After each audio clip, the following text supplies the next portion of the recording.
Chapter 732. Bernal Sky Knight's face became more and more ugly. He didn't know if it was intentional or not, but it mentioned that Baron Lek of the Main family visited Count Arthur after Count Arthur returned from Chinya Manor to Bama City. The intelligence officer who wrote this report actually suspected Count Arthur. The timing was too coincidental, and Count Arthur had a record of successfully killing a Sky Knight before. Although they didn't know what method he used, Count Arthur was definitely the biggest suspect.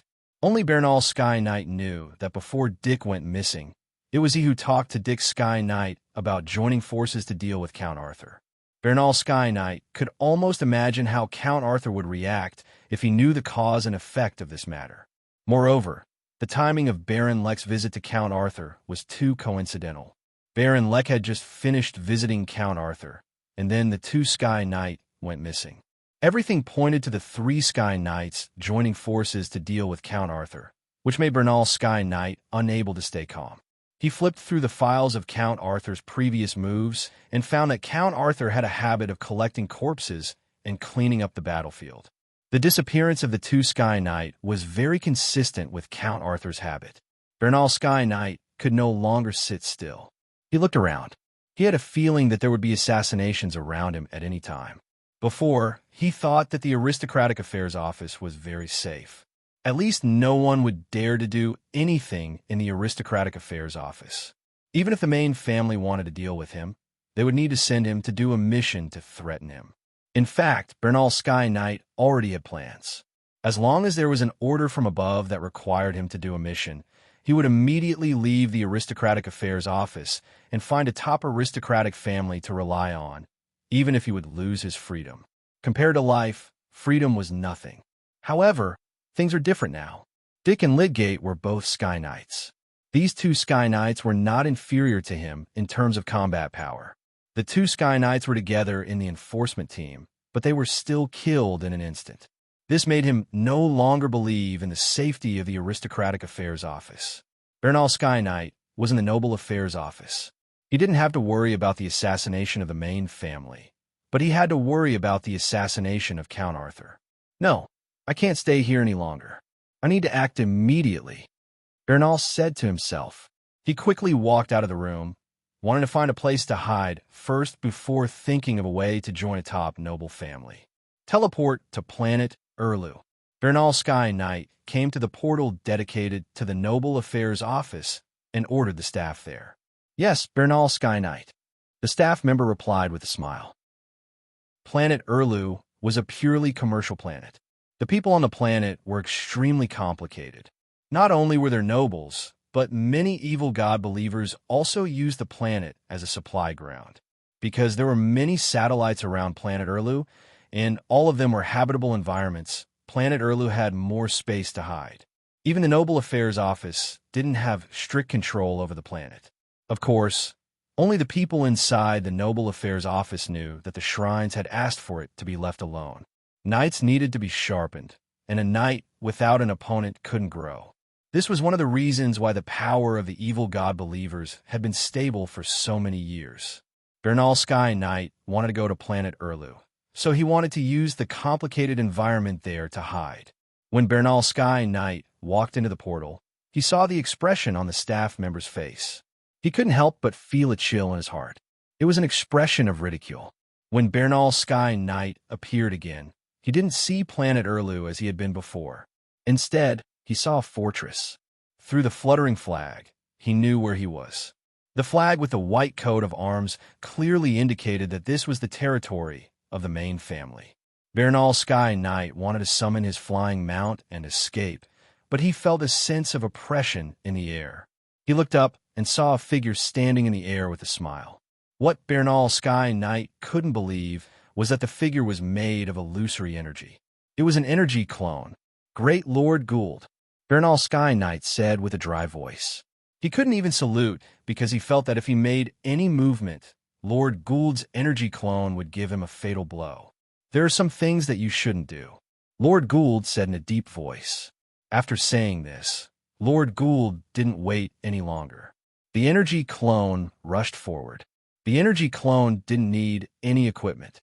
When needed, the energy clone's defense could be achieved through the bloodline power armor. As for offensive power, it was completely dependent on the power of the bloodline of a 5th rank Temple Knight. The only reason for doing this was to maximize the energy clone's speed. As long as there was any equipment, it would slow down the energy clone's speed. In fact, this operation didn't need Lord Gould to personally take action. Baron Lek and Charlie invited the 4 Sky Knights of the main family. In addition to Baron Lek himself, 5 Sky Knights surrounded and killed the unprepared Bernal Sky Knight. It could be said that it was a sure thing. It just so happened that Lord Gould's clone returned. After hearing about this matter, he prepared to personally take action. Bernal Sky Knight instantly summoned a 3rd rank armor, and a 4th rank heavy sword appeared in his hand. This was the most basic ability of Knight. It was to quickly arm oneself. He could only do this step. One hand grabbed his arm that was holding the 4th rank heavy sword. Bernal Sky Knight's body was grabbed by the energy clone's hand. Like a toy, he drew a circle in the air and smashed heavily on the ground. Just as Sky Knight Bernal was about to use his bloodline power was smashed away by this heavy blow. Even with the protection of the 3rd rank Knight armor, he felt pain all over his body. What made him feel even more desperate was the feeling of powerlessness. Facing the powerlessness of a 5th rank Temple Knight, just the energy clone made Bernal Sky Knight unable to fight back. Not to mention fighting back, he couldn't even see the movements of the energy clone. Without the shackles of any real objects, the speed of the energy clone was beyond imagination. Bernal Sky Knight's mind turned. He was ready to beg for mercy, but before he could say anything, his body was swung up again. After 5 consecutive heavy smashes, Bernal Sky Knight completely lost the ability to resist. Lord Gould's energy clone grabbed Bernal Sky Knight's neck with one hand and gently twisted. The light in the eyes of the Noble Affairs Office's Sky Knight disappeared.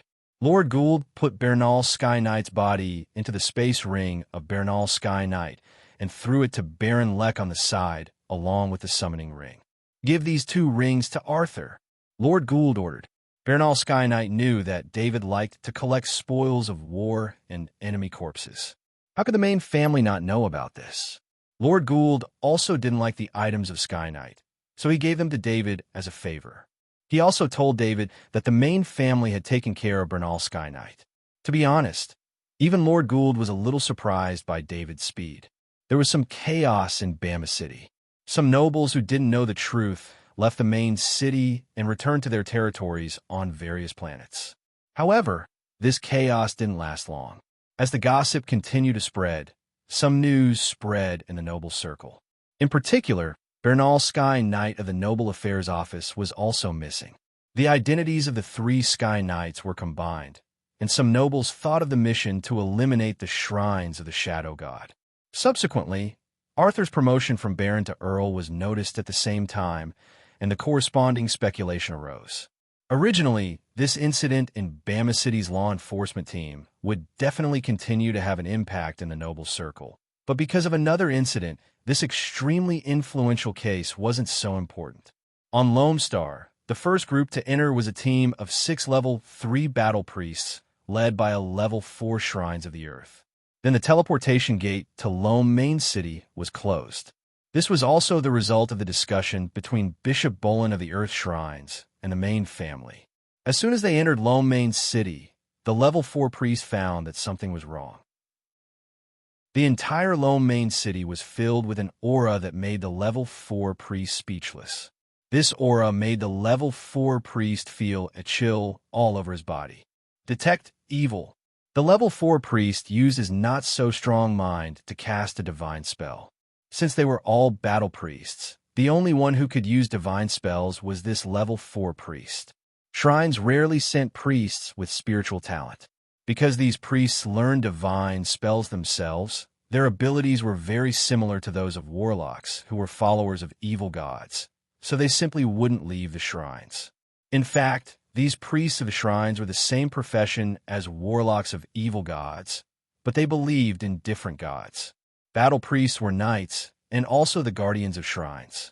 Generally, battles were handled by battle priests.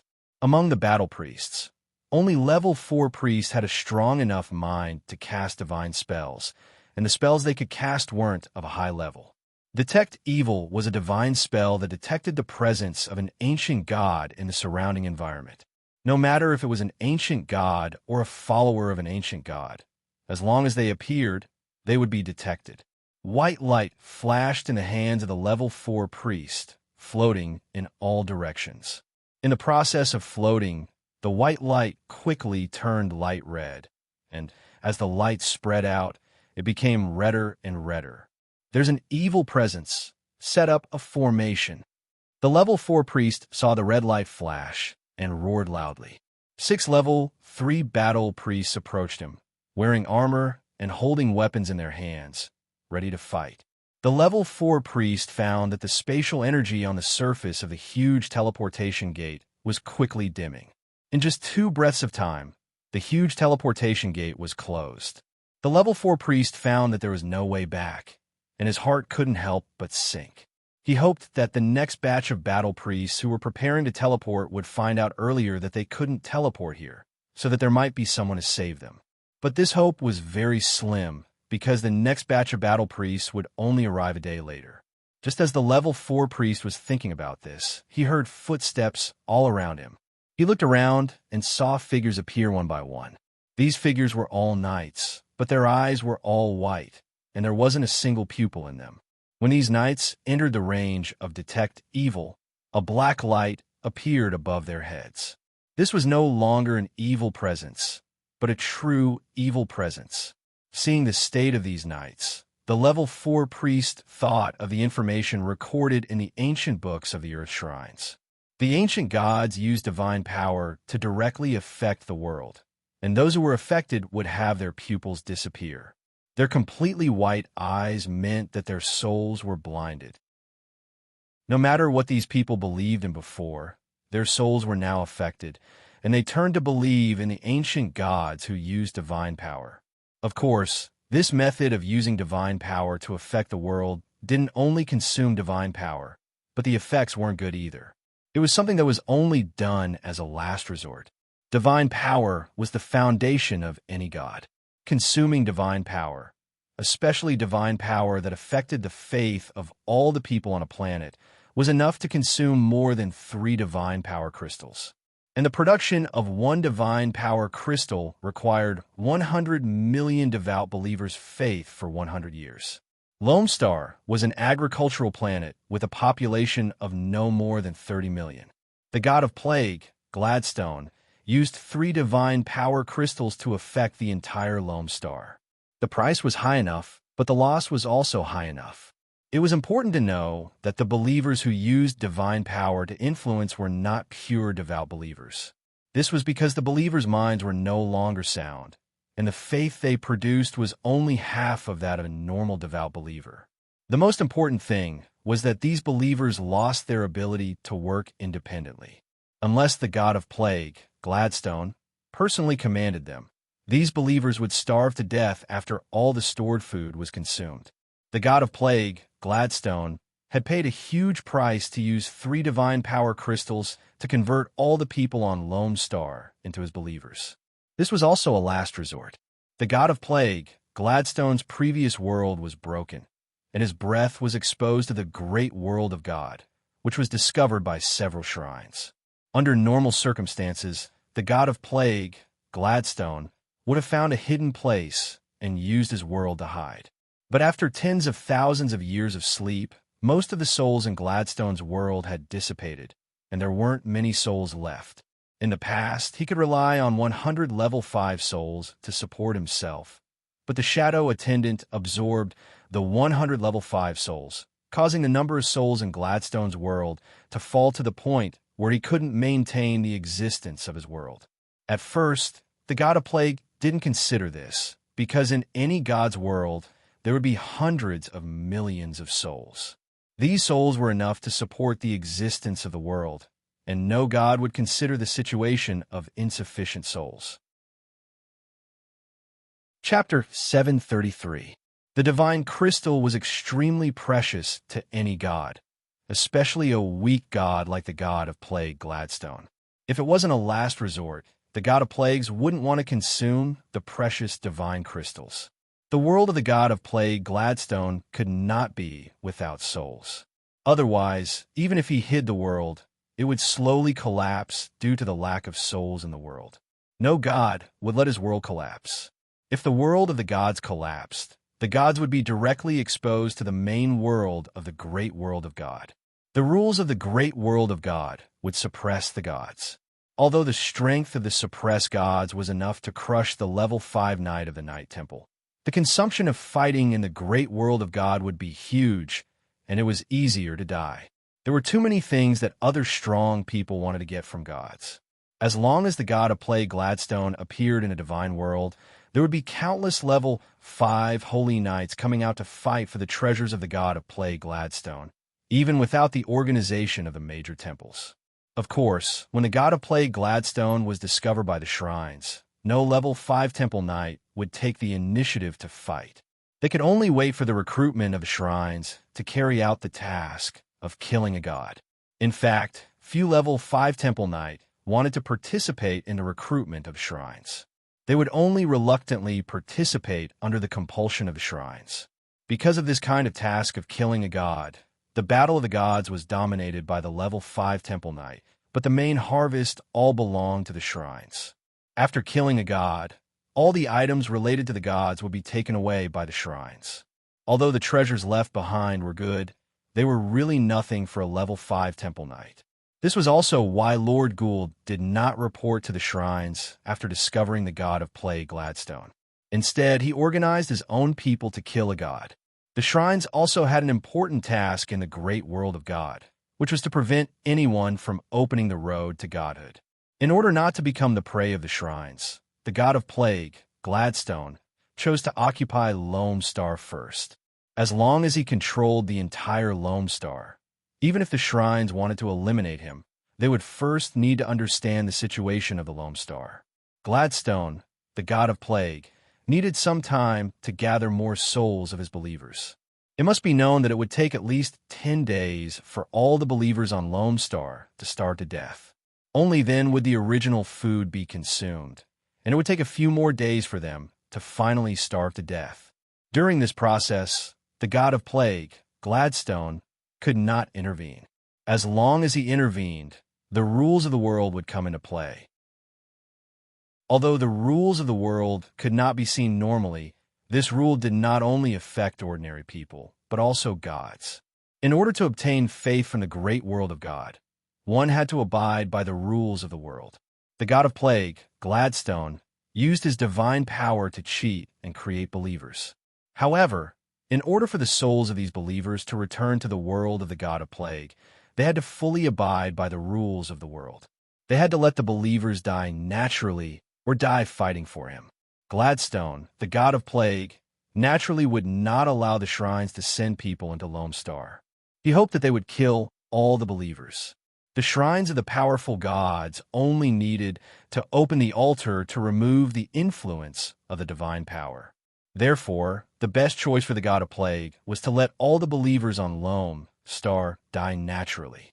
For this reason, he did not completely close the portal to delay the time for the shrines to discover the abnormality. Only after the first batch of shrines of the earth entered did the god of plague close the portal and cut off the connection between Lone Star and the great world of God. In the future, if anyone wanted to enter Lone Star, they would have to go through a spaceship. This not only took a lot of time, but it was also far less convenient to transport people than the portal. Gladstone, the god of plague, only needed to delay for a while. With more than 30 million souls, he could maintain his world and hide it. He could even let himself fall into a deep sleep and wait for the next awakening. In front of the huge portal, the level 4 priest, who was surrounded by countless low-level knights, waved the level 4 heavy sword in his hand. He did not activate the power of blood. The knights surrounding them were only level 1 or level 2. Using the power of blood could only speed up the killing speed, but it would also reduce the duration of the battle. Until now, the level 4 priest did not know which ancient god they were facing. If he had detailed information, he might not have made this choice. Although the level 4 priest only brought 6 level 3 combat priests, he believed that they would not be defeated in a short period of time as long as their physical strength was not exhausted. These level 1 or level 2 knight were influenced by the ancient gods, so the increase in their strength was limited. Even the influence of some ancient gods would weaken the fighting power of the knight. A level 2 knight opened his mouth and let out an unpleasant roar. His voice was more like the cry of a beast, without any human emotion. The level 2 knight summoned his warhorse. The warhorse was not affected by the divine power, but the warhorse had signed a life contract with the level 2 knight, so the warhorse was controlled by the level 2 knight. All the actions of the level 2 knight were based on the fighting instincts of knights that had been trained for a long time. When deciding to fight, he naturally summoned his warhorse. Then the level 2 knight charged. He did not form a battle formation with the other knights, as if the knowledge of knight battle formations had disappeared from his memory. The level 4 priest let out a long sigh of relief. He had been worried that with so many low-level knights, once the knight battle formation was activated, it would be a terrible threat to them. The power of the knight battle formation increased as the number of knights increased. There were at least 5,000 knights present. With so many knights forming a knight battle formation, it would be a difficult battle. The level 4 priest did not pay attention to the level 2 knight's charge. The level 3 battle priest beside him swung his level 3 heavy sword. With a flash of his sword, the level 2 knight was beheaded before he could react.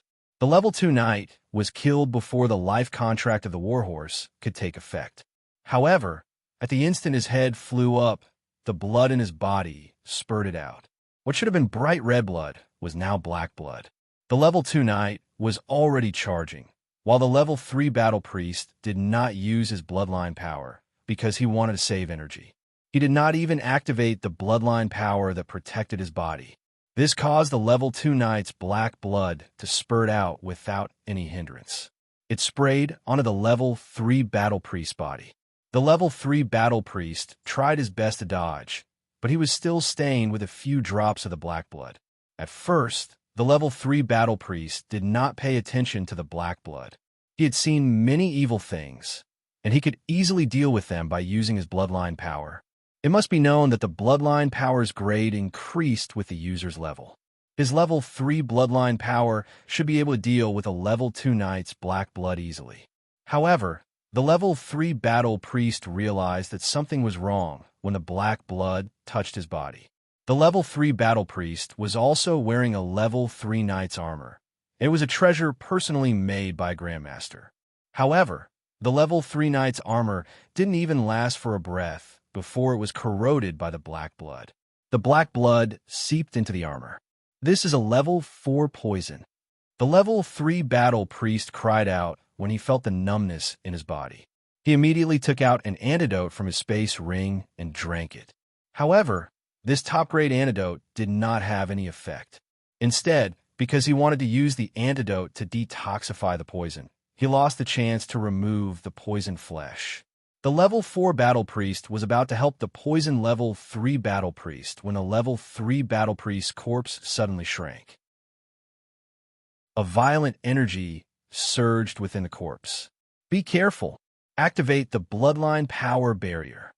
The level 4 battle priest did not have time to care about the poison level 3 battle priest. He also did not want to preserve his bloodline power. With a boom, the level 2 knight's corpse exploded into a cloud of black smoke. At this time, level 1 and level 2 knights continuously charged forward. They crashed into the bloodline power barrier formed by the battle priests. Level 1 and level 2 knight's strength was small, but it was enough to kill them. There were continuous explosions. These low-level knights had no fear of death in their eyes. Perhaps it was more accurate to say that they were no longer intelligent beings. They just crazily launched suicide attacks again and again. The level 4 battle priest mobilized the bloodline power barrier of the knight battle formation while looking at the fallen level 3 battle priest. What a powerful poison, the level 4 battle priest said in a low voice. Although the battle formation of the knight battle formation had blocked the suicidal attacks of the low-level knights, the level 4 battle priest was not excited at all. The poison produced by the self-destruction of the low-level knights was constantly eroding the bloodline power barrier, causing the bloodline power within the bloodline power barrier to be quickly consumed. As more and more low-level knights self-destructed, the poison's power also increased. The level 4 battle priest wanted to leave this area, but he was surrounded by knights. No matter where he went, he would be surrounded by self-destructing knights. At this time, the level 4 battle priest felt some regret. If he had abandoned the 6 level 3 battle priest when he sensed danger, he could have summoned his flying mount. At least he would have the advantage of being in the air, and he might have been able to survive. Now that the level 4 battle priest had lost the opportunity to summon his flying mount, he did not dare to relax in the slightest. As long as the bloodline power barrier was broken, they would not be able to face the crazy self-destructing knights alone. In the end, the level 4 battle priest and his 6 level 3 battle priests were drowned in the continuous explosions, and a black poisonous fog filled the square. When the level 4 battle priest and the 6 level 3 battle priests were all killed, the Earth Shrines confirmed that something strange had happened on Lone Star. It had been a long time since the level 4 battle priest of the Shrines had died. As long as they were in the great world of God, even the top nobles would have to give face to a level 4 battle priest, let alone threaten his life. In the great world of God, the only ones who dared to kill a level 4 battle priest were the followers of an evil god. From the leaking of the evil god's aura to the destruction of the level 4 battle priest team, and then the disappearance of the Loam's portal from the teleportation list, all of this told the Earth Shrines that it was very likely that a god-level event had happened on Lone Star. What happened on Lone Star was spread among the Shrines in advance, and the Shrines sat down together to discuss how to deal with Lone Star. 2 days later, the news spread among the aristocratic circles, and after countless years of infiltration, as long as the Shrines knew about it, the aristocratic circles would quickly know. When the news spread to Bama City, it replaced the assassination of the 2 law enforcement Sky Knights in Bama City's law enforcement team and became a hot topic among the aristocrats. How could the death of the 2 law enforcement Sky Knight compare to the occurrence of a god-level battle? Lone Star became a topic of conversation among the aristocrats. As for the death of the 2 law enforcement Sky Knight, few people talked about it again. Still in Maine Castle on Maine, the figures of Bishop Bolin and the Archbishop appeared in the reception room of Maine Castle. This time, Lord Gould received them with his main body and did not use an energy clone. Lord Gould, I'm surprised that you're still unscathed. The Archbishop looked at Lord Gould. Although his tone of voice sounded calm, the meaning behind it made Lord Gould shocked. The Archbishop's status was extremely noble. If the lords of the top aristocrats were the secular leaders of the great world of God, then the Archbishop was one of the spiritual leaders of the great world of God. And the power in the hands of the Archbishop was much higher than that of any lord, and sometimes he could even deal with secular affairs in place of the gods. That was why Lord Gould paid so much attention to the Archbishop and used his main body to receive him personally. What do you mean, Archbishop? Although Lord Gould guessed some of it, this kind of thing was well known to everyone, and it was rarely said in public. Lord Gould, I came to visit this time to ask for a name. I believe that there is only that kind of existence that can make Lord Ferdinand, Lord Merlin, Lord Emir, and Lord Luca die in battle. On behalf of the Shrines, I can say that I will not pursue your unauthorized actions, but I must get the real name of that person. The Archbishop said in a deep voice. Due to the failure of the operation on Loam, the Earth Shrines lost the opportunity to negotiate, so the Archbishop came to ask Lord Gould, hoping to gain an advantage in the negotiations with the other Shrines. The Archbishop would not let go of any opportunity to kill a god. As long as he succeeded in killing a god, the spoils of war of the ancient god would be enough to make the Earth god happy. But the premise was that the Earth Shrines had to get as much of the ancient god spoils of war as possible. If they knew the name of the ancient god in advance, they could seize this opportunity. For this reason, the Archbishop did not hesitate to meet with Lord Gould in private. After so many years, the power of the top aristocrats had increased greatly, and the Shrines also had to be wary of the top aristocrats. Under such circumstances, even the archbishop did not want to fall out with the top aristocrats. Chapter 734. Although the power of the archbishop was extremely heavy, the archbishop also had a family behind him, as well as relatives and friends. Although the top nobles usually attacked each other, once the shrines wanted to take action against the top noble, all the top nobles would stand together. Unless several shrines were in sync, it would be impossible to deal with a top noble family by relying on a single shrine without paying a huge price. It was also because of this mutual restraint that the great world of God could exist peacefully. It would not expand because of the power of the top nobles, nor would it interfere too much with the secular world because of the power of the shrines. The god of plague, Gladstone, Lord Gould, said the name of the god without hesitation. This was also where Lord Gould was smart. After the archbishop asked, he did not hesitate to say the name of the god, causing the archbishop to lose the initiative and owe him a favor. Lord Gould, thank you very much for your help. This is very important to the shrines of the earth. The shrines will commend the four lords who bravely sacrificed themselves to the evil god. The archbishop, who had received the name of the god, did not need to negotiate any more conditions. He threw out the chips that he had prepared long ago, but did not use, returning the favor to Lord Gould. Regarding the Berger family, the Goff family, the Cooper family, and the Kirk family, who had fallen into trouble because of the loss of their lords, how could the archbishop not know that Lord Gould had been busy putting out the fire recently? The shrines of the earth honored the lords who had sacrificed themselves, indirectly turning the matter of the deicide into an action agreed by the shrines of the earth. This made the top nobles who wanted to take the opportunity to gain some benefits from the four families have scruples. Your Excellency, the Archbishop, the main family will always support you, Lord Gould said solemnly as he bowed. A small transaction.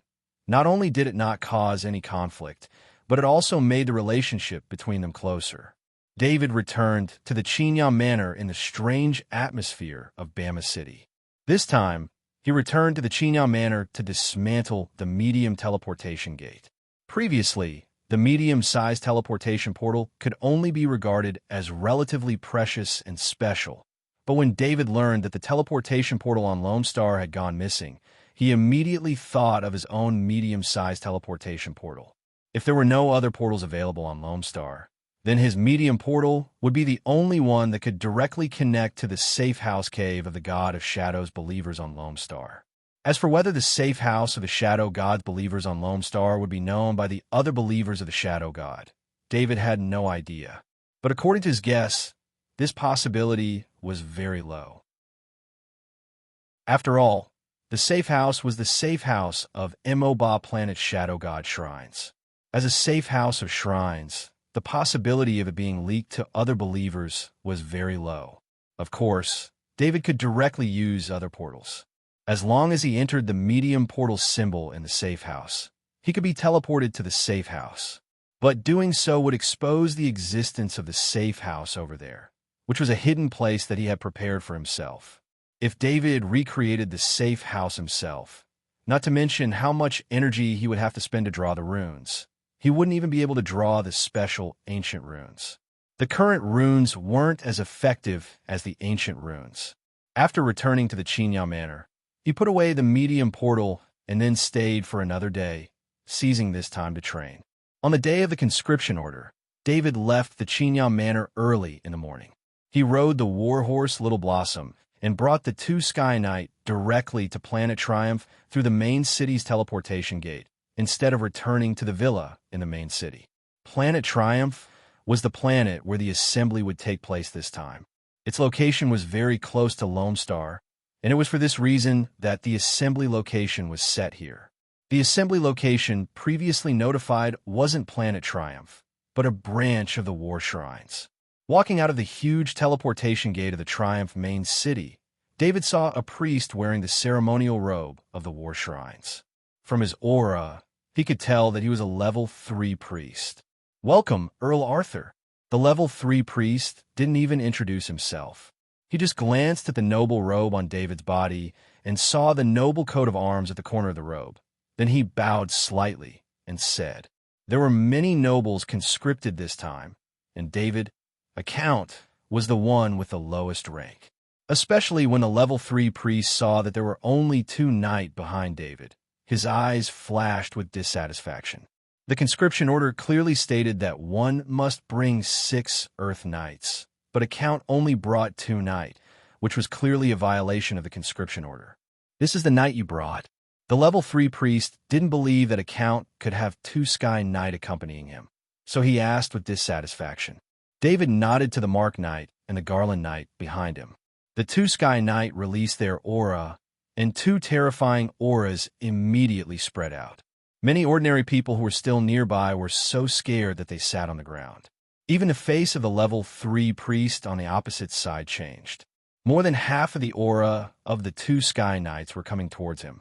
He was already very strong for not being pushed back by the aura. "Count Arthur, please." Anger flashed in the eyes of the level 3 priest. He bowed and made an inviting gesture. David naturally saw the change in the level 3 priest's expression, and he felt very helpless. Weakness was the original sin. If his rank was higher, the level 3 priest wouldn't have made such a rude request to the accompanying knight to show his strength.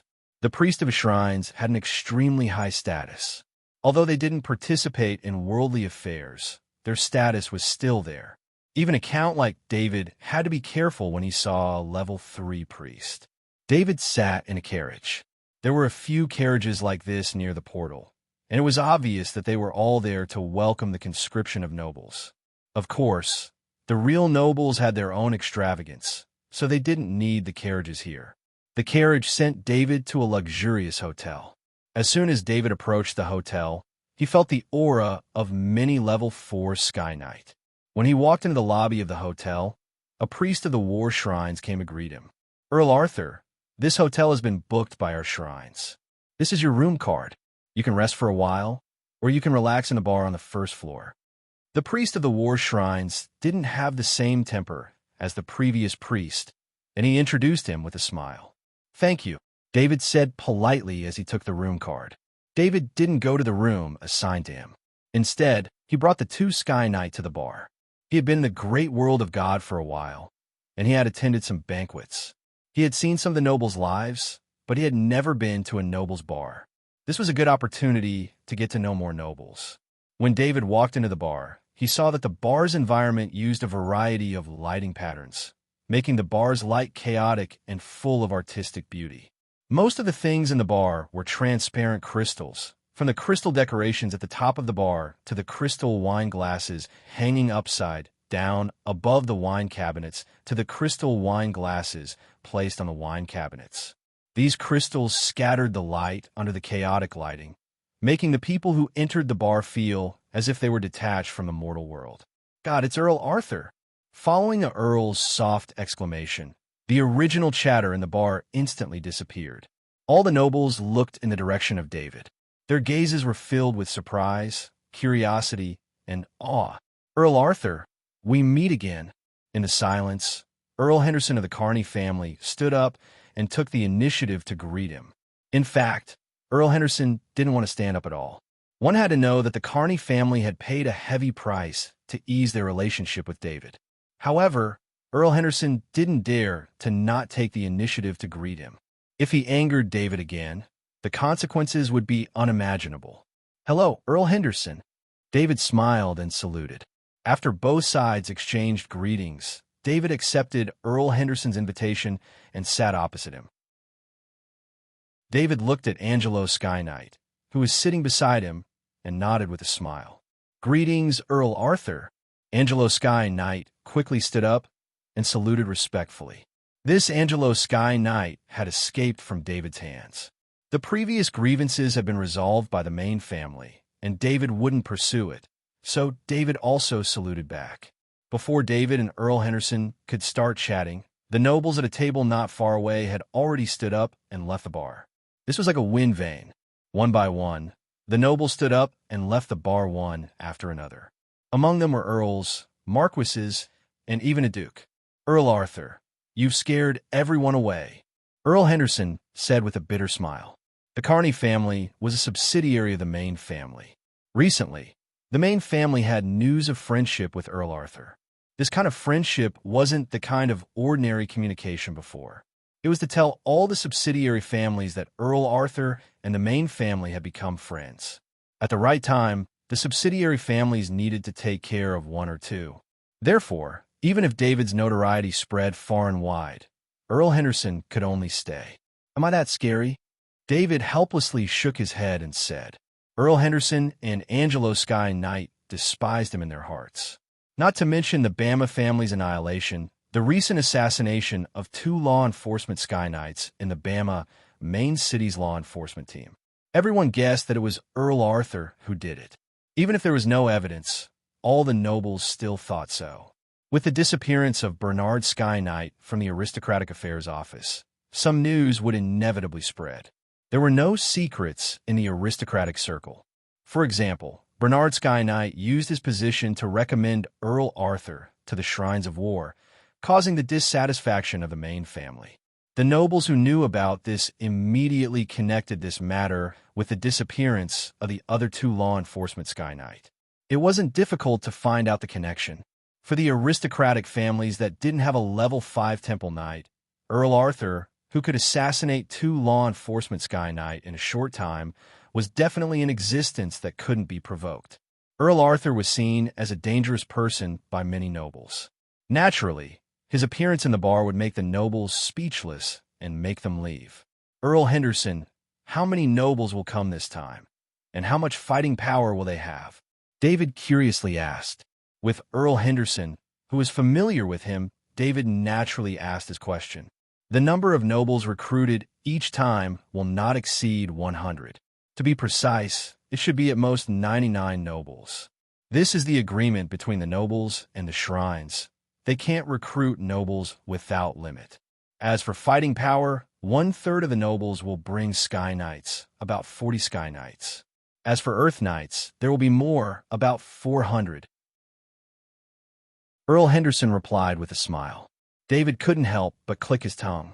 It was said that the recruitment of the war shrines was just an ordinary recruitment, but it was enough to recruit such a powerful fighting power. The 3rd-level priest, who was in charge of receiving guests at the portal of Triumph Union City, personally led a duke to the hotel and settled the duke in a separate courtyard. As soon as he returned to the lobby, he saw many nobles leaving the bar. Did you know? This time they recruited a powerful one. The priest who was familiar with him saw the level 3 priest's expression and said with a smile, "What do you mean?" The level 3 priest didn't understand and asked. These nobles were all scared away from the bar. The priest said with a chuckle, seeing these nobles make fun of themselves was a little fun for the priests. Today's scene was rarely seen. No way, there's such a ruthless person. The level 3 priest said with some disbelief. It's that Earl Arthur. He went to the bar. The bar will be empty in a while. The priest looked at the nobles nearby and said softly again, Earl Arthur. The level 3 priest couldn't help but raise his voice and repeat. Be quiet. This Earl Arthur has a bad temper. It said that the Barry family wanted to kill him, so he wanted to wipe out the entire Barry family. In addition, 2 law enforcers in Bama City were assassinated a while ago. It's very likely that this was Earl Arthur's doing. How can these nobles not be afraid of him? The priest was talking excitedly, so he didn't see the ugly expression on the level 3 priest's face. Is this Earl Arthur's temper really that bad? The level 3 priest continued to ask. It said that a noble family that had a bad relationship with Earl Arthur was also wiped out. Although they didn't find out who did it, but the priest made a face and didn't continue. The level 3 priest's heart went cold. Although he was a priest of the war shrines, he was only level 3. Looking at Earl Arthur's actions, he killed 2 level 4 law enforcers just like that. If he wanted to kill him, he would have to go back to the shrines to be safe. At this time, he couldn't leave here. He had to wait until the mission was over before he could go back to the shrines. During this time, who knew if Earl Arthur would find him an eyesore and kill him? Just thinking about Earl Arthur's actions made the level 3 priest more and more afraid. He stood up and walked to the bar. If he didn't take care of Earl Arthur, he wouldn't even be able to sleep. In the bar, Earl Henderson saw something he couldn't believe. The level 3 priest of the war shrines personally gave David a bottle of top-quality red wine.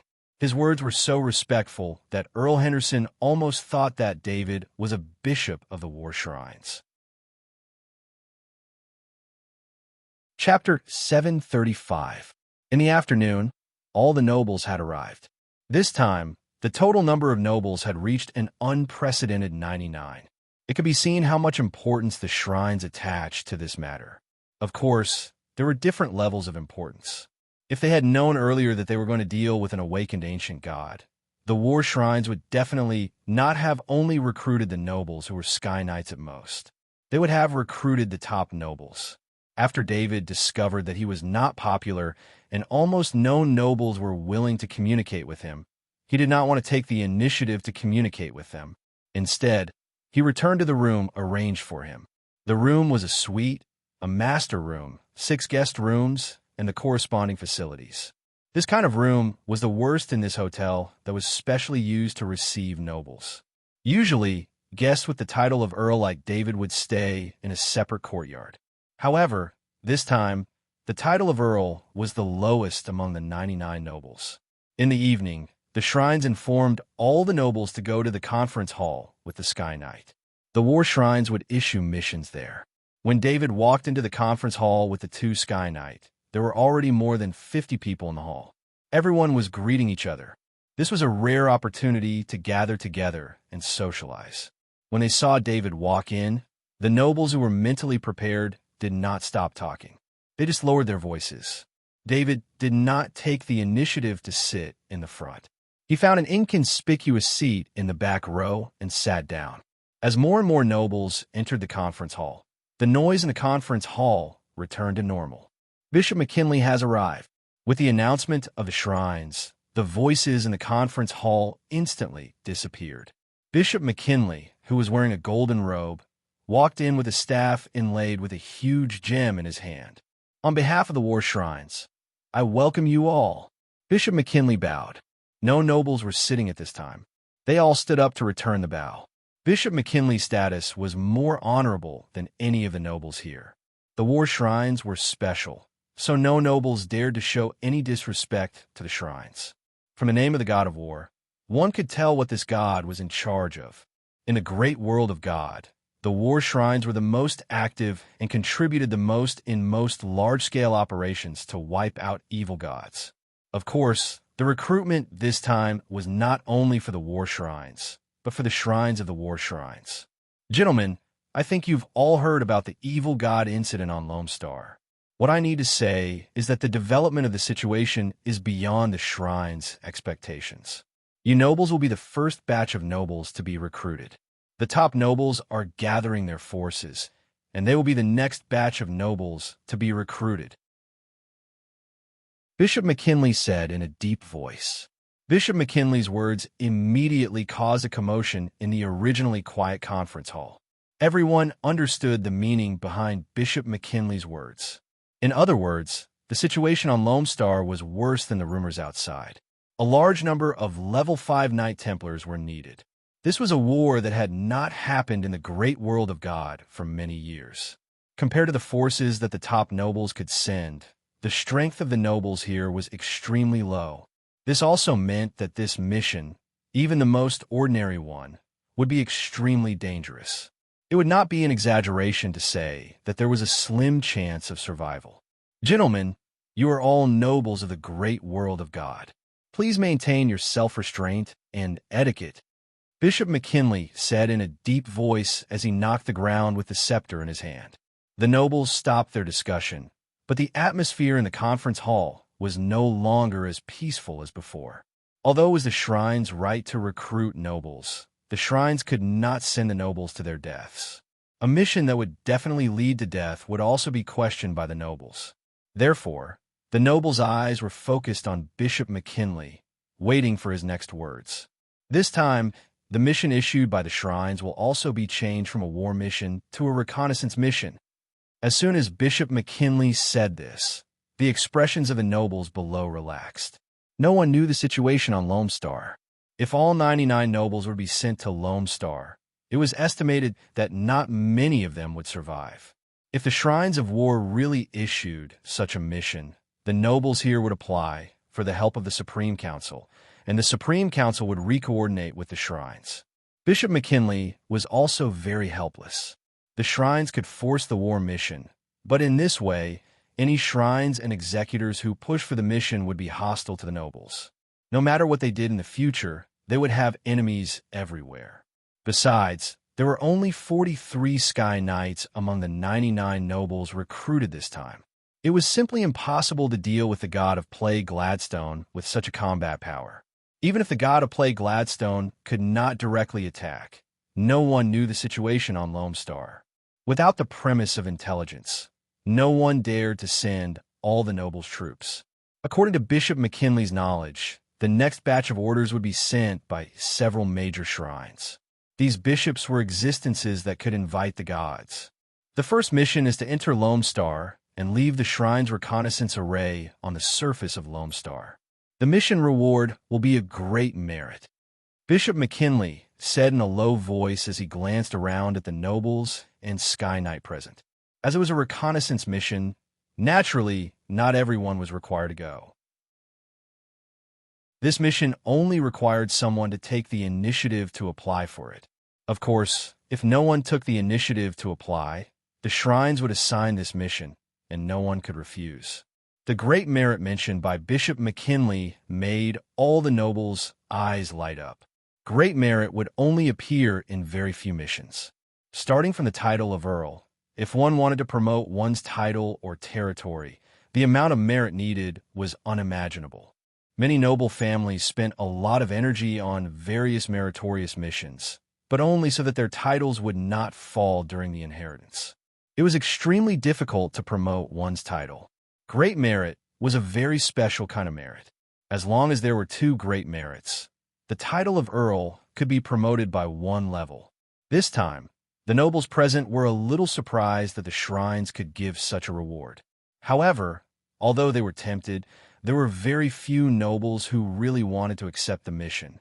No one knew the situation on Lone Star, but they knew that the Earth Shrines had lost a group of level 4 priests. Under unclear circumstances, although there were benefits to rushing forward rashly, there were also great risks. Moreover, there would not be only one reconnaissance mission. The earlier reconnaissance missions would be completed by the more powerful nobles. Many nobles had this idea, and the nobles looked at each other. David did not speak. With the main family taking care of him, he believed that no one would force the mission to him. He was also worried that the situation on Lone Star was dangerous. He was one of the few people here who knew what was on Lone Star. Bishop McKinley frowned. Perhaps the too leisurely life of these nobles had become too undisciplined. Bishop McKinley, leave this mission to me. A voice sounded in the conference hall. Marquis Mumford, very good. The shrines have arranged a spaceship. The spaceship will leave you near Lone Star. The rest of the journey will be completed by you.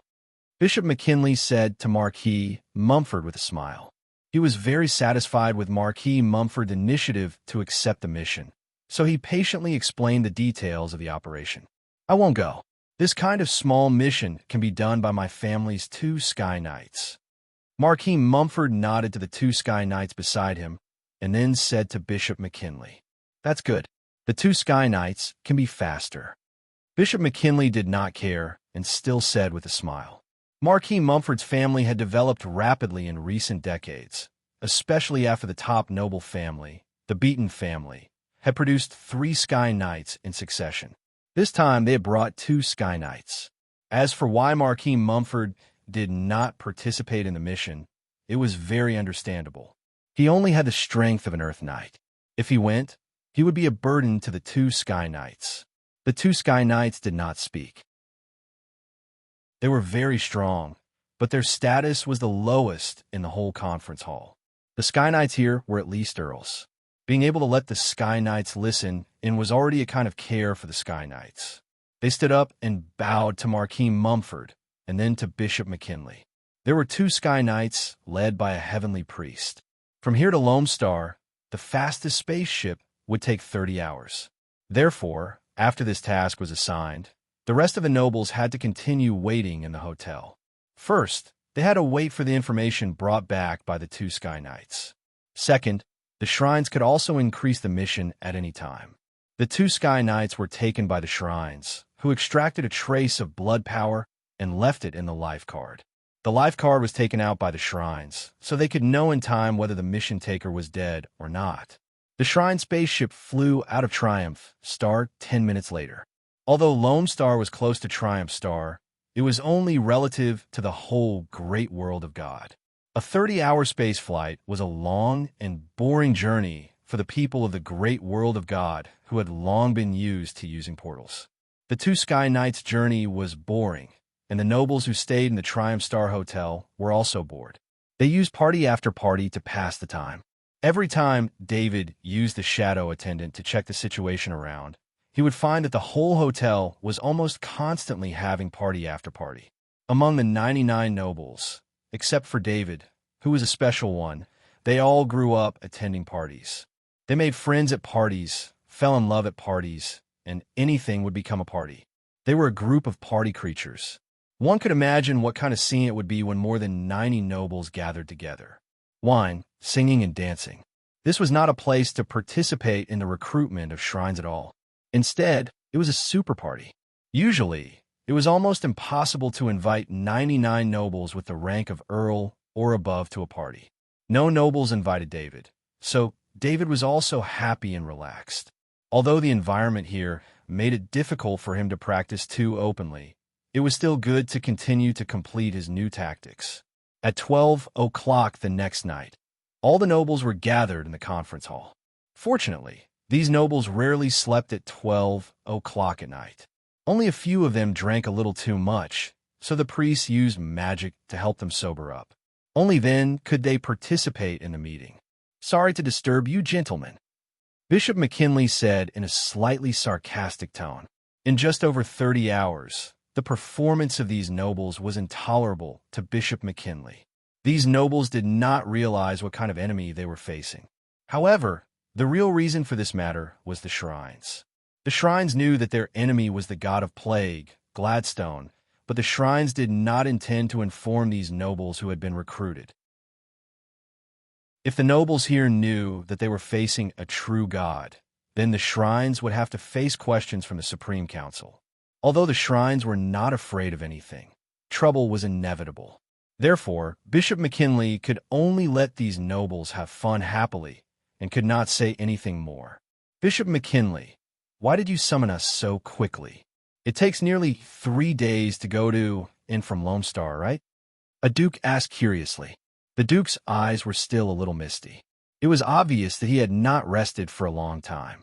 Bishop McKinley ignored the duke and turned about to Marquis Mumford. "I'm sorry, Marquis Mumford. Not long after your two Sky Knights left the spaceship, the life cards they left here showed that they were dead." Marquis Mumford suddenly stood up and looked at Bishop McKinley in disbelief. His lips trembled a few times, but in the end, he did not say anything. He sat back down heavily on the chair, his face pale. Marquis Mumford knew that his family was in trouble. The three Sky Knights could suppress a lot of external influences so that his family could take more benefits. However, if they lost two Sky Knights, they would have to give back the benefits they had taken. In addition, his family would lose its influence over the top noble family, the Beatons. Just borrowing the resources of the Beatons to train Sky Knights would be too much for his family to bear. The surrounding nobles looked at Marquis Mumford sympathetically, gloatingly, and ridiculing him for overestimating himself. Marquis Mumford only thought about how to get through this difficult time. Originally, Marquis Mumford had thought that after completing the mission with the merits he had accumulated over the years, he would be able to promote his Marquis by another rank. This was a rare opportunity, and it was equivalent to decades of hard work for his family. Marquis Mumford failed the mission. This mission is reissued. Enter Lone Star and leave the Shrine's detection circle on the surface of Lone Star. Mission reward: 1. 5 merits. Bishop McKinley did not comfort Marquis Mumford. He turned to the rest of the nobles in the conference hall and announced in a deep voice. More merits were inevitable. After losing 2 Sky Knights and still failing to complete the mission, it would be unreasonable for there to be no reward. Chapter 736. Bishop McKinley's words caused everyone who was looking at Marquis Mumford to withdraw their gazes. Although one point of merit was tempting, with Marquis Mumford before them, those who weren't as strong as him naturally wouldn't accept the mission. Thus, all the nobles in the meeting hall turned their gazes to the few dukes who were stronger than Marquis Mumford. "If no one accepts, then I will." Duke Bertram stood up and said in a dull voice. Duke Bertram was a Sky Knight himself. He had 3 Sky Knights by his side and was one of the strongest in the meeting hall. The Red Bull bloodline is indeed the symbol of courage. Bishop McKinley smiled and bowed to Duke Bertram as he praised him. Praising a bloodline was definitely the most sincere praise, and the Red Bull bloodline was worthy of such praise. Duke Bertram had taken the lead countless times, charging at the front lines to establish his family as it was today. "I will personally lead my family's night there. Please arrange a flying boat." Duke Bertram asked Bishop McKinley in a deep voice. "Duke Bertram, I will arrange it myself. Please come with me." Bishop McKinley made an inviting gesture. Duke Bertram led the 3 Sky Knights out of the meeting hall under Bishop McKinley's guidance. The meeting hall immediately became noisy. With Duke Bertram going there personally, there won't be any problems with this mission. The first mission is already so difficult. The recruitment this time will probably be even more troublesome. I just hope they don't make me accept the mission. I only brought 6 Earth Knight with me. I'll just be sending myself to my death. Words of hope, pessimism, and helplessness were spoken from the nobles' mouths. Marquis Mumford stood up and left the meeting hall unsteadily. Even if he lost 2 Sky Knights, he couldn't leave while he was still being recruited. All he could do was contact his family as soon as possible and take countermeasures. David was like a bystander, observing the true circle of nobles in the great world of God. In the following 30 hours, the nobles' gatherings were noticeably less. It was almost impossible for them to not gather at all. Duke Bertram's spaceship was owned by the Shrines of War. Although it wasn't as comfortable as a ruler's spaceship, it wasn't any slower than any spaceship. The spaceship was operated by 2 third-level priests. Since it was only a 30-hour journey, there were no other service personnel on the spaceship. Everyone's food and drink depended on the food in their respective space items. "Duke Bertram, the Lone Star is right in front of us. Please get ready," the third-rank priest said to Duke Bertram as he stopped the spaceship in space. Duke Bertram nodded. He could already see the planet in front of him. The unique green surface of an agricultural planet could be seen clearly even in space. "Equipment," Duke Bertram ordered in a deep voice. The 3 Sky Knight immediately put on their level 3 knight armors and connected them to their spinulosa discs. Duke Bertram had also made his preparations. The 4 Sky Knights summoned their flying mounts at the same time as they flew towards the spaceship. Although the flying mounts couldn't display their flying talents in space, they could still maintain high speeds in space as long as they went through space training. Of course, this kind of training wasn't something normal nobles could do. At the very least, they would need a spaceship and the corresponding space training methods. Duke Bertram flew at the front. The 3 Sky Knight behind him maintained the optimal distance between them and the Knight formation, flying towards the Lone Star in a rhombus formation. "Stop!" Just as Duke Bertram approached the Lone Star's atmosphere, he commanded with his bloodline power. The rapidly flying rhombus formation suddenly came to a stop in space, steadily stopping in place. They could already feel the gravity of the Lone Star here. The 4 flying mounts kept flapping their wings, maintaining relative stillness. "Did you sense anything?" Duke Bertram turned his head and asked. Every Sky Knight had an extraordinary sense of danger. Although Duke Bertram had the Red Bull bloodline, which was known for its bravery, he was still an extremely careful person. From the moment he got close to the Lone Star, he had decided to explore it step by step. "Nothing," the 3 Sky Knight said in unison, shaking their heads. "Continue forward," Duke Bertram said with a wave of his hand. Just as the 4 Sky Knight entered the atmosphere, Duke Bertram felt as if he was a bug that had entered a spider's web. In fact, it wasn't much different. The atmosphere was completely covered by an invisible web. Even the Sky Knight couldn't sense this web, and the 4 Sky Knights had charged in just like that. Duke Bertram didn't panic. He calmly took out a rank 4 heavy sword from his spatial ring. Due to the web being extremely dense, he had limited space to move around. He could only swing the sword around in a small area, trying to break through it bit by bit. Unexpectedly, the rank 4 heavy sword swept through the web like it was cutting through air. The web didn't seem to have a physical body. However, Duke Bertram's body told him very accurately that the web was wrapped around him. The web seemed to only work on living things. It was illusory to other physical bodies.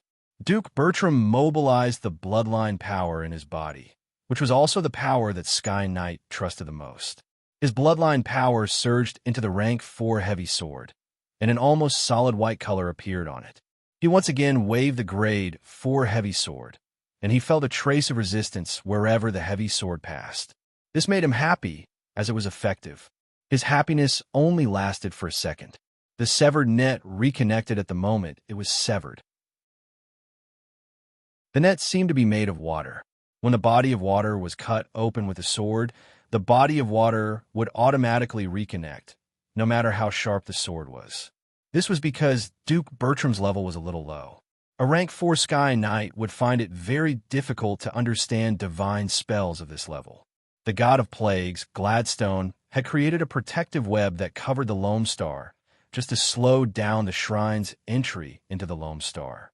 This protective web that covered the entire Lone Star was far from enough to seal off a rank 5 knight. Any rank 5 Temple Knight could force his way into the Lone Star.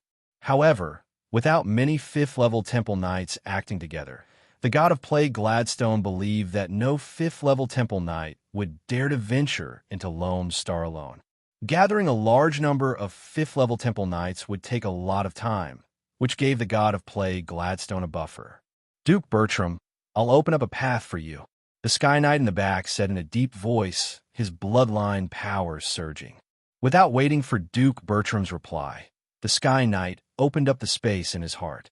The bloodline power in his heart surged out wildly, forming the illusion of a huge Red Bull on his body. This was a special ability of the Red Bull bloodline. However, this Sky Knight had mobilized all of his bloodline power in one go to unleash the most powerful Red Bull charge.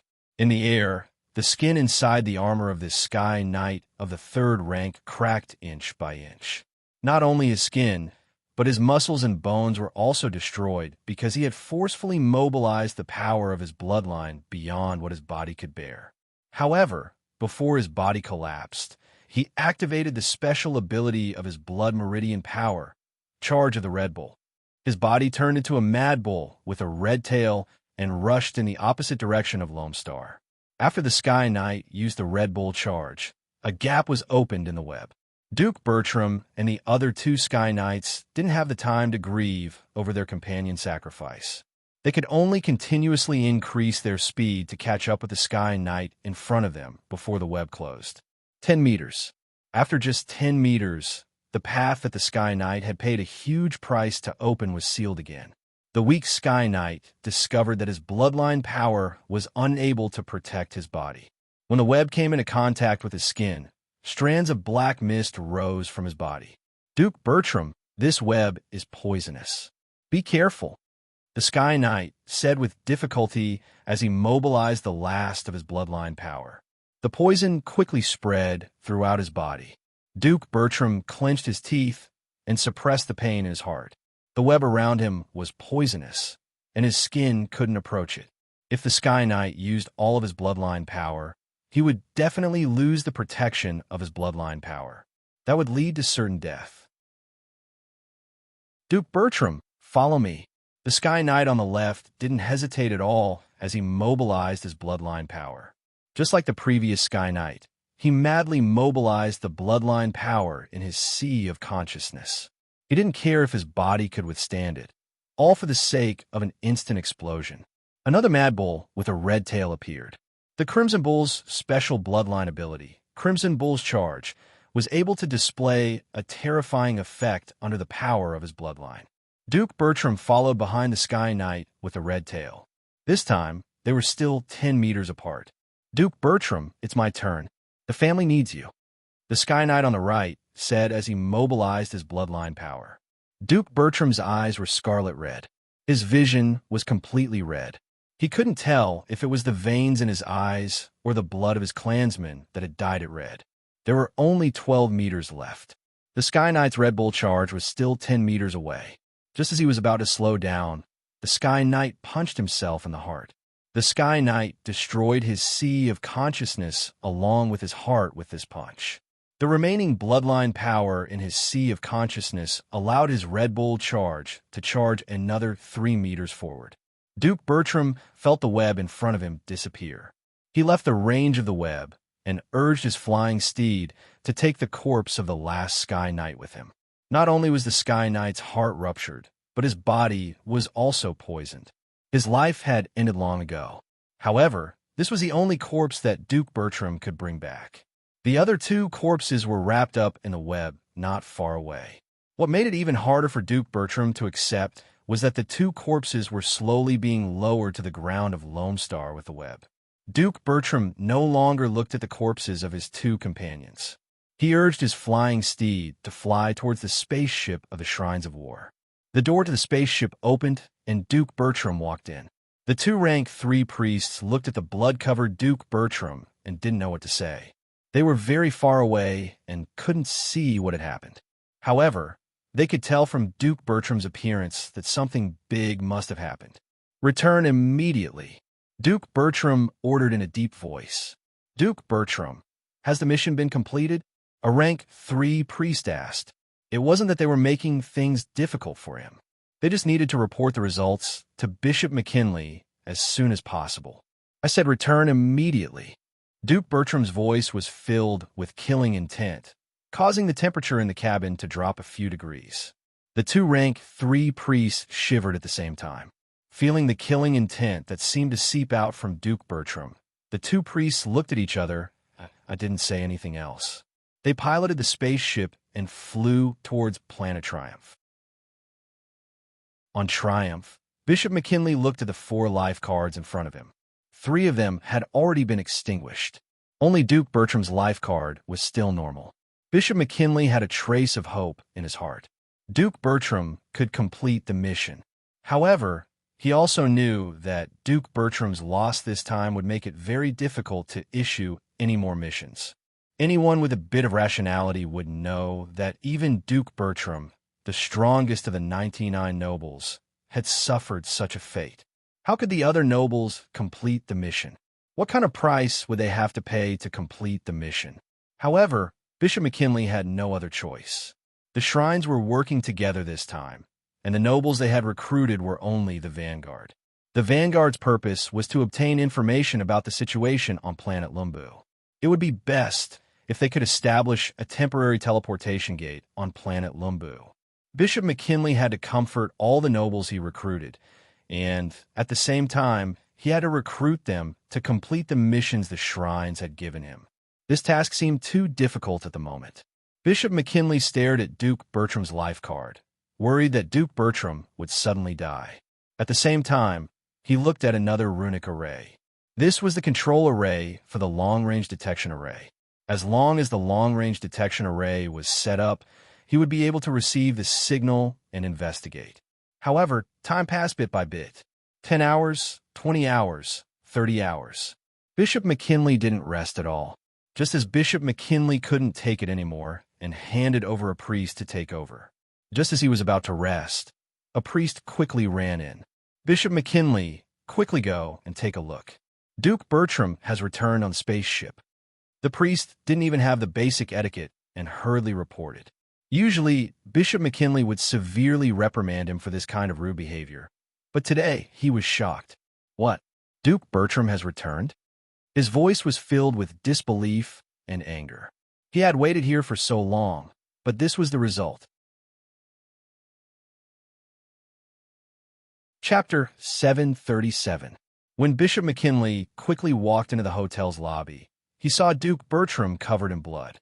The blood on Duke Bertram's body had already congealed, turning from fresh blood to a reddish-brown color. It made Duke Bertram who had always paid attention to his clothes, look extremely miserable. Bishop McKinley, what we're facing isn't an evil god, but a true god, right? Duke Bertram asked in a hoarse voice as he looked at Bishop McKinley.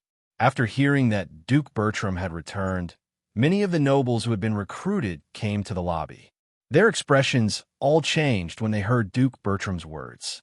Instead, all the nobles looked at Bishop McKinley with furious gazes. Hiding the truth and sending the nobles to their deaths was something that even the shrines had to give an explanation for. Sirs, we only found out that the evil god incident had escalated after the recruitment, so we organized a second round of recruitment. The shrines didn't hide their thoughts from you, and the mission was accepted by you on a voluntary basis. Bishop McKinley explained. Bishop McKinley, do you know what I've encountered? They have the ability to use a fine net to protect the entire Lone Star, and you're telling me that this is only an evil god incident? Only a true god can do this, not an avatar of a true god. Duke Bertram roared angrily. It wasn't like he hadn't experienced an evil god incident before. Some evil gods didn't awaken their true bodies, but would awaken their avatars in advance. The avatars were only slightly stronger than a rank 5 knight, but as long as 2 or 3 rank 5 knights worked together, they could still defeat an evil god's avatar. If it was only an evil god's avatar this time, then the 4 Sky Knights wouldn't have to fight the evil god's avatar. All they had to do was place the scouting formation on Lone Star. This kind of mission wouldn't be troublesome. Duke Bertram was very confident that he could handle it easily. However, facing a true god directly was equivalent to facing death for any knight below rank 5. The abilities of a true god couldn't be explained or described. Ordinary people only knew that they were incomparably powerful, so powerful that no knight below rank 5 could resist them. Even the weakest true god could casually crush any knight below rank 5, as they wouldn't even use up any energy to do so. In fact, neither Duke Bertram nor Marquis Mumford were top-tier nobles. This meant that the information they received was far less detailed than top-tier nobles, and they knew even less about true gods. Any knowledge of the true god was only in the hands of the top nobles and shrines. This kind of knowledge was strictly blocked from the rest of the class. How could Duke Bertram not be furious to have a bunch of knights who had no understanding of the true gods come into contact with a true god without informing them beforehand that the other party was a true god? Duke Bertram, the information you brought back is very useful. I will ask the shrines to give you the reward you deserve. Bishop McKinley didn't seem to notice Duke Bertram's anger, smiling as he spoke. The enraged Duke Bertram looked at Bishop McKinley, but he could only suppress the anger in his heart. Bishop McKinley, since the information I brought back is useful, does that mean I've completed a mission? Duke Bertram asked in a deep voice. Of course, you've completed a mission. Bishop McKinley nodded. He wouldn't continue to provoke Duke Bertram's anger. Very well. Since that's the case, I'll request to end the recruitment. Duke Bertram said coldly. To end the recruitment early, one had to contribute to the mission. They could only apply after completing a mission. This was actually set up to take care of the nobles who were being recruited. If 99 nobles were recruited and each person completed a mission, there would be 99 missions.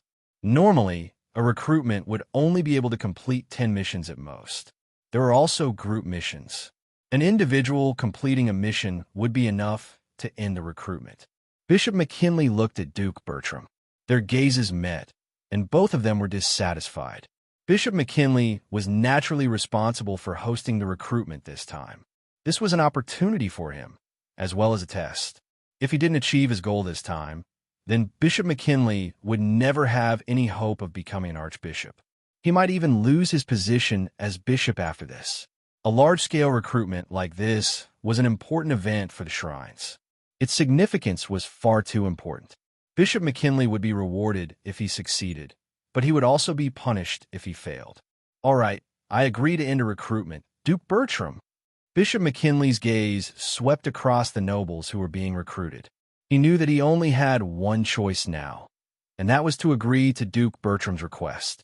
Otherwise, the recruitment wouldn't even need to continue. Bishop McKinley, thank you very much for your hospitality this time. We'll meet again at the Supreme Council. Duke Bertram turned and left, summoning his flying steed as soon as he left the Great Hall. Bishop McKinley wasn't the only one who understood Duke Bertram's last sentence. All the nobles in the Great Hall understood the meaning behind it. Duke Bertram had completely fallen out with Bishop McKinley and was going to cause a ruckus in the Supreme Council. Duke Bertram was smart. He wasn't going to involve the shrines of war or any other shrines. He only wanted to target Bishop McKinley, who was hosting the recruitment. Because Bishop McKinley had concealed the situation on Planet Loam, 5 Sky Knights had died for nothing. Behind a door on the inner side of the Great Hall, Marquis Mumford was also looking at Bishop McKinley with hatred. He didn't have Duke Bertram's abilities, but his hatred was the same. Bishop McKinley looked at the nobles who were being recruited in the Great Hall. Almost all of them were here, but he didn't announce the mission. He knew very well that announcing the mission now wouldn't have any effect. Instead, it would make the nobles even more dissatisfied. After Duke Bertram and Bishop McKinley left the Great Hall, the nobles in the Great Hall all returned to their rooms one after another. Of the 98 nobles who were left behind, none of them wanted to attend the gathering anymore. The entire luxurious hotel was strangely quiet. David remained in his room the whole time. He didn't go to the Great Hall, but he could clearly see everything that happened in the Great Hall through the eyes of the shadow attendant. After the farce ended, David shook his head with a smile. His mind sank into his own mind once more, and the 100 soul clones continuously analyzed the battle tactics he'd created. Just when David thought that he had nothing to do, there was a knock on his door.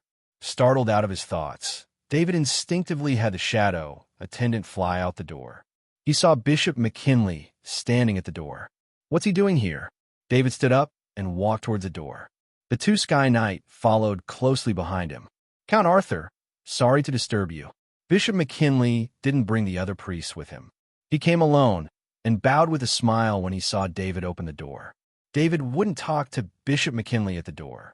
It wouldn't be a good thing if the other nobles saw them at this time. Bishop McKinley, please come in and have a seat. David moved to the side to make room and bowed. Bishop McKinley walked into the living room and waited for David to sit down with him. Count Arthur, Lord Gould told me that he doesn't want you to participate in the mission. I've also promised Lord Gould. Bishop McKinley said with a smile. David was stunned.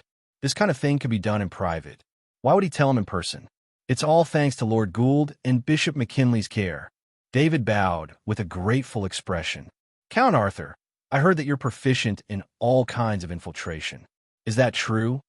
Bishop McKinley asked with a smile. No, it's not. I haven't been in the great world of God for long. All I've learned is the knight inheritance of the Luce family. I haven't even learned the knight inheritance in the past few months. David hurriedly waved his hand. He didn't understand why Bishop McKinley asked this, but he had to firmly deny it.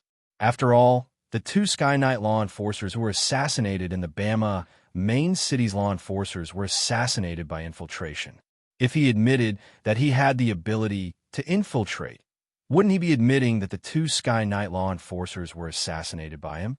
Up until now, no law enforcers or Nobles Affairs Department had come looking for him regarding this matter.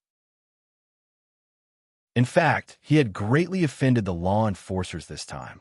In the future, David's every move in Bama main city would be closely monitored by the law enforcers. Even the entire law enforcement system would see David as a thorn in their side. As long as there was a clue or evidence, the law enforcers would pounce on him. Of course, the fact that David had the ability to infiltrate was no secret among the top nobles. Those who knew about the battle at Bali Castle would know that David had the ability to teleport for a short distance. It didn't matter if this teleportation ability was cast on magic equipment or through other means. All of this confirmed that David had the ability to infiltrate. Fortunately, David's own strength was there. If they wanted to accuse him of assassinating the 2 Sky Knight law enforcers, unless they caught him on the spot or had solid evidence, it would be impossible for an Earth Knight to assassinate the 2 Sky Knight law enforcers. Bishop McKinley stared into David's eyes and asked, Earl Arthur, The shrines don't care about worldly affairs. What you do has nothing to do with the shrines. I just want to know, if you were to infiltrate Lone Star, would you be confident? No. David rejected almost without any consideration. Bishop McKinley looked at David helplessly. He took out a communication circle and activated it. Soon, the communication circle surged with energy. Bishop McKinley, what's the matter? David was familiar with Lord Gould's unique voice from the communication circle. Lord Gould, I'm with Earl Arthur. I have something to ask for your help. Bishop McKinley's attitude was very low, and his voice had a hint of pleading. Arthur is also there. What does Bishop McKinley want? Lord Gould seemed to be very surprised. The recruitment I presided over this time is not going well. I know that Earl Arthur has a special ability to infiltrate. I want to ask Earl Arthur to infiltrate Lone Star and set up a detection circle. This is not only a mission for the shrines, but also a personal request. Bishop McKinley said softly. Lord Gould was silent. Bishop McKinley was expressing his stance. If Earl Arthur could help Bishop McKinley this time, then Bishop McKinley would become a friend of the main family. Being friends with a bishop of the Shrines of War would bring great benefits to the main family. Bishop McKinley, I can't promise you anything about this matter. Everything depends on Arthur himself. He is only an Earth Knight. I heard that 5 Sky Knights have already died. I don't want to see anything happen to Arthur. Lord Gould quickly replied. David was moved. Lord Gould had a very close relationship with him. Lord Gould didn't need to refuse. He could have discussed with him first before making a decision. Even if David didn't quite understand the meaning of Bishop McKinley's words, he could hear that there must be something beneficial to the main family. Bishop McKinley, is there nothing else to do but place the detection circle on Lone Star? David pondered for a moment and asked aloud. Earl Arthur, do you agree? Bishop McKinley asked with joy in his heart. To be honest, it was not that Bishop McKinley had any confidence in David, but from the information he had received from various parties, he knew that David most likely had some kind of special ability to penetrate all kinds of defensive magic circles. In Bishop McKinley's view, the fine net around Lone Star was also a huge magic circle. Knowing that there was a fine net around Lone Star, if David agreed to try, it meant that David was confident that he could pass through the fine net. I can place the detection circle, but if you have any other requests, please put them forward. It's not easy for me to go over.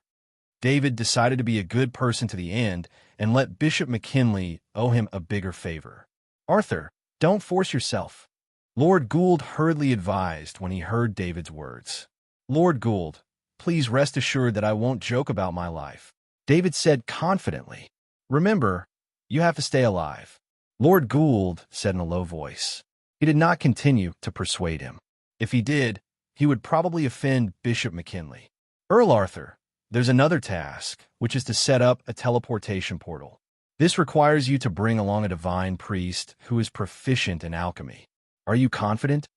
Bishop McKinley thought for a moment and decided to mention another important task in advance. Originally, to set up the teleportation portal, they had to first understand the situation on Lone Star, and then send someone to set it up. But now that David had mentioned it, Bishop McKinley hoped that David had the means to bring someone in. I'm also proficient in alchemy, so I can set up the teleportation portal. You can give me the components of the portal, and I'll set it up together with the detection circle. David took the initiative to say when he heard that it was only this matter. David was very confident about this. He had dismantled 2 teleportation portals himself. Bishop McKinley's mouth twitched. He thought of what David had said just now. He had not been in the great world of God for long, and all he had learned was the knight inheritance of the Luce family. Was the inheritance of the Luce family so powerful that it included the inheritance of alchemy? Chapter 738. Lord Gould, thank you very much. Let's meet and chat when we have time. Bishop McKinley said to Lord Gould with a smile. Regardless of whether David's entry into Lone Star was successful or not, Bishop McKinley had to owe Lord Gould a favor. Meeting with Lord Gould in private was also a way of expressing his stance. Bishop McKinley, I look forward to our next meeting. Lord Gould said with a smile. He then added, Arthur, safety is the most important thing. Yes, Lord Gould, David replied. Bishop McKinley closed the communication array. His gaze towards David was much gentler. It was understandable that David didn't want to help before. If news of the ability to break through an alchemy array spread, David would be in a lot of trouble. Once something was lost, the first suspect would be David. Just like the assassination of the Bama, Maine city's law enforcement team. Almost as soon as it happened, the law enforcement team's first suspect was David. Count Arthur, I have to explain to you. Setting up a teleportation gate requires setting up an isolated environment. Only then can you start setting up the teleportation gate. Otherwise, the teleportation gate's spatial energy might attract attention. Bishop McKinley explained to David. David nodded and said, I'll need you to provide the formation to isolate the surrounding environment. Although he had the isolation array, it was his spoils of war. He would use it on a daily basis. It was impossible to use it for this mission. Besides, David was doing the mission for the shrines. All the consumption would naturally be paid for by the shrines. That's what I should do. In addition, the mission reward for setting up the scouting array is 2 great merits. The mission reward for setting up the teleportation gate is 10 great merits and a territory. This is the biggest reward I can get for you. If you need anything else, you can ask. Bishop McKinley continued. I don't need anything else. Thank you. David bowed in satisfaction. 12 great merits and a piece of territory. This had long exceeded his imagination. 12 great merits were enough for David to be promoted to the rank of Duke. It should be known that great merits were not so easy to obtain. Except for the top nobles who had 5th-level temple knights who risked their lives to carry out missions, they could obtain more than 4 great merits. Other times, even half a great merit was extremely difficult to obtain. Many nobles had to spend hundreds of years before they were able to maintain their hereditary titles and use merit points to raise their fallen titles back to their original titles. If they wanted to have more merit points, it was very difficult to save them. Only some great nobles or top nobles would give the precious opportunity to obtain merits to their second son or daughter so that they could continue to live a noble life after leaving the family. Earl Arthur, I'll arrange a spaceship for you.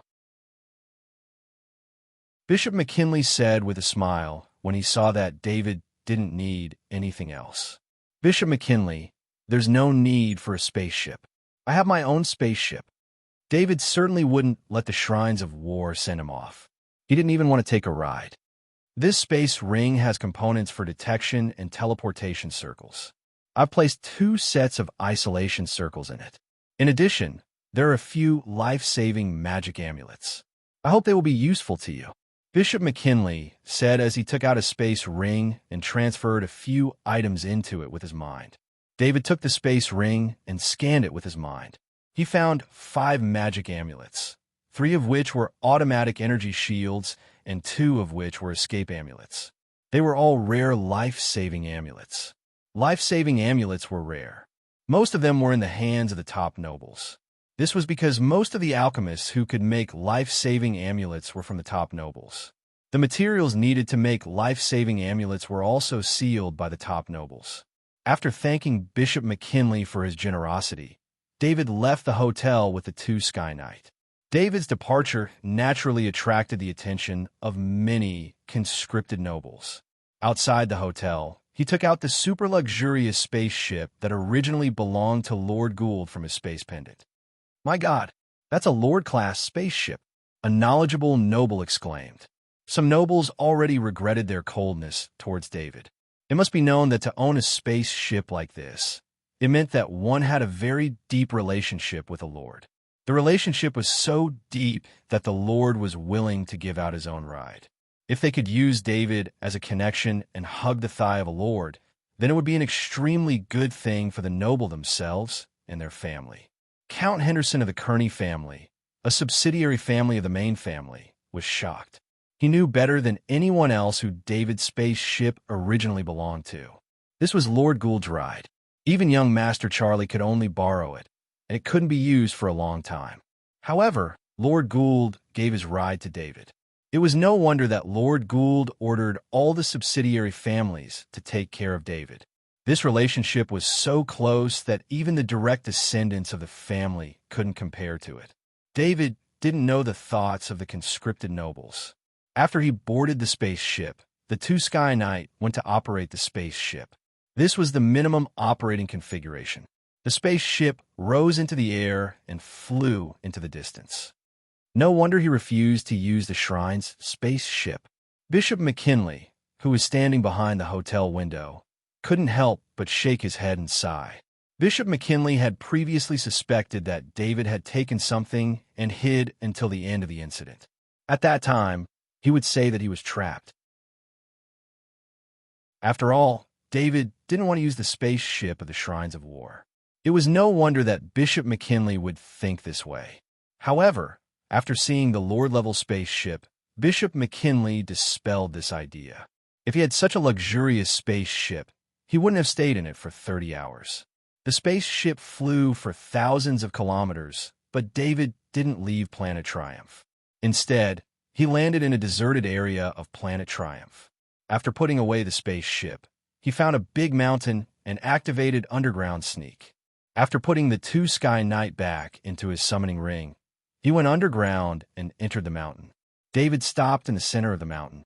Using his Underground Sneak ability to control the earth and rocks, he dug out a cave underground. He took out a cool pen and dipped it in alchemy ink. Then, he drew a pattern on the wall to hide his aura. After everything was done, David took out the middle-sized ancient portal and skillfully assembled it. After installing the Krypton Crystal Energy Stone, he activated the middle-sized ancient portal and nervously looked at the many teleportation destinations.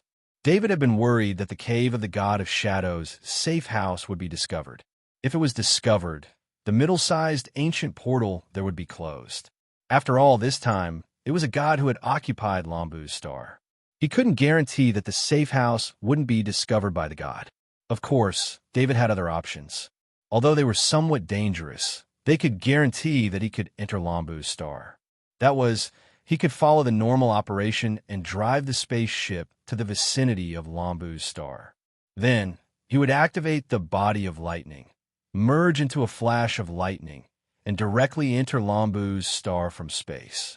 With the natural ability of lightning to ignore all attacks, David was very confident that he could successfully enter Lambu's star. But at the same time, David didn't know the true ability of the god. He couldn't guarantee that he wouldn't be discovered if he used the body of lightning. When he thought about the last time he entered the world of the god of plague, Gladstone, the feeling of being spied on made him feel a little creepy. It was hard to imagine what would have happened if it hadn't been for the 5 Knight Templars who were holding back the god of plague. David didn't know that it wasn't the 5 Knight Templars who were holding back the god of plague. It was the god of plague who mistook him and the shadow attendant for oracles from his god.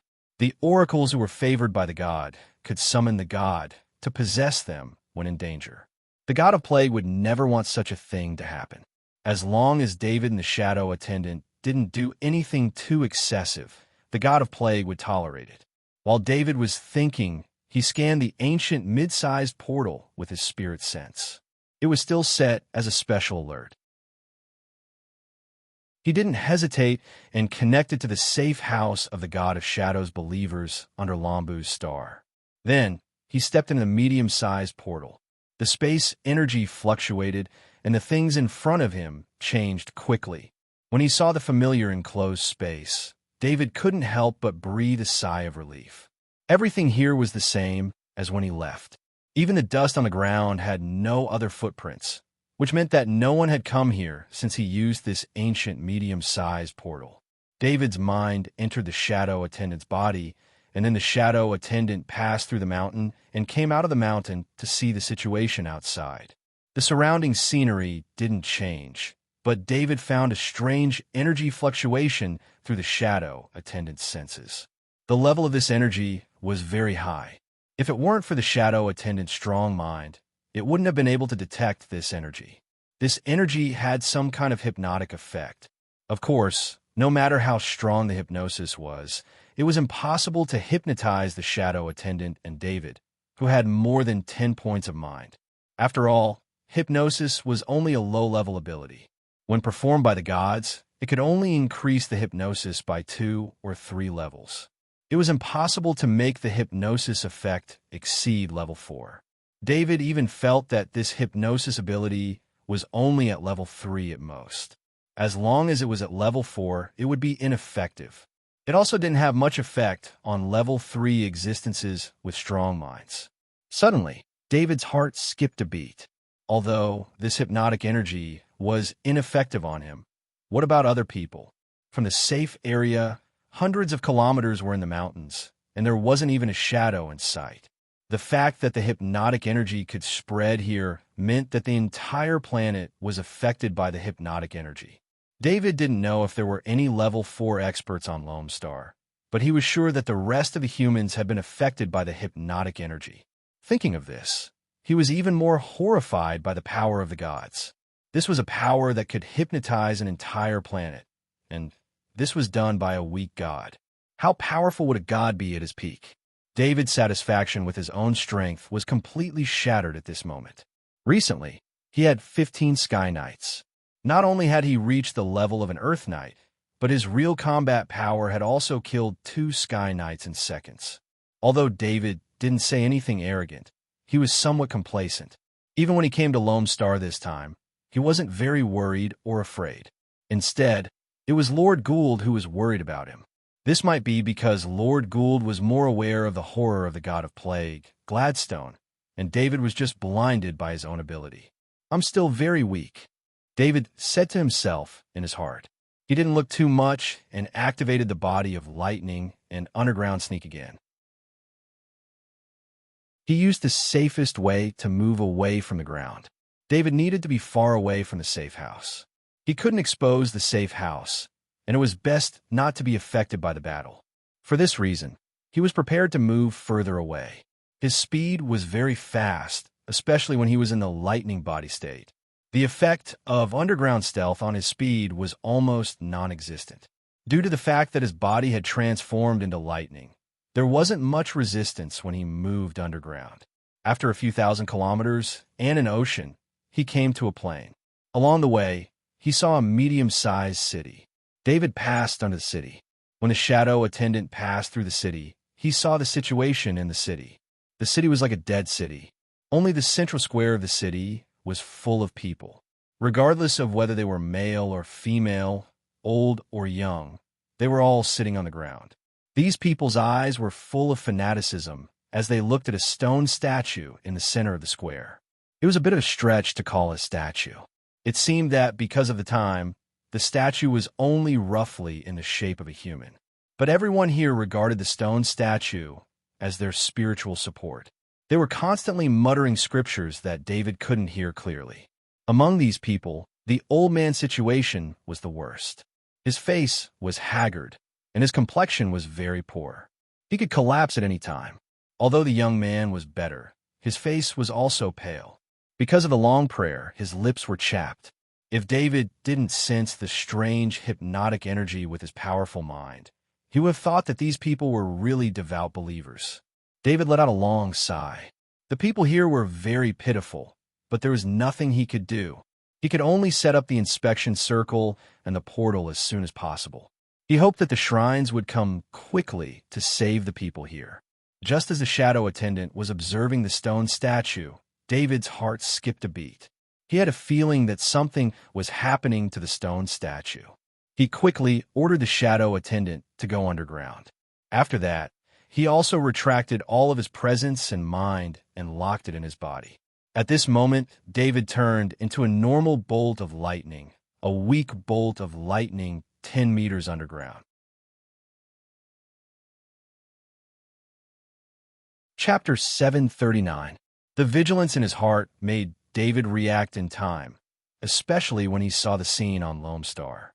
He was full of vigilance against the god of plague, Gladstone. The confidence he had shown in front of Bishop McKinley of Triumph Star had all turned into caution. Just a second after David restrained his breath, the energy on the stone statue surged as if it was alive. Then, 2 rays of light appeared in the eyes of the stone statue. It was obvious that the 2 rays of light were filled with wisdom. What appeared in the stone statue was an avatar of the god of plague, Gladstone. In order to quickly recover the faith, the god of plague, Gladstone, did a crazy thing.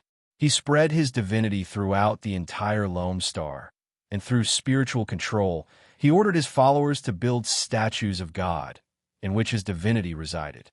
Almost every big city had a statue of the god of plague, Gladstone. This kind of statue with divinity could maximize the faith of his followers, which was 10 times more than ordinary statues.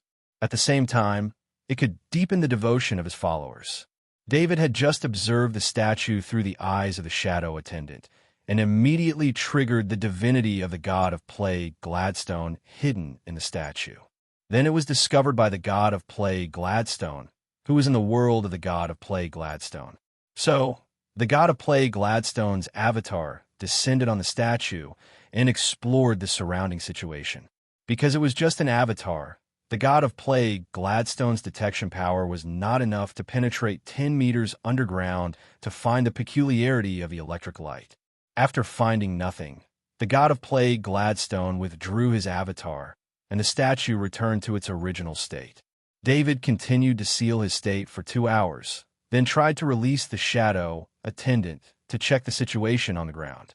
This time, he did not dare to let the shadow attendant directly observe the statue. He just glanced at it with the corner of his eye. After finding that there was no danger, he continued to use underground sneak and quickly left. After leaving the city more than 10 kilometers away, David breathed a sigh of relief. Gods cannot be looked directly at. He thought of this sentence recorded in many books. The statue clearly had some sort of connection with the god.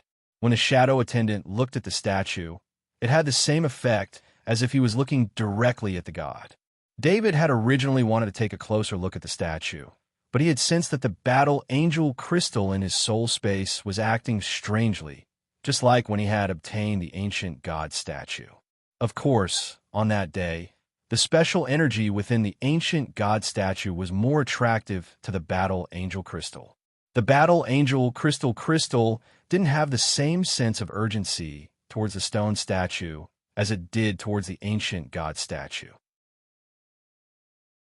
As a matter of fact, the divine energy contained in the ancient god statues was watered by the faith of countless believers over the years. Moreover, ordinary gods would not overly disperse their own divinity. Instead, they would concentrate it in a small number of statues.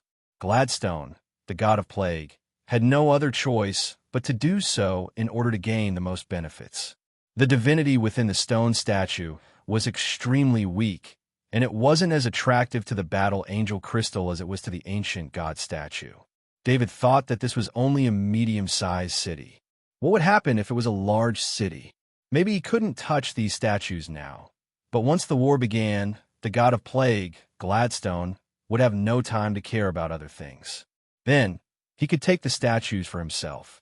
This kind of stone statue was of limited use to others, but for David, it was an extremely important resource. A single battle angel crystal had given him too many benefits. From the increase in speed to the control of his body's bones, to the increase in his cultivation efficiency by several times. Obviously, the battle angel crystal hadn't fully developed all of its abilities. If he continued to inject the special energy from the ancient god statue into the battle angel crystal, what kind of functions would the battle angel crystal have? Not only did the battle angel crystal need this kind of energy, but the other crystal of the bald strong god also needed this kind of energy. If David could activate the crystal of the bald strong god, would he be able to get the strength talent of the bald strong god? Just like how he got the speed talent when the battle angel crystal was activated. David still remembered the battle between the two gods' remnant souls in his soul dimension. The battle angel's speed and the bald strong god's strength were two extremes. What's the point of thinking about this? David shook his head. It was too early to think about this. He knew that there was a statue of the god of plague, Gladstone, in the city, so the detection circle and the portal couldn't be too close to the city. Otherwise, they would be discovered by the statue. David's spirit entered the dimension pendant on his chest. Inside the dimension pendant, his spirit reached into the master room of the spaceship. There was a very special alchemy map on the wall. He opened the alchemy map and selected the lone planet. Since the spaceship was inside the dimension pendant, he couldn't pinpoint his current location, so he had to operate it manually. David found his current location on the alchemy map according to the land and sea conditions he had passed along the way. Then, he found an area that was far away from all the cities on the alchemy map. After he found his target, he reactivated the underground sneak. The electric light moved quickly underground. David's target was a mountain. He found a cave with a ferocious beast halfway up the mountain, but the beast had already disappeared. In other words, along the way, David didn't see any birds in the sky, beasts on the ground, or fish in the water. He didn't know if these creatures were dead, or if they were manipulated like humans and only moved in certain areas. The cave he chose was very big, so it met David's requirements. He took out the 2 isolation formations that the war god temple had given him. He set one up at the top of the mountain, where he would set up the scouting formation. The other one was set up in the cave, where he would set up the teleportation gate. Of course, David wouldn't set up immediately. He came here through an ancient medium portal, so it didn't take him much time. He had to wait for another 30 hours, so that at least people would think that he came to the lone planet on a spaceship. David was below the isolation circle. He maintained the state of lightning body, restrained his aura, and waited. On the distant Triumph planet, Bishop McKinley was also anxiously waiting. 30 hours had passed. What made Bishop McKinley feel relieved was that Earl Arthur's life card hadn't been extinguished. At least, Earl Arthur didn't die immediately after arriving at the lone planet. The previous 2 groups that went to the lone planet were Sky Knights, but they were all defeated. Earl Arthur was only an Earth Knight. Would he be able to take 2 Sky Knights with him? In his constant anxiety, Bishop McKinley looked at the life card and the alchemy circle in front of him while waiting. Suddenly, a white light flashed above the long-range detection circle, and then the light filled the whole circle. "Quick, receive the detection data." Bishop McKinley ordered loudly in surprise. In fact, there was no need for Bishop McKinley's order. The priests who had been waiting on the side had already started recording. The detection circle could detect all kinds of energy data on the lone planet's surface, especially sensitive data on the gods, which was an important basis for attacking the lone planet. Bishop McKinley, abnormal divine power energy has been detected. It is determined to be the divine power energy of the mind bewitchment type. It is determined that the Lone Star is heavily polluted by the evil god. Therefore, all life forms below level 4 will be contaminated. Only a minute later, the cleric excitedly reported, "Send this information to the Archbishop immediately." Bishop McKinley ordered in a deep voice as he suppressed the excitement in his heart. Looking at the priest who was activating the long-range transmission circle, Bishop McKinley breathed a sigh of relief. His most basic task was completed. Although he had lost 5 Sky Knights, as long as he had obtained important information, no matter how big the loss was, it was not a big deal. From this information, it could be seen that the god of plague, Gladstone, was not willing to sleep, but had turned the lone planet into a place to harvest faith. This was an important reference for the next actions of the shrines.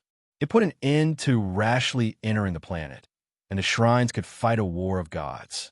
Bishop McKinley was excited. He suddenly stopped. He remembered that Earl Arthur had another task, one that he thought would be very difficult to complete. Installing a portal was a technical job. Even an expert alchemist would need some time to install a portal, and an expert alchemist had almost no combat power. Even the alchemist priests of the war shrines were only master alchemists with no combat power. Given the degree of danger on the lone planet, even a Sky Knight would find it difficult to survive there, let alone an alchemist. Coupled with the dense, bewitching energy on the lone planet, it was almost impossible for an alchemist below level 4 to survive. Bishop McKinley's heart could not help but tighten at the thought of the level 4 polluted lone planet. He was worried that Earl Arthur, an Earth Knight, would not be able to survive on the lone planet. If the bewitching energy infected Earl Arthur, he wouldn't be able to set up a teleportation gate. He wouldn't even be able to protect the scouting circle.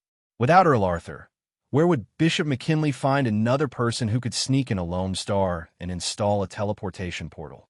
Bishop McKinley, there is a signal from the temporary portal. Should we connect it? Another priest rushed over to report. Bishop McKinley, who had heard the good news again, did not have time to reply to the priest. He rushed out of the room and headed for the small portal behind the hotel. The portal that David had brought was a temporary portal. It could only be connected to specific long-range portals and could not be used to enter the transmission network. Therefore, the temporary portal on the lone planet had to be confirmed by the Triumph Star before it could be connected. Bishop McKinley came to the small teleportation gate and took the teleportation gate control card from the priest beside him. Seeing the encrypted application information, Bishop McKinley's face lit up.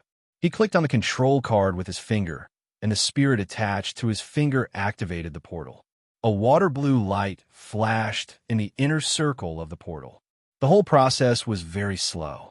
Bishop McKinley clenched his fists nervously. If the portal was successfully connected, the noble recruitment organized by the shrines would be successfully completed. As the host, he would also receive the corresponding benefits. Although it was only a few minutes, Bishop McKinley felt that it was longer than a few days. When the water blue light stabilized, the water-like portal officially started working. All the priests present waved their arms excitedly. Then, 3 figures walked out of the portal one after another. The one in the lead was David, followed by his 2 Sky Knight. "Earl Arthur, welcome back, my friend," Bishop McKinley said as he stepped forward and gently hugged David. "Bishop McKinley, I didn't let you down." Although David wasn't used to it, he knew that it was Bishop McKinley's goodwill. He waited for Bishop McKinley to hug him before bowing. "You did very well, far exceeding my expectations," Bishop McKinley said with a big smile. He then turned to the priest beside him and ordered, "Immediately arrange for Earl Arthur's residence." "Bishop McKinley, there are no better empty rooms in this hotel," the priest reminded softly. With the arrival of 99 nobles, the lowest rank was an earl. At the very least, a suite had to be arranged. The hotel had to be renovated to accommodate this recruitment. Didn't Duke Bertram leave? Arrange for Earl Arthur to go there. Bishop McKinley waved his hand and ordered. He wasn't worried at all that Duke Bertram was going to the Supreme Council to sue him. Since Earl Arthur could do it, it meant that the mission Bishop McKinley issued was something that could be completed by anyone below the rank of a knight.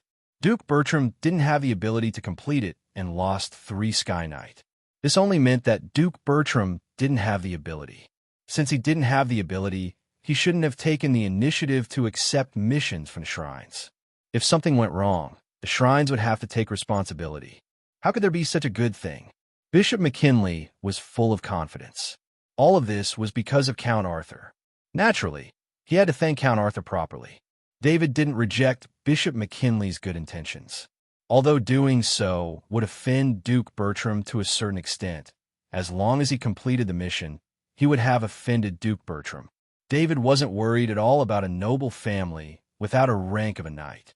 He even had the impulse to ask Duke Bertram for trouble. He needed a large amount of soul energy to revive a new Sky Knight. His spirit had already passed the 10-point threshold, so he could revive even more Sky Knights. However, he didn't have enough soul energy, so he didn't dare to easily revive a Sky Knight. Under the guidance of the priest, David arrived at the high-class area of the hotel. There were 10 courtyards here. Duke Bertram's original courtyard was number 2. The priest led him into the courtyard.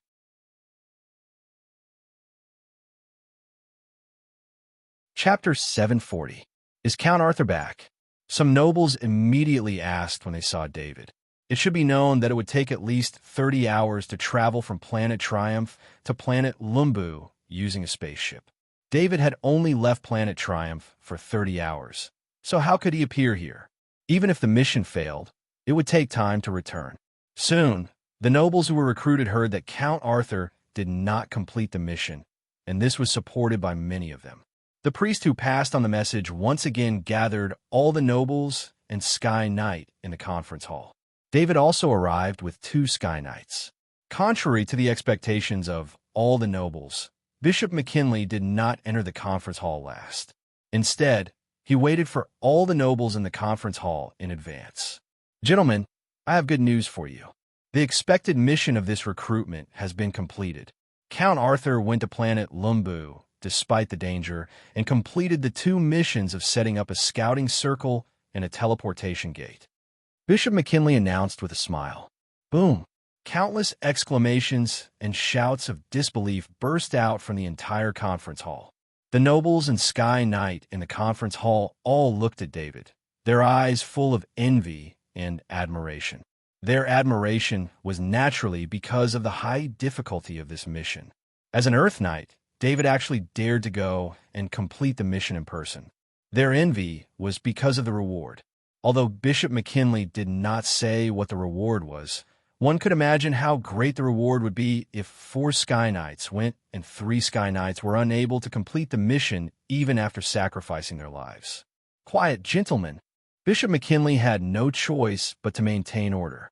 He knocked on the ground with his scepter and said, The nobles and Sky Knight who were recruited stopped talking, and the worry in their hearts disappeared. If the mission wasn't completed and no one took the initiative to accept the mission, then the shrines would forcefully assign the mission. Of course, they could be as stubborn as Duke Bertram, but there weren't many people here with the same temper as Duke Bertram, daring enough to demand an explanation from the shrines. Bishop McKinley turned to David and said with a smile, "Next is a group mission. You must be a level 4 Sky Knight to accept the mission. Of course, Count Arthur can accept the mission if he wants." Bishop McKinley, why can only a level 4 Sky Knight accept the mission? A noble asked. They had heard that the portal had been connected, and the next mission would probably be a normal exploration mission. For this kind of mission, as long as one passed through the teleportation gate and reached the Lone Star, one would be rewarded. The only difference was the size of the exploration area and the amount of rewards obtained. They had all come to participate in the recruitment, and the most difficult mission had been completed by Count Arthur. They couldn't possibly miss out on the last bit of soup, right? The Lone Star is filled with bewitching energy, which affects knights below level 4. Therefore, the shrines have decided that the exploration mission on the Lone Star is only for Sky Knight. This is also a responsibility to all of you. Bishop McKinley replied with a smile. The noble wanted to ask why Count Arthur, an Earth Knight, could go, but he quickly remembered that even the teleportation gate had been installed by Count Arthur. Count Arthur had his own means of survival on the Lone Star. When the Sky Knights saw that Count Arthur had returned alive, they guessed that the Lone Star wasn't as dangerous as they had imagined. Therefore, when the exploration mission came out, they eagerly signed up. David had no intention of going to the Lone Star at this time. He could go whenever he wanted. In his heart, Bishop McKinley's arrangement was not a good choice. By ascending the Sky Knight to the Lone Star, he could indeed obtain information from the other side, but it was more likely that the teleportation gate would be exposed. However, this had nothing to do with David. He just needed to get the reward of the mission and do his own thing. His words carried little weight. Although he had completed the main mission of this recruitment, if he were to criticize the shrines, then he would definitely break the friendship he had built with Bishop McKinley. In the end, 30 Sky Knights signed up for the exploration mission. The remaining few Sky Knights had their own reasons and didn't want to take the risk. The 30 Sky Knights left through the teleportation gate. The hotel became lively again, and parties began to be held everywhere in the hotel. However, this time, David's treatment was different. Many parties took the initiative to invite him, but he was not interested in them. The Sky Knight, Jeremiah, went through the teleportation gate. He and the other 29 Sky Knights arrived at the Lone Star one after another. After walking out of the teleportation gate, he found himself in a cave. The smell here made him frown, and he couldn't help but complain about the place where Earl Arthur had chosen to install the teleportation gate. A Sky Knight pointed in a direction and said, "Everyone, I'll go in this direction. You can do whatever you want." Then he summoned his flying mount and flew away, not giving the other Sky Knights a chance to speak. The Sky Knight, Jeremiah, also chose a direction. He didn't even speak to the other Sky Knights before he got on his flying mount and left. Of the 30 Sky Knights, some formed groups, while most acted alone. Their mission was to use the alchemy recorder to record the scenery in the sky. The more areas they recorded, the more valuable they would be, and the more merit points they would receive. The Sky Knight, Jeremiah, carefully observed the scenery on the ground. Before he came, he had spent a lot of money to buy a map of the Lone Star through his connections. At this time, he took out the map from his space ring, found his current position, and found the location of the nearest city according to the direction. The Sky Knight Jeremiah was very smart. He knew that ordinary mountains and rivers would not give him much merit points. Only by finding something valuable to record could he earn more merit points than the other Sky Knights. He changed direction in the air and flew towards the city. It was a large city with a population of 2 million. On the Lone Star, a city with a population of 2 million was one of the largest cities. The Sky Knight Jeremiah did not waste any time. He kept the alchemy recorder on and recorded everything he passed. After he flew for about 10 seconds, a Sky Knight, who seemed to think that the high altitude gave him a sense of security, suddenly let out a shrill cry after flying a kilometer high in the sky. Then, the other Sky Knights who had not flown far saw the Sky Knight struggle madly like an insect caught in a net. As the Sky Knight struggled, he fell deeper and deeper. The other Sky Knights looked at each other. They did not dare to get close to him, afraid that they would be caught in the net like him. The Sky Knight's struggle became more and more helpless. The fine net kept eating away at his blood power, forcing him to increase the output of his blood power. Help me, he cried out for help. The Sky Knight Jeremiah looked at the Sky Knight coldly. There was no pity in his eyes. According to the intelligence, there was a layer of fine net around the Lone Star. This Sky Knight wanted to die, and he did not want to save him. There were many Sky Knights who thought the same as the Sky Knight Jeremiah. In addition, this Sky Knight did not have a good relationship with others. The Sky Knight's voice became softer and softer. In the end, he gave up struggling and resigned himself to fate. Finally, the poison touched his skin and his life stopped. The Sky Knight Jeremiah shook his head. He continued to fly in the direction he had determined, but he and the other Sky Knights carefully lowered their altitude. After flying for 2 hours, the Sky Knight Jeremiah saw the outline of a huge city in the distance. He could not help but feel proud. He turned his head and looked behind him, but he did not see any other Sky Knight. Only the first to record could get merit. So, as long as the Sky Knight Jeremiah recorded the big city in front of him first, he would get much more merit than the Sky Knights who were wandering around the world. Thinking of this, the Sky Knight Jeremiah flew towards the city called Gola on the map. He did not have much scruples because, according to the results of his investigation, although Gola City was a big city, the strongest knight here was only level 3. This level 3 knight had been transferred away from the Lone Star by the main family, which meant that the strongest knight in Gola City was at most a level 2 knight. The Sky Knight Jeremiah had the advantage of flying in the sky. Even if all the knights in the city were controlled by evil gods, he did not have to worry about anything. When he flew above Gola City, he was surprised to find that there was no one in the city. However, he soon saw people. It was the same as the small city that David had been to previously. The square of this big city was filled with people. What kind of scene was 2 million people sitting together? Probably many people would not be able to see in their lifetime because it was difficult to gather 2 million people together. The Sky Knight Jeremiah looked at the square below in surprise. 2 million people were below, all sitting on the ground, facing the center of the square. He looked at the center of the square, where there was a stone statue, a very crudely carved statue.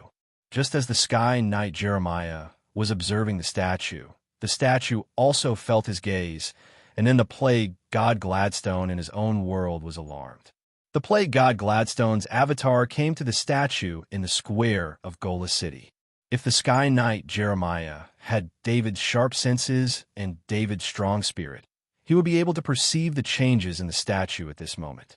Unfortunately, the Sky Knight Jeremiah did not have David's ability. He was greedy and wanted to record the details of the statue. This kind of discovery could definitely earn him more merits.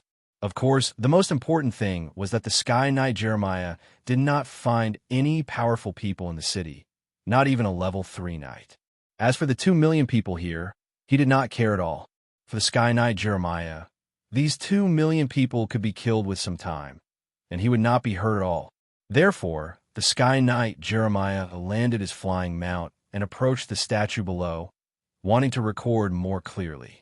The Sky Knight Jeremiah hovered 20 meters above the statue. To his surprise, the 2 million people below did not look up, let alone fight with him. He did not know that there was a powerful spirit gathering in the statue below. When he saw the statue's eyes glowing, he knew something was wrong and wanted to leave. At this moment, the Sky Knight Jeremiah's reaction was a bit slow. A wave of spirit energy rushed towards him and turned into 2 special patterns in the air, sinking into his and his flying mount's minds. Jeremiah's Sky Knight stopped in midair. There were no pupils in his eyes, only the whites of his eyes. Even a level 4 Sky Knight Jeremiah could not escape the control of the god of plagues Gladstone. The Sky Knight Jeremiah slowly landed, and his flying mount cooperated. The people on the ground near the statue made a space for the Sky Knight Jeremiah to land in the empty space. He jumped off his flying mount, which stood still. He strode to the statue and knelt on the ground, prostrating himself on all fours to show his loyalty. The stone statue formed a hand of energy and pressed on the head of the Sky Knight Jeremiah. Then, the god of plagues Gladstone learned that there was a portal set up by the shrines on Lone Star. My followers, lead the blasphemous Sky Knight to the right path. The god of plagues Gladstone whispered. When the Sky Knight Jeremiah heard the command of the god of plagues Gladstone, he stood up and performed a knight salute. He turned around and jumped onto his flying mount. When he left, the Sky Knight Jeremiah put on his knight's armor and put down his helmet so that no one could see his white eyes. The Sky Knight Jeremiah flew for dozens of kilometers and saw another Sky Knight flying at a steady pace. What happened to you? Why are you wearing full armor? The Sky Knight saw the Sky Knight Jeremiah and asked curiously. Although flying mounts could carry a lot of weight, the Sky Knight Jeremiah would still put his armor into the space ring when he was not fighting to save the energy of the flying mount. Anyway, a knight could put on his armor in the time it took to think about it. He could put on his knight's armor in time when he was in danger. The Sky Knight Jeremiah took out a blue pectin grass and said, I'm a little injured and would like to exchange for some medicine. I can use this. Blue pectin grass was an extremely precious herb. It had the effect of expanding the space in the heart. It was a rare resource for a Sky Knight. Therefore, when the Sky Knight Jeremiah took out the blue pectin grass, the Sky Knight's eyes flashed with greed. The Sky Knight Jeremiah smiled and said, You actually came out for a mission without any medicine. I agree to the exchange. 1 blue pectin grass for a bottle of level 3 healing potion. Normally, 1 blue pectin grass could be exchanged for dozens of bottles of level 3 healing potion. This Sky Knight Jeremiah wanted to raise the price. All right, the Sky Knight Jeremiah nodded in agreement. He drove his flying mount to the Sky Knight's side. When he was 5 meters away from the Sky Knight, a golden light flashed in his eyes and pierced into the Sky Knight's brain.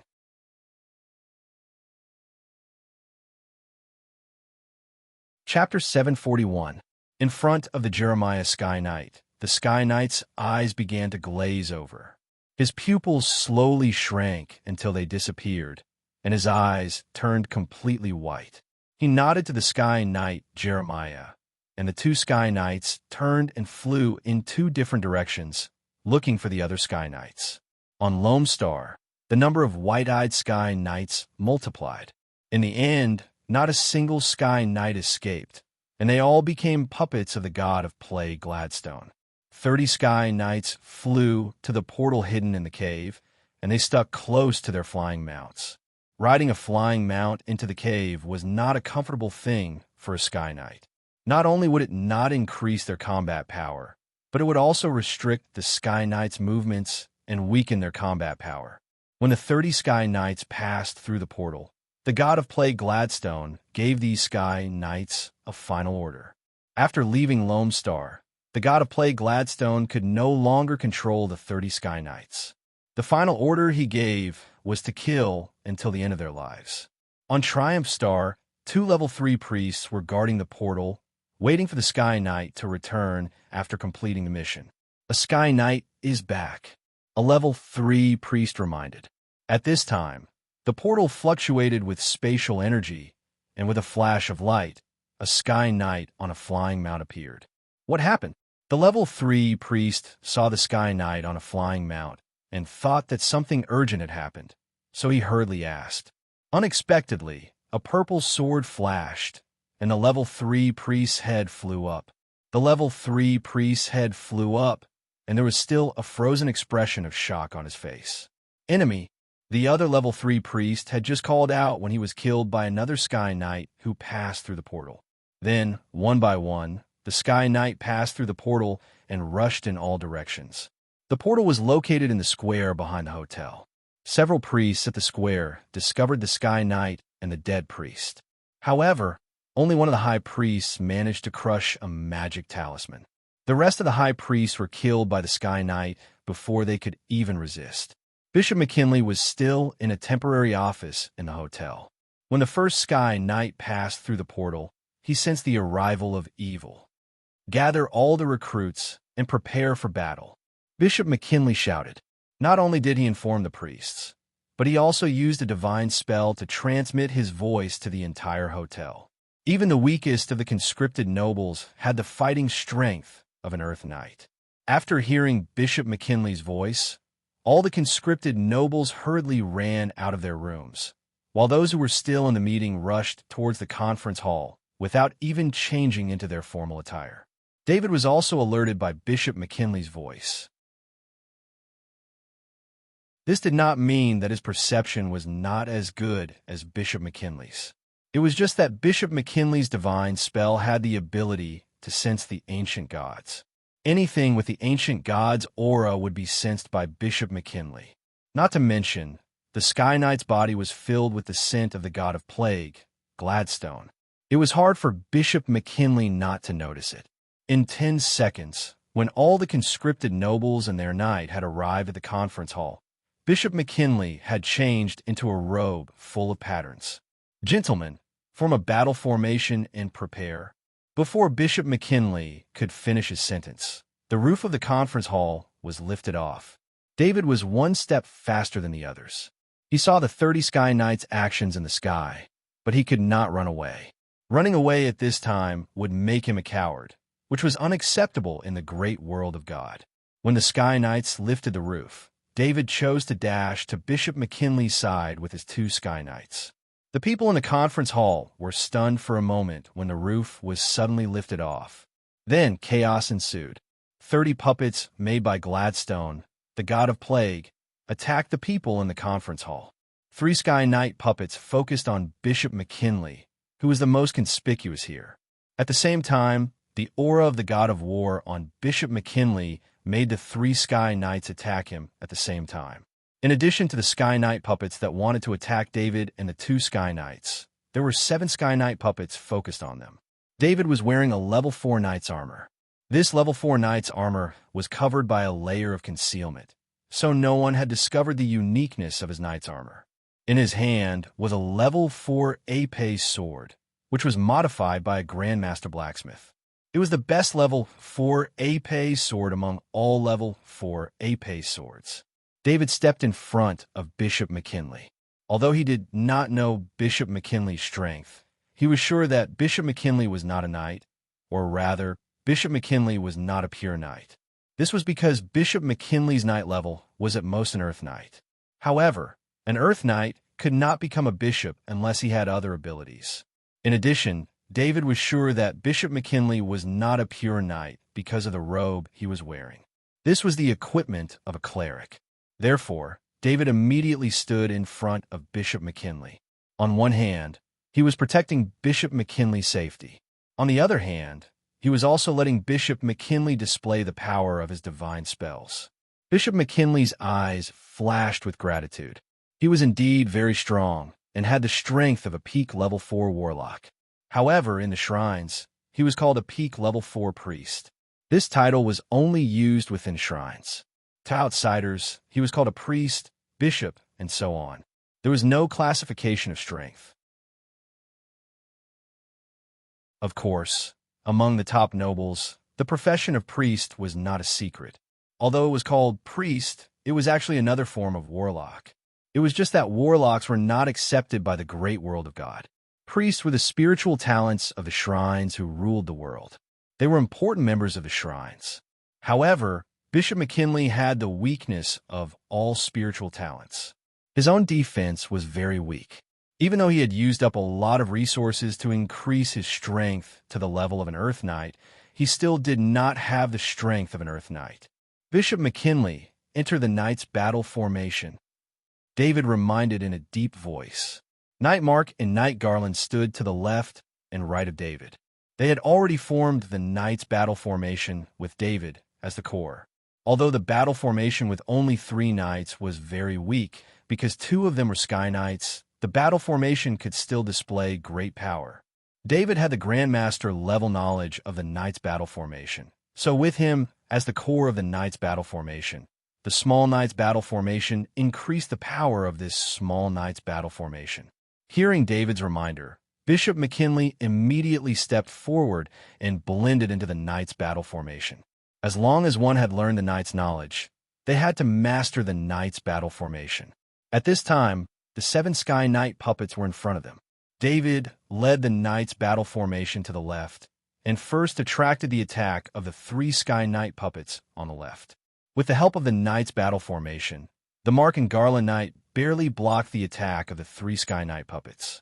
With the attack of the 3 Sky Knight puppets, the Knight's battle formation continued to turn to the left under David's command, so that the other 4 Sky Knight puppets would have to readjust their flying mounts if they wanted to attack them.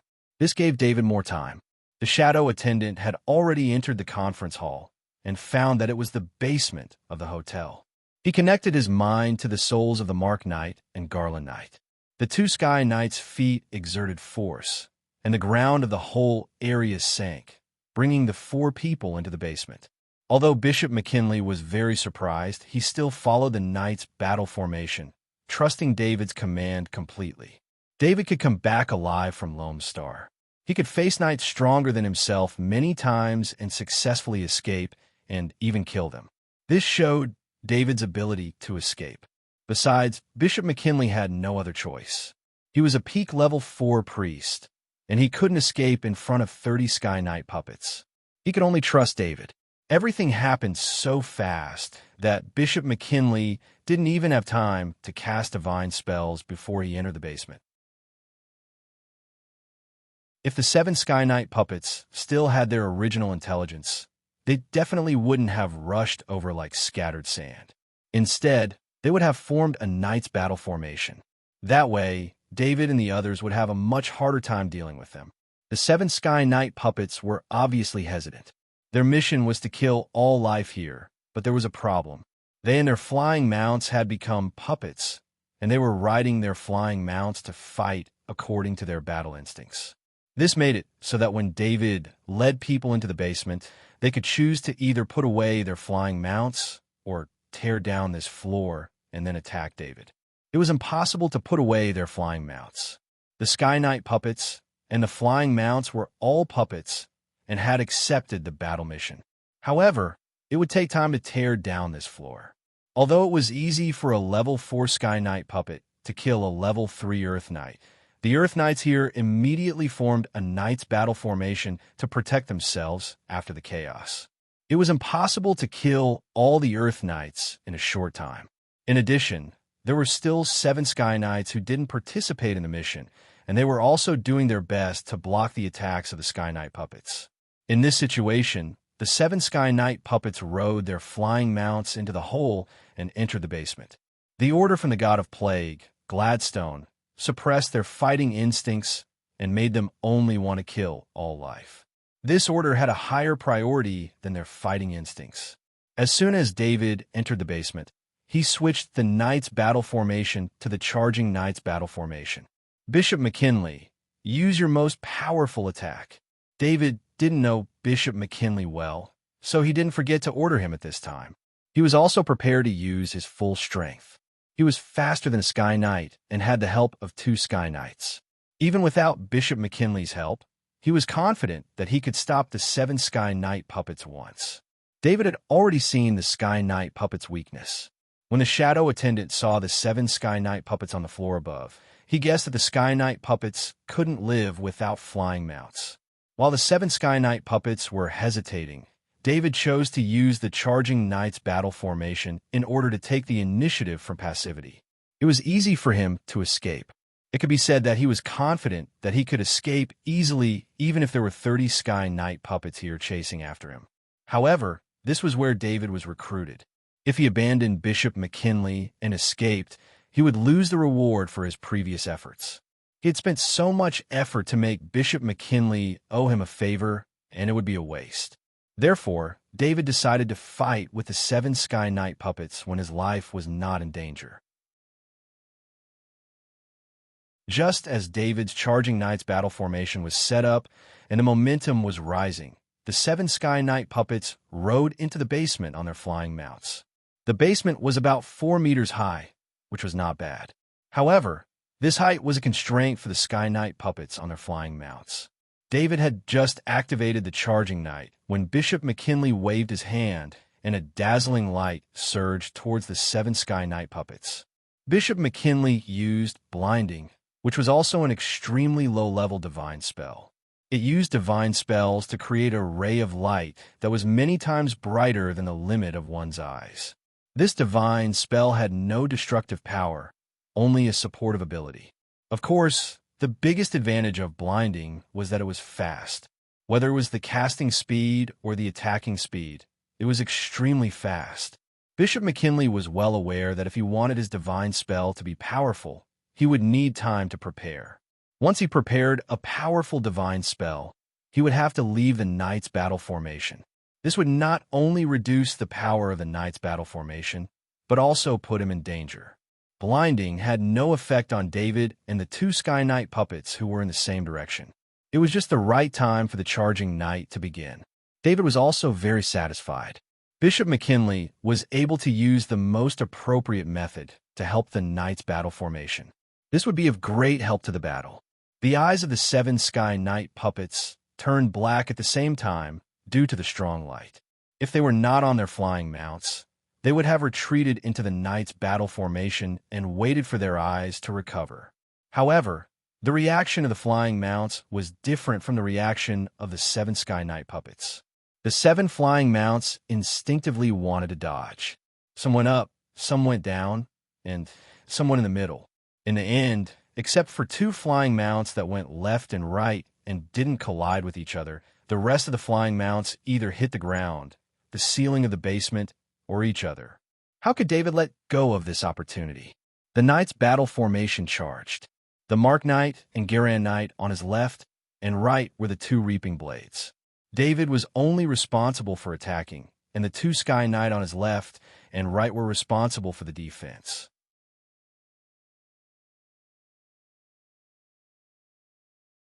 Chapter 742, Blessing of Strength. Bishop McKinley took out a divine amulet from his space ring and activated the special divine spell on it. This divine amulet was countless times more precious than ordinary magic amulets.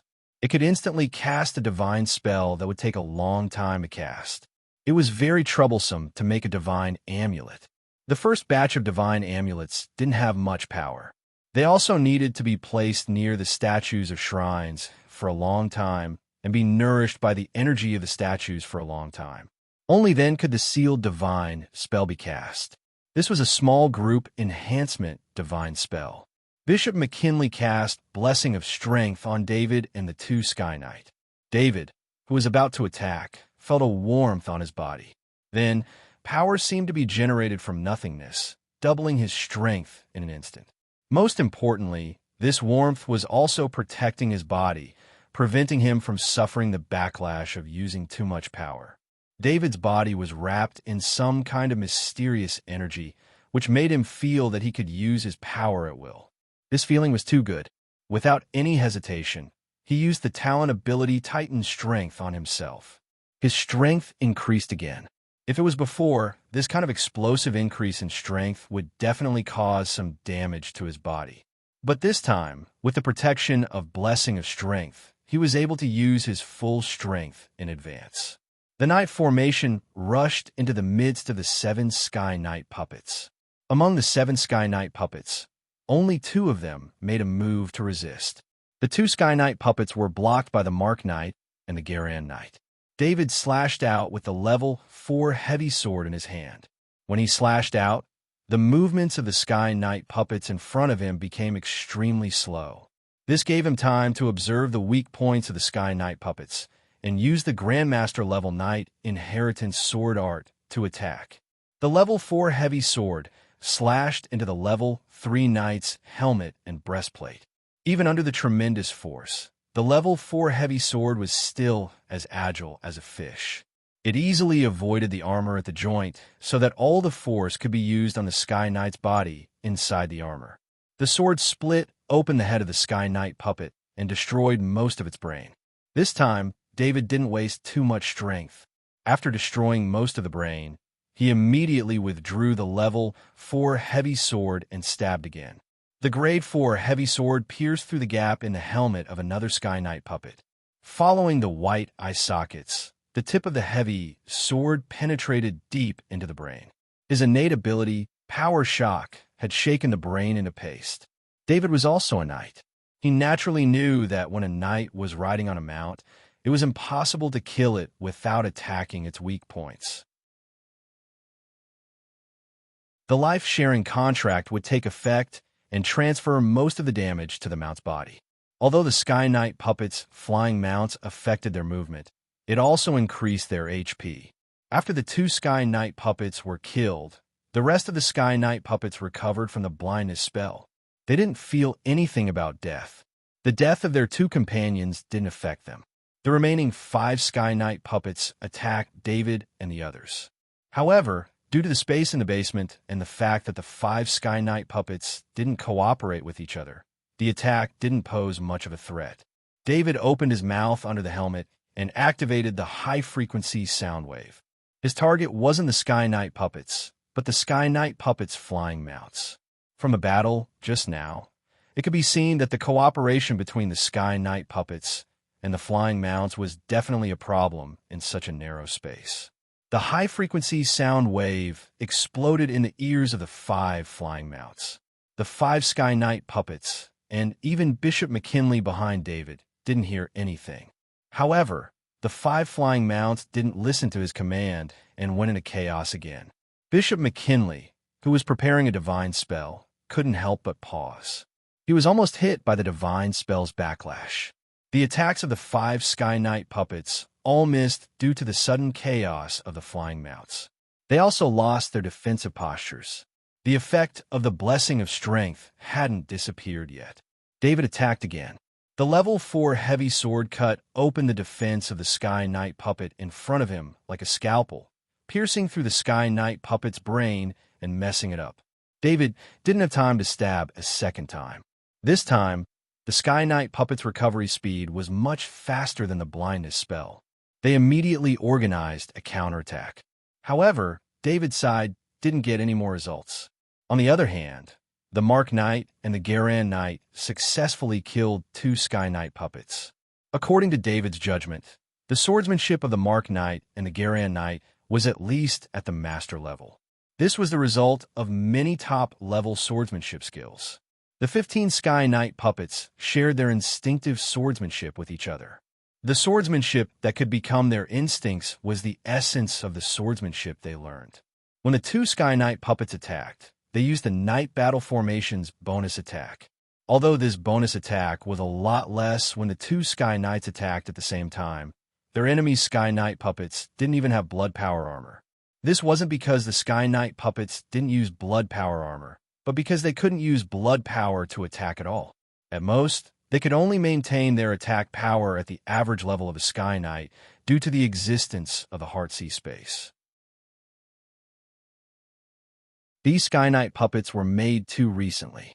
The God of Plague, Gladstone, didn't pay much attention to the Sky Knight puppets. He only used simple hypnosis to control them. Therefore, the heart sea space of the Sky Knight puppets was only preserved. If they wanted to use the blood power, they would need a period of training. This also caused the Sky Knight puppets to have no particularly strong defense when they were attacked. The Mark Knight and the Garan Knight chopped off the heads of the two Sky Knight puppets almost at the same time. Then, they protected the Knight battle formation on the left and right and retreated. In front of David, there were only 3 Sky Knight puppets left. They were no longer a threat to David's team of knights. After the Knight battle formation retreated 10 meters, it changed into the charge formation again. This time, David was the arrowhead, rushing towards the 3 Sky Knight puppets. The divine spell that Bishop McKinley had been preparing was finally completed. He pointed the scepter in his hand forward, and a white beam of light shot out. This white beam of light was too fast. The Sky Knight puppet in the middle didn't have time to dodge and was hit in the body. The white beam of light broke through the Sky Knight puppet's breastplate in the middle. The level 3 knight's armor couldn't withstand the attack of this divine spell. After breaking through the level 3 knight's armor, the white beam of light continued to attack the puppet's heart. The heart of the Sky Knight puppet in the middle was pierced, and the white beam of light pierced through the armor on the back of the Sky Knight puppet. Everything happened too fast. The Sky Knight puppet was still in the attacking posture of the flying mount. David could see the situation on the other side through the Sky Knight puppet's heart. The Sky Knight puppet couldn't maintain its posture for long. Its body went limp and it fell down. Because of the shared life contract, the flying mount was also instantly fatally injured and fell to the ground. When the charge formation reached the last 2 Sky Knight puppets, David had the absolute advantage. In just a few seconds, the battle strength of the 2 sides was reversed. Bishop McKinley successfully killed a Sky Knight puppet, making the battle easier for David. He was at the forefront of the Charge Knight formation, stabbing out with the level 4 heavy sword in his hand. This stab wasn't aimed at the Sky Knight puppet's body, but at the weapons in the hands of the 2 Sky Knight puppets. David's level 4 heavy sword pierced the level 4 heavy sword in the hands of a Sky Knight puppet. The spot where the sword was stabbed was very clever. It happened to be an important node in the direction of the Sky Knight puppet's power. David's level 4 heavy sword pierced the node, causing the level 4 heavy sword in the hands of the Sky Knight puppet to change direction and block the level 4 heavy sword of the other Sky Knight puppet. Instinctively, the 2 Sky Knight puppets withdrew their level 4 heavy swords. They didn't want to collide with the weapons of their companions. David didn't care about the aftermath. He was the arrowhead of the charge formation. After completing his attack, the rest was for the 2 Sky Knight puppets to attack. David left the 2 Sky Knight puppets behind the 2 Sky Knight puppets who had lost control of their weapons. With the help of the charge formation, the 2 powerful Sky Knights easily killed the 2 Sky Knights. "Count Arthur, I finally believe the rumors," Bishop McKinley exclaimed as he looked at the 7 Sky Knight corpses in the basement. It was rumored that David had the ability to kill a Sky Knight. However, this was only a rumor. Many nobles believed that David had some kind of secret technique that could help the 2 Sky Knights beside him gain a better chance to kill him. It wasn't that David really had the ability to face a Sky Knight. Bishop McKinley, on the other hand, had witnessed David's power with his own eyes. Although Bishop McKinley had cast the Blessing of Strength effect, it only increased his strength. It did not improve his battle skills or control of the knight's battle formation at all. "Bishop McKinley, your theurgy is very important," David said with a smile. The 2 Sky Knight puppets stepped forward to collect the equipment on the corpses. Then, David waved his hand, and 2 space rings containing the equipment of the 2 Sky Knight puppets were handed to Bishop McKinley by Nightmark. "Count Arthur, please take all the spoils. I haven't thanked you for saving my life. You're making me feel ashamed." Bishop McKinley refused. David didn't have time to be polite. The battle was still going on above, and there were continuous screams. David didn't collect the corpses of the Sky Knight puppets this time. Just now, every time a Sky Knight died, the shadow attendant could absorb a bit of soul. However, this soul was definitely different from the soul of a real level 4 Sky Knight. based on his experience of absorbing soul energy from the shadow attendant. The soul energy absorbed from each Sky Knight puppet was only a quarter of the soul energy of a normal Sky Knight. In addition, David didn't feel any vitality from the corpses of the 7 Sky Knight puppets. The corpses seemed to have been dead for a long time. David wasn't interested in these corpses at all. They didn't have a trace of vitality. Even if he soaked them in the indestructible life force, they wouldn't be revived. Bishop McKinley, what do you think we should do next? David turned to ask Bishop McKinley. The battle above was still going on. Of course, the 23 Sky Knights still had the absolute advantage. More than 40 knights had already been killed. Count Arthur, if possible, please help us. Bishop McKinley bowed to David and begged. Bishop McKinley naturally knew this request was too much. David had risked his life to save him, and he still made such a request. However, Bishop McKinley was the leader of this recruitment. If all the recruits were killed, he would have to bear a lot of responsibility. Then I'll need Bishop McKinley's cooperation, David said with a smile. The duration of the blessing of strength hadn't ended. With David's perception, the blessing of strength could last for at least another 10 minutes. During this time, he could display the fighting power of a Sky Knight. In addition, these Sky Knight puppets were obviously lacking in intelligence. As long as he took advantage of this, with the cooperation of the knights above, he could still save more people. No problem, Bishop McKinley said with a face full of joy. Through the eyes of the shadow attendant, David saw a Sky Knight puppet attacking a group of knights. The group was made up of 6 Earth Knights, and they were constantly retreating under the attack of the Sky Knight puppet. The back of the Sky Knight puppet was facing the hole in the ground. David and the rest were below the hole. Follow, David reminded Bishop McKinley softly. Following that, David jumped up the hole and returned to the roofless meeting room. His jump was very high, and he was right behind the Sky Knight puppet. The Sky Knight puppet sensed an enemy behind it and immediately turned its head. David's level 4 heavy sword accurately knocked away the Sky Knight puppet's heavy sword. Then the Mark Knight and Garan Knight arrived. The Mark Knight blocked all the escape routes of the Sky Knight puppet, while the Garan Knight stabbed 3 times. The third stab pierced the level 4 heavy sword into the Sky Knight puppet's vital point. Join our Knight battle formation, David said to the 6 Earth Knights. Actually, David didn't need to say anything. Just seeing that there were 2 Sky Knights in this battle formation and that they had just easily killed a Sky Knight, the 6 Earth Knights wanted to join this battle formation. Only with this kind of Knight battle formation would they have a higher chance of surviving in battle.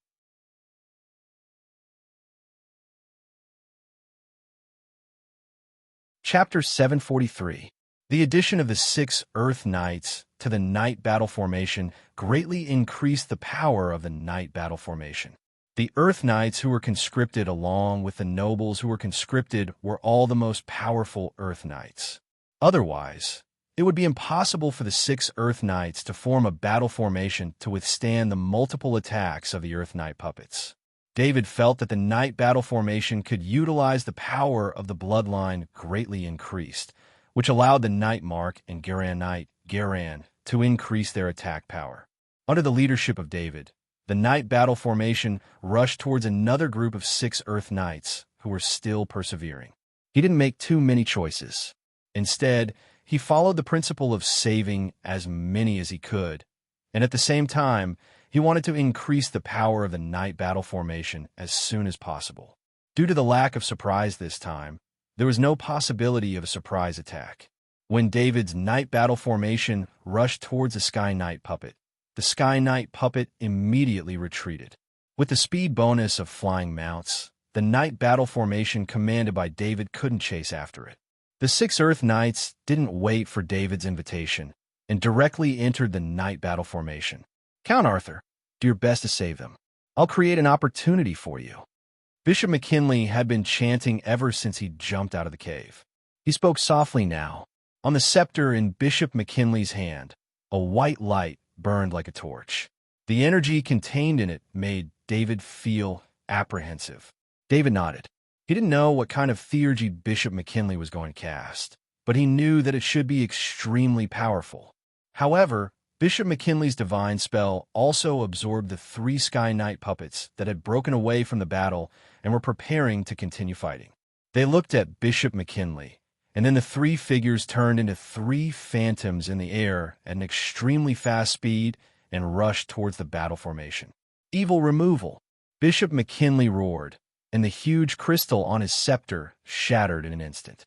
A huge white ball of light rose from the scepter, as dazzling as a newborn star.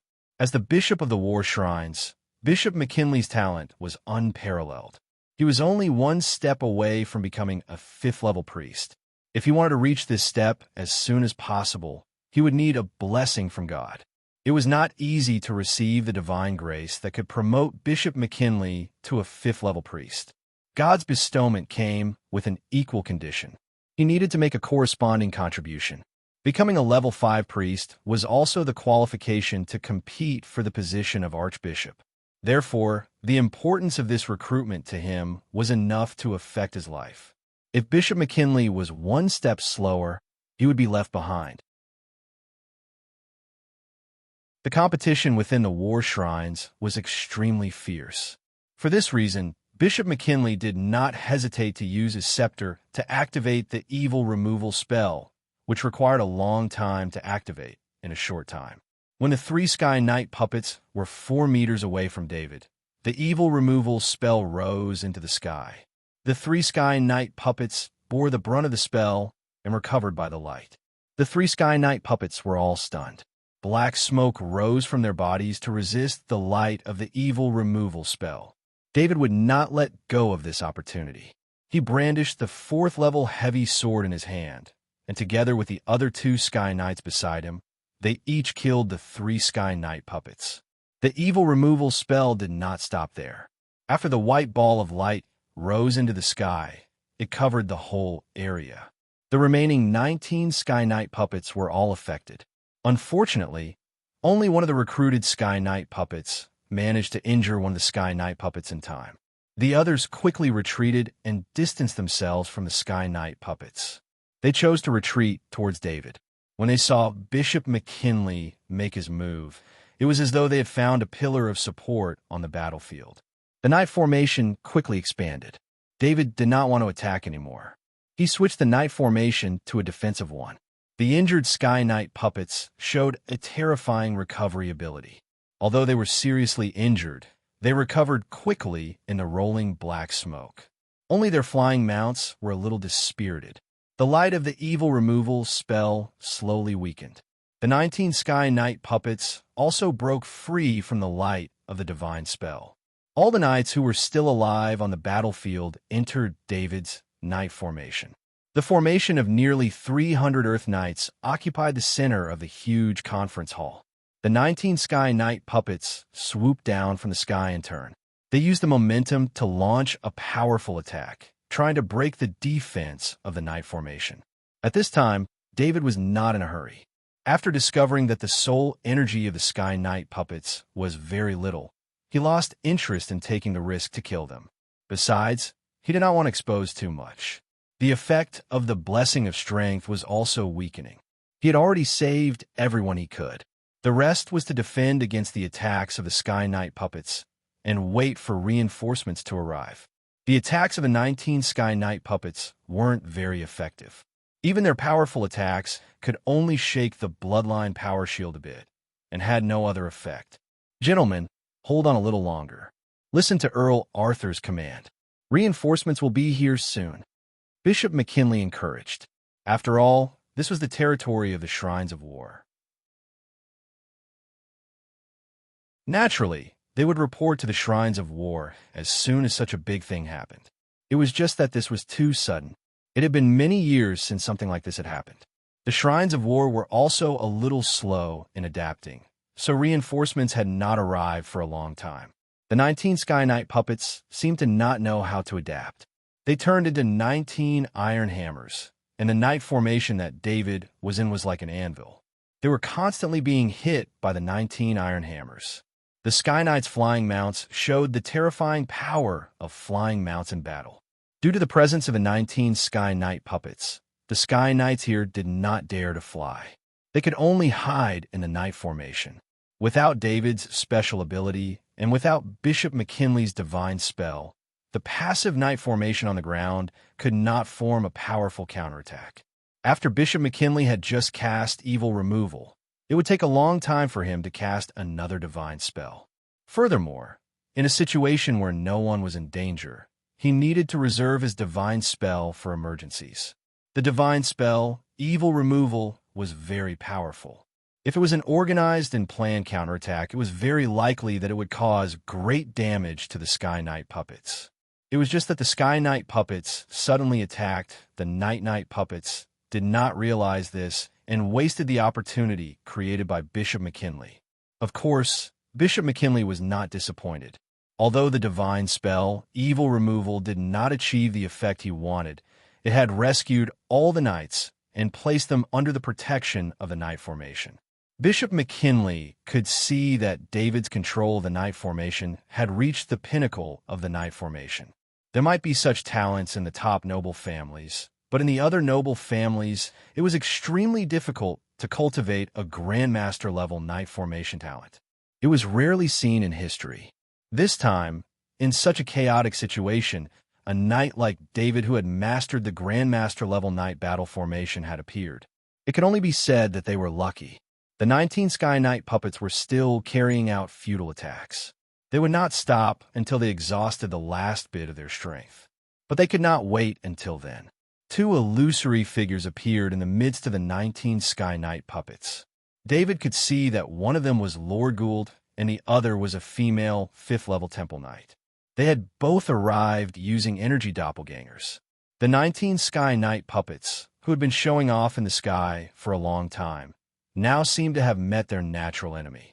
Every time Lord Gould and the female 5th-level Temple Knight attacked, a Sky Knight puppet would fall from the sky. The 19 Sky Knight puppets had been ordered by the god of plague, Gladstone, to attack to the death, so they would not run away. In the sky, who could be faster than the energy doppelgangers of the 5th-level Temple Knight? The Sky Knight puppets' flying speed advantage was like a joke in front of the energy doppelgangers of the 5th-level Temple Knight. The battle ended amidst the cheers of the knights. After the last Sky Knight puppet was defeated, everyone in the formation bowed to the two 5th-level Temple Knights. Lord Gould, Knight Annabella, thank you for your help. Bishop McKinley stepped forward and bowed to express his gratitude. Bishop McKinley, after receiving your request for help, I was impatient to wait for the shrines to assign tasks. Lord Gould happened to be here as a guest, so I called him over to solve the problem. The Knight Annabella smiled and waved her hand. This was the first time David had seen a female 5th-level Temple Knight. Although it was an energy doppelganger, he could see that the Knight Annabella was extremely beautiful. It was impossible to tell from her face that she was a powerful 5th-level Temple Knight. Arthur, are you hurt? Lord Gould did not care about the others and landed beside David and asked kindly. Lord Gould's words stunned everyone around. The relationship between David and the main family was beyond everyone's expectations. All of them were high-ranking nobles, so naturally, they all knew who Lord Gould was. They looked at David with different eyes again. David's fighting strength in the chaos could almost be regarded as a Sky Knight. Coupled with his ability to command the night battle formation, David showed his amazing talent as a knight. Lord Gould, thank you for your concern. I'm not hurt. David bowed and replied, Come, meet the Knight of the Annabella Temple. Lord Gould introduced David with a smile. Greetings, Knight of the Annabella Temple. David made a knight's salute. Lord Gould, is this the boy you're worried about? He's already an Earth Knight at such a young age. Knight talent is very strong. The Knight of the Annabella Temple chuckled and returned the salute, then said to Lord Gould. David finally understood why Lord Gould had appeared here. There was an invitation from a Knight of the Annabella Temple, and it was also because David was here. With Lord Gould's status, how could he be invited to participate in reinforcements at will? His safety directly determined the rise and fall of the main family. This is not the place to talk. Please take a rest. This place needs to be cleaned up. Bishop McKinley reminded. Arthur, come with me. Let the shrines deal with this. Lord Gould nodded and said. The energy avatars of the two fifth-level knights and David left the damaged main building of the hotel and came to the second courtyard where David lived.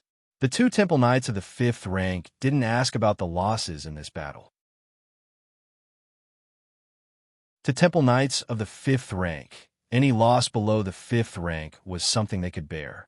In fact, it was because of this mentality that Bishop McKinley had sent the 30 Sky Knights to carry out dangerous exploration missions. It was better to let a Sky Knight take the risk than to let a fifth-level knight take the risk. It was just that they didn't expect the god of plague Gladstone's counterattack to be so fast. This was because the 30 Sky Knight puppets were not within the range of the god of plague Gladstone's faith. Otherwise, if the Sky Knight puppets were highly toxic, the damage would be multiplied. The reinforcements of the war shrines had also arrived. Due to the Annabella Temple Knights' initiative to volunteer, the shrines of the war were much faster.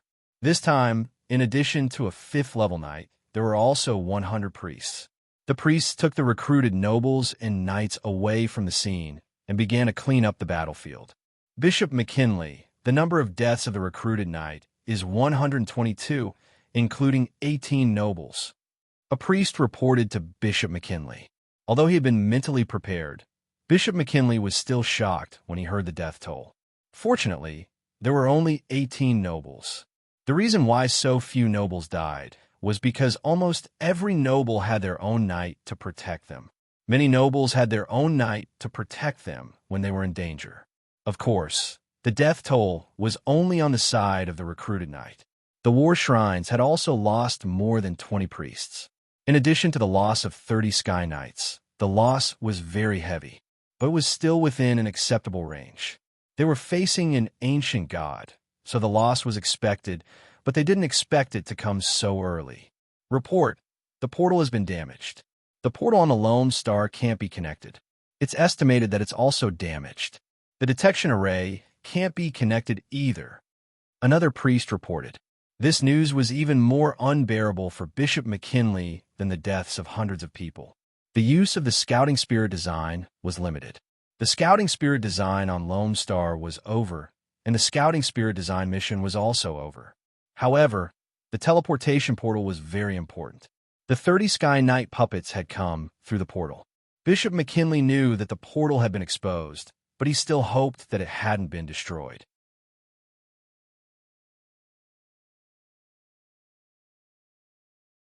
Chapter 744. While the battlefield was being cleaned up, David's courtyard was very peaceful.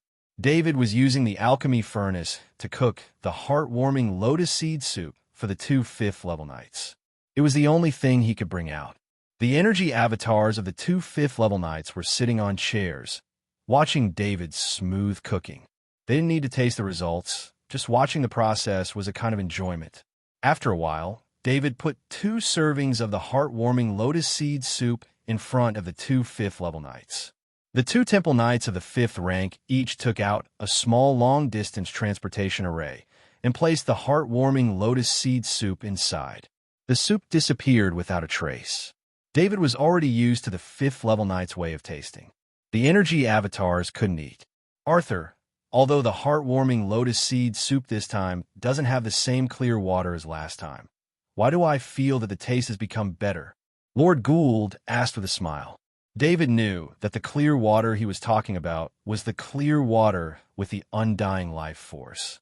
This time, he didn't add any undying life force, so it naturally wasn't as good as the 50 servings of heartwarming lotus seed soup last time. However, his spirit had reached the 5th rank, and with the bonus of the 5th rank, his cooking grandmaster ability far surpassed that of an ordinary cooking grandmaster. If he added another rank above the grandmaster cooking level, his cooking level would be at that rank. Therefore, even without the undying life force, the heartwarming lotus seed soup still made Lord Gould sigh in admiration. Count Arthur, I'm definitely going to make friends with you. The temple knight Annabella also woke up from the aftertaste of the heartwarming lotus seed soup, and she said with a smile. This was the first time the temple knight Annabella had used the heartwarming lotus seed soup, So she had the deepest feelings. As long as one was a 5th level knight, they would have the fear of losing their emotions. Any item that could preserve emotions would be valued by a 5th level knight. As a knight of the Holy Temple, Annabelle was sure that if she had a constant supply of the heartwarming lotus seed soup, she would be able to survive for at least 10 more years. She was a very straightforward person. She would say whatever was on her mind. Once she opened her mouth, she would speak her mind. Annabella, Knight of the Holy Temple, don't just take advantage of Arthur. Think about what I told you. Lord Gould said with a smile. No problem. Isn't it just a territory? This time, Count Arthur has earned enough merit to exchange for a large territory. I will personally coordinate the location of the territory. The Annabella Temple Knight promised with a smile. For a knight of the Annabella Temple, this was something she could do casually, but it was worth it to make friends with David. Arthur has also been granted a territory by the Earth Shrines. You just need to place the 2 territories on the same planet. Lord Gould said casually, that's a small matter. If the Earth Shrines can give it, then we War Shrines certainly won't have a problem. The Annabella Temple Knight waved her hand. Then I thank you on behalf of Arthur. Lord Gould was afraid that the Annabella Temple Knight of the Holy Temple would regret it. So he immediately said, Lord Gould, you won't trick me, right? Where's the territory granted by the Earth Shrines? When the Annabella Temple Knight of the Holy Temple saw Lord Gould's attitude, she knew in her heart that she had been tricked by Lord Gould. However, she was not angry. She just wanted to know the location of the territory and think of a way to get it. The Annabella Temple Knight of the Holy Temple owed Lord Gould a favor. This time, when she had invited Lord Gould to help, Lord Gould had agreed without saying anything. It's the Gammy planet that has just been transformed. The Earth Shrines have granted the 2nd continent to Arthur. Lord Gould said with a smile, Count Arthur, you should thank Lord Gould. I have never seen him ask for help for anyone. The Annabella Temple Knight of the Holy Temple turned to David and said, the reason why Lord Gould appeared at the War Shrines this time was to fight for more benefits for David. Lord Gould heard from Bishop McKinley that David had completed 2 very difficult missions and gained a lot of merit, so he personally came to help David. The Earth Shrines had Bishop Bolin on their side, so naturally they would do their best to get the best territory for David. Gammy Planet was a planet that had been discovered a long time ago. However, when it was discovered, although the surface of the planet had water, plants, and some special creatures, it was not suitable for human habitation. In fact, many planets in the great world of God were like this. The living conditions of human beings were very harsh. In order to make the planet's environment completely suitable for human survival, the probability of natural formation was not high. Therefore, transforming the planet became the task of the shrines. They used magic to transform the planet bit by bit until the planet's environment was suitable for human habitation. Only then would the planet be open to the public. These planets were also the most sought after among all the reward territories. Although the planets lacked residents and buildings, there was one advantage to such planets. All the land was ownerless. Once the temple bestowed the land could be developed at will without any trouble. For some developed planets, after the shrines granted a territory, it would consume a lot of the Lord's energy to deal with the various relations of the territory. Many families had to work hard for several generations before they were able to control everything in their territory. The Annabella Temple Knight naturally knew about Gammy Planet. This newly transformed planet had 6 continents, but only 1 or 2 of them had green plants and water, while the other 4 were all deserts. These 2 continents with green plants were called the 1st and 2nd continents according to their size. The 2nd continent was only a quarter of the 1st continent's area, so there were not many nobles who wanted to obtain it. However, the 1st continent was different. The 1st continent's environment was excellent. It seemed that all the spiritual energy of the other 4 deserted continents had been concentrated in the 1st continent. Therefore, many nobles had their eyes on the 1st continent. According to the Annabella Temple Knight, there were 2 great nobles who had this idea and had applied to the shrines. However, because the shrines set a high merit value for the first continent, it would take some time for the two great nobles to apply to complete the merit mission. This time was likely to take more than 10 years, or even longer. David's merit was definitely enough. The Annabella Temple Knight told David that Lord Gould was worried about David's matter, but in fact, he had agreed to this matter. Lord Gould, David was about to say something, but Lord Gould waved his hand and interrupted him. Arthur, remember that you're a friend of the Main family. We of the Main family treat our friends with sincerity. This is the foundation of the Main family, Lord Gould said solemnly. Earl Arthur, I want 10 servings of the heartwarming lotus seed soup. The Annabella Temple Knight pointed to the alchemy furnace in front of her and said. Hearing the Temple Knight Annabella's direct request, David couldn't help but stare blankly for a moment. But when he saw Lord Gould give him a meaningful glance, he had an idea. No problem. I'll cook it for you, David replied with a smile. The two level 5 Temple Knights continued to admire David's cooking. It seemed that this kind of cooking could also move them, similar to the heartwarming lotus seed soup. Bishop McKinley came to the door of the courtyard. The Annabella Temple Knight sensed his arrival and opened the door for him. The Annabella Temple Knight stopped Bishop McKinley from speaking and gently pointed to David, who was cooking, indicating that they shouldn't disturb David. Although Bishop McKinley was anxious, he didn't want to disturb David, so he sat and watched David cook. David also saw Bishop McKinley, so he made 2 more servings.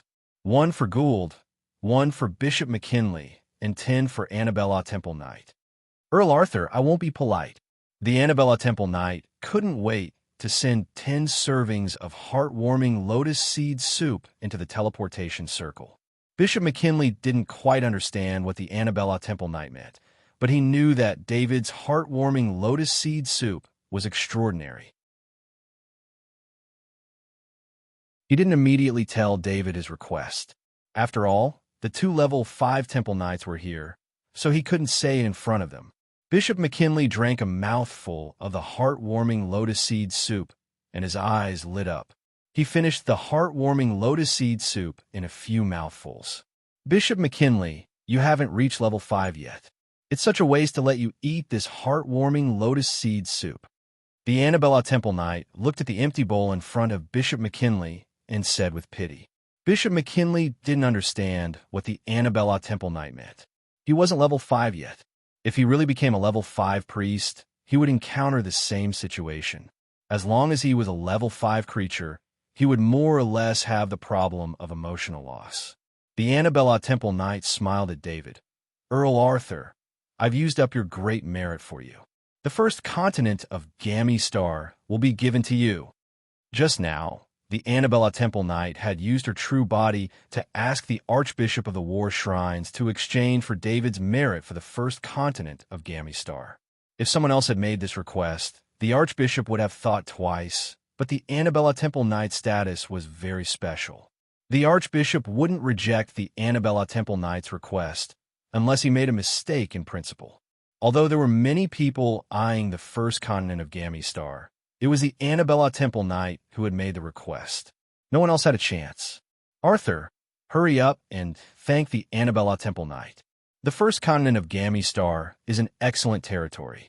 In addition, the second continent of Gammy Star has been exchanged with the ancient god statue. Your 2 territories are on the same planet, so it'll be much easier to manage. Lord Gould reminded David with a smile when he saw that David was a little hesitant. David understood that this was Lord Gould's intention, and Lord Gould wouldn't harm him. Since Lord Gould said that it was appropriate to exchange for the first continent of Gammy Star, there was nothing wrong with that. Thank you, Annabella Temple Knight. David stood up and bowed to the Annabella Temple Knight. Don't worry about it. Just give me priority when I need the heartwarming lotus seed soup in the future. The Annabella Temple Knight waved her hand and said with a smile. Lord Gould had a smile on his face. He knew that the Annabella Temple Knight was a knight of the Annabella Temple, so he approached the Annabella Temple Knight. However, he didn't expect that the Annabella Temple Knight would take the initiative to help him because of the heartwarming lotus seed soup. On the contrary, His friendship with the Knight of the Annabella Temple had deepened. The Annabella Temple Knight was a rare female level 5 Temple Knight, but very few people knew the reason why she became a level 5 Temple Knight. When the Annabella Temple Knight was young, she was chosen by the Shrines of War and became a reserve oracle. Her special physique allowed the Annabella Temple Knight to withstand the energy impact of the god's descent. Of course, whether it was an official oracle or a reserve oracle, it was a kind of preparation. 99% of oracles wouldn't have a chance to encounter a god's descent. The Annabella Temple Knight was one of the lucky ones. Not only did she withstand a god's descent, but her body was also strengthened by the god's descent. This allowed her to smoothly become a level 5 Temple Knight. It was because of this that the Annabella Temple Knight was very special among the Shrines of War. This was not only because she was a level 5 Temple Knight, but also because the god of war had descended into her body. To a certain extent, the Annabella Temple Knight was the closest existence to the gods. If it weren't for the fact that the Archbishop had to be a level 5 Knight, and a level 5 Temple Knight could only be a bishop at most, the Annabella Temple Knight was very likely to be an important candidate for the Archbishop position. The Annabella Temple Knight had no interest in the power of the Shrines of War. She didn't even become a bishop. Instead, she became a consecrator of the Shrines of War. This also made the Annabella Temple Knight very popular among the Shrines of War because she had no interest in anyone. Of course, the most important thing was that the Annabella Temple Knight had been descended by the god of war once. If the god of war needed it, the Annabella Temple Knight would be the best candidate. With the strength of a level 5 Temple Knight, the god of war could unleash more power. Therefore, in the Shrines of War, everyone, including the Archbishop, had to give face to the Knight of Annabella Temple. The Annabella Temple Knight also rarely had any requests. Annabella Temple Knight, should we go take a look at the situation outside? Lord Gould saw that Bishop McKinley had something to talk to David about, so he smiled at the Annabella Temple Knight. The Annabella Temple Knight was reminded by Lord Gould. She also saw that Bishop McKinley had something to do, so she didn't refuse Lord Gould's invitation. She nodded to the two, and the two level 5 Temple Knights' energy avatars rose into the air and flew out of the courtyard.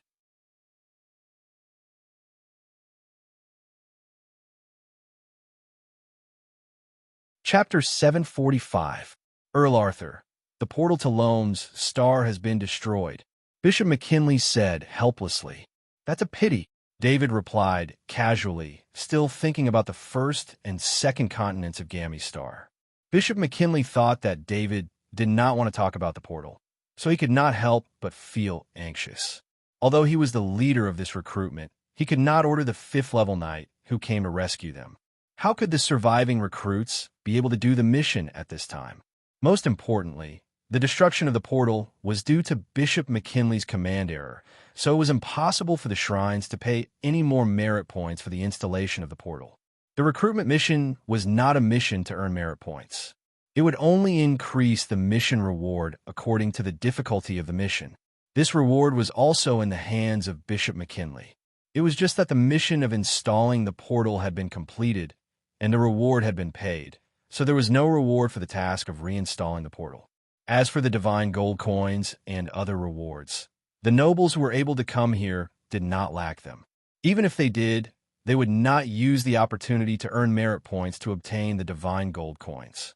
Earl Arthur, I would like to ask you to personally return a Loam Star to reinstall the portal.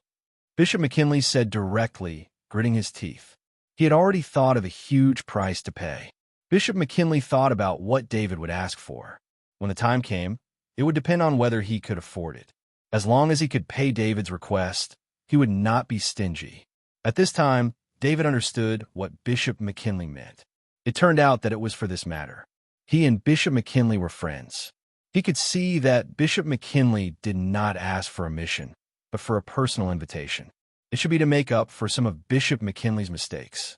Previously, when he sent 30 Sky Knights to Loam Star, David knew that the situation was not right. However, his words carried little weight. Even if he had mentioned it at that time, it would only offend people. No problem, I'll set off now. David did not hesitate and nodded in response. Although it was very troublesome for others to enter the Lone Star, it was almost impossible to enter the Lone Star without alarming the god of plague Gladstone. However, David was different. As long as the ancient mid-sized portal hidden in the safe house was not discovered, he could enter at any time. When Bishop McKinley heard that David had agreed without asking for anything, he couldn't help but feel warm in his heart. At his position, he had to scheme every day. He was very touched by David's attitude. Count Arthur, the first and second continents of the Jami Star are your territories. The other 4 continents are all deserts. It's very cheap to use merit points to exchange for them. Since you saved everyone today, I will help you fight for enough merit points to exchange for the 4 continents. What do you think? Bishop McKinley took the initiative to state his conditions. This was the greatest power he could use. No matter how the 30 Sky Knight puppets were formed, to David, they were followers of an evil god. David had led his 2 Sky Knights to kill more than 10 Sky Knight puppets and save everyone at the same time. This had to be rewarded. As long as Bishop McKinley reported this, the reward of the war shrines would be issued very quickly. However, it was impossible to exchange this merit for 4 continents, even if the 4 continents were deserts. Although it was very troublesome to transform deserts, it was possible to turn 4 continents surrounded by oceans into oases with time and energy. It was different if Bishop McKinley came forward. He had a lot of power in the war shrines. He had the confidence to work for David. However, if it was David who made the request, Bishop McKinley would only treat this reward as a transaction with David, using up all the favors he owed him. Bishop McKinley, this won't make things difficult for you, right? David was also very tempted. After all, if he really succeeded, he would get a territory on a planet. This was much more practical than a title promotion. Even if David was still an earl, he had his own territory on a planet. In the circle of nobles, he was very close to being a real lord. There's no need to make things difficult for me. However, if you can install a portal on loan, my position in the war shrines will be guaranteed. I'm also more capable of handling this matter for you, Bishop McKinley said with a smile. Then I'll set off now, David said as he stood up. A huge Lord-level spaceship appeared in the sky. David summoned Knight Mark and Knight Garan and boarded the spaceship. Under Bishop McKinley's gaze, the spaceship flew into the distance. Lord Gould, you even gave away your own seat. The Temple Knight Annabella said to the Lord of Gould, who was standing beside her, as she watched the spaceship fly away in the sky. Although it wasn't difficult for the main family to build another Lord-level spaceship, it would take a long time. Lord Gould gave away his Lord-level spaceship. He wouldn't have another Lord-level spaceship to use for at least 2 years.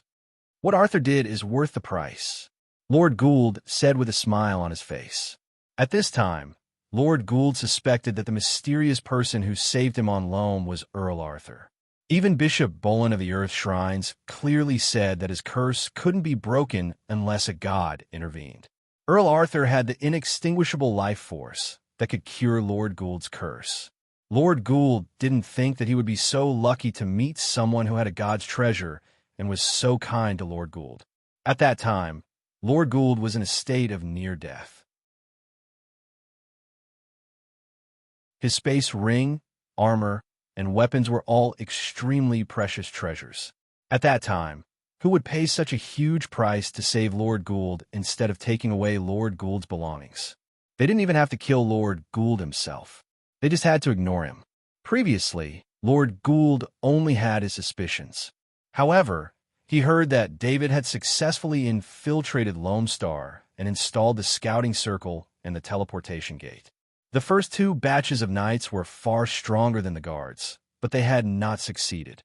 This could only mean that there was a great possibility that he had been to Loam before. That was why he was so familiar with Loam and might even know about the god of plague, Gladstone. 30 Sky Knights entered Loam and were all controlled by the god of plague, Gladstone. The only person who could enter and leave freely was David. Of course, Lord Gould wouldn't ask about this matter. However, from the fact that David didn't want to reveal that he had saved Lord Gould, it could be imagined that there must be some secret behind it. David didn't know that Lord Gould had already guessed that he had saved Lord Gould. Once again, he went to the cave he found on Triumph, put away the spaceship, and entered it. He hadn't had time to put away the ancient medium-sized portal, so it was a good time to use it again. David put the Mark Knight and the Garan Knight into the summoning ring of the Shadow Attendant. He activated the body of lightning, derived an electric light from the lightning pattern, and integrated himself into it. Then, he manipulated the electric light to enter the ancient medium-sized portal. Under the surge of space energy, the electric light he possessed came to the safe house on Loam. This place was still not discovered by the god of plague, Gladstone, which made David feel very relieved. What he was most worried about was that this place would be discovered by the god of plague, and then be destroyed by the god of plague, Gladstone, or set a trap here. However, David's thoughts were superfluous. The isolation patterns arranged here were all the most ancient patterns, and their effect was strong. Unless the god of plague, Gladstone, had a clear location and carried out a detailed exploration. Otherwise, with the current state of the god of plague, Gladstone, it was impossible for him to carry out a complete exploration of the entire Loam. Even when 30 Sky Knights entered Loam to explore before, if it weren't for the Sky Knight taking the initiative to send them to the statue, the god of plague, Gladstone, wouldn't have noticed anything unusual. David maintained the state of the body of lightning. He activated the underground sneak, left the safe house cave, and went to the distance underground. This time, he chose another continent and went underground at full speed. The Shadow Attendant was in the sky, and David saw a lot of birds through the eyes of the Shadow Attendant. These birds had the same characteristics as the bewitched humans, and that was their eyes were all white. Each bird had its own range, and they wouldn't go beyond their own range. From this, it could be seen that these birds were patrolling. David knew that this was because the god of plague, Gladstone, had strengthened the monitoring of the ground. The sudden appearance of the portal made the god of plague, Gladstone, vigilant. When he arrived at the continent, he found another cave and set up a portal in the cave. Then, he waited quietly for the 30 hours to come. On Triumph Star, energy avatars appeared one by one. These were all level 5 knights who had been recruited. As for the shrines of wealth, earth, justice, knowledge, and war had all sent level 5 shrines. Level 5 shrines were different from level 5 shrines. Level 5 shrines were all real. Even if they were recruited, level 5 temple knights wouldn't come with their real bodies. Of course, there was an important reason for this. With the blessing of the shrines, the energy avatars of level 5 temple knights wouldn't be affected by evil gods. This was also the approval of the shrines for level 5 temple knights to only send energy avatars. This time, there were 50 energy avatars of level 5 temple knights and 5 level 5 shrines sent by the shrines. The standard configuration was 10 level 5 knights and 1 level 5 priest. Don't look at the fact that level 5 temple knights only sent energy avatars. They didn't have to pay attention to the safety of their energy avatars. On the contrary, any level 5 temple knight wouldn't let their energy avatars be easily lost, because every time they condensed an energy avatar, it would damage their spirit and worsen their emotional state. The gathering place of level 5 temple knight and level 5 priest wasn't in the main city, but in a flat grassland outside the city. More than 50 huge tents were set up, and the area was full of busy servants. These level 5 temple knight didn't come alone. This was equivalent to the highest level gathering in the great world of God. Although it was because of war, the corresponding extravagance wasn't lacking. The energy avatars of level 5 temple knight couldn't enjoy delicious food, but the corresponding preparations couldn't be lacking. The best food and the best wine were sent from all over the place. Each huge tent was like a palace, and the interior was made use of spatial effects, making it far larger than it looked from the outside. Every temple knight of the 5th rank had at least several hundred servants, which made it seem as if a large city had been built in the open space outside Triumph Star's main city. In the center of the 50 huge tents was a golden tent. This was the residence of the 5 level 5 priests, and it was also the wartime headquarters. Bishop McKinley, what's the situation? Heaviside, a level 5 priest who was also a war shrines, asked Bishop McKinley. Although Heaviside was a level 5 priest, his position in the war shrines was the same as Bishop McKinley's. In some aspects, his authority was even lower than Bishop McKinley's. This was because of birth, aptitude, and the recognition of the gods. Heaviside was a consecrated of the war shrines. He was different from Bishop McKinley, who relied on his outstanding talent to become a level 5 priest. Heaviside had worked hard for more than 100 years, and through the blessings of the gods, he became a level 5 priest. After becoming a level 5 priest, he didn't have to worry about emotional loss, because he didn't have to worry about it at all. This was why the war shrines sent Heaviside as a level 5 priest. Even if a level 5 priest like Heaviside was lost in the war shrines wouldn't suffer any great losses. It wasn't just the war shrines, but also the knowledge shrines, wealth shrines, earth shrines, and justice shrines. The 5 level 5 priests sent were all level 5 priests who didn't have much time left. Of course, it wasn't the level 5 priests who dealt with Gladstone, the god of plague. Instead, it was the 5 young men in the golden tent. They were only 20 years old, and their strength was only that of an official knight. However, the 5 young people were selected from the great worlds of gods. They met the needs of the 5 gods, and they were the oracles of their respective gods. Although the shrines of war had a knight from the Annabella Temple, the Annabella Temple knight didn't come in person. Of course, the god of war wouldn't choose the energy avatar of the Annabella Temple to descend. Besides, the shrines wouldn't use all their power in the beginning of the war. They would only slowly exhaust the power of the god of plague.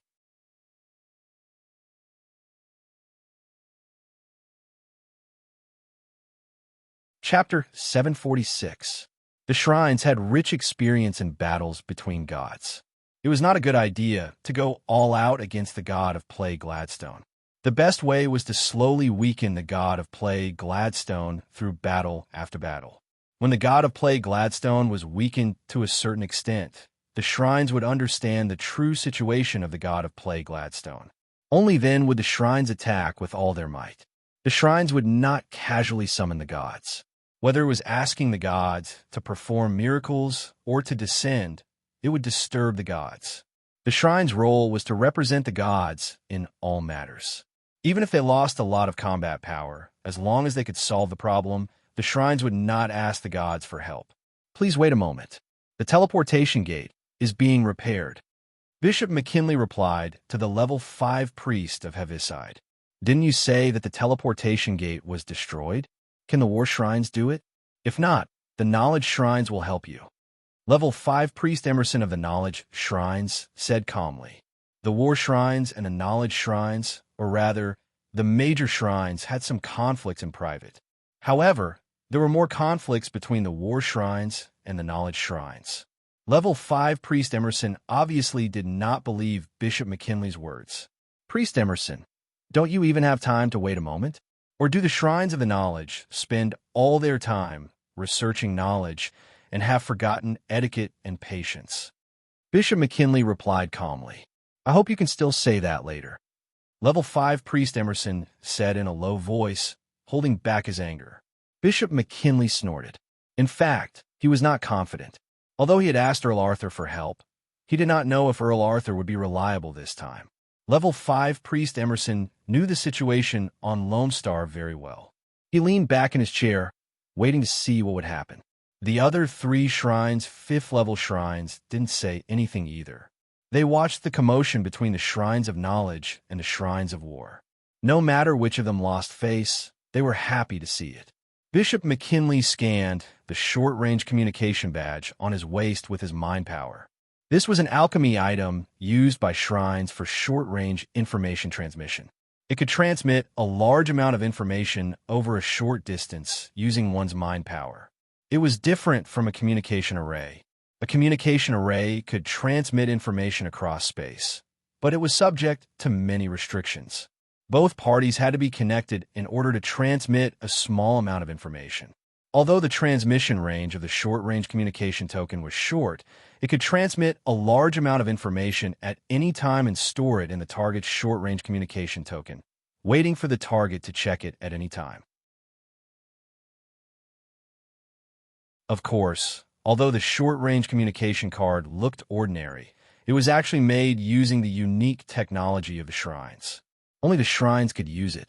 Bishop McKinley could use the short-range communication token to check the real-time information on the other side of the portal. As long as there was news from David, he could receive it through the short-range communication token.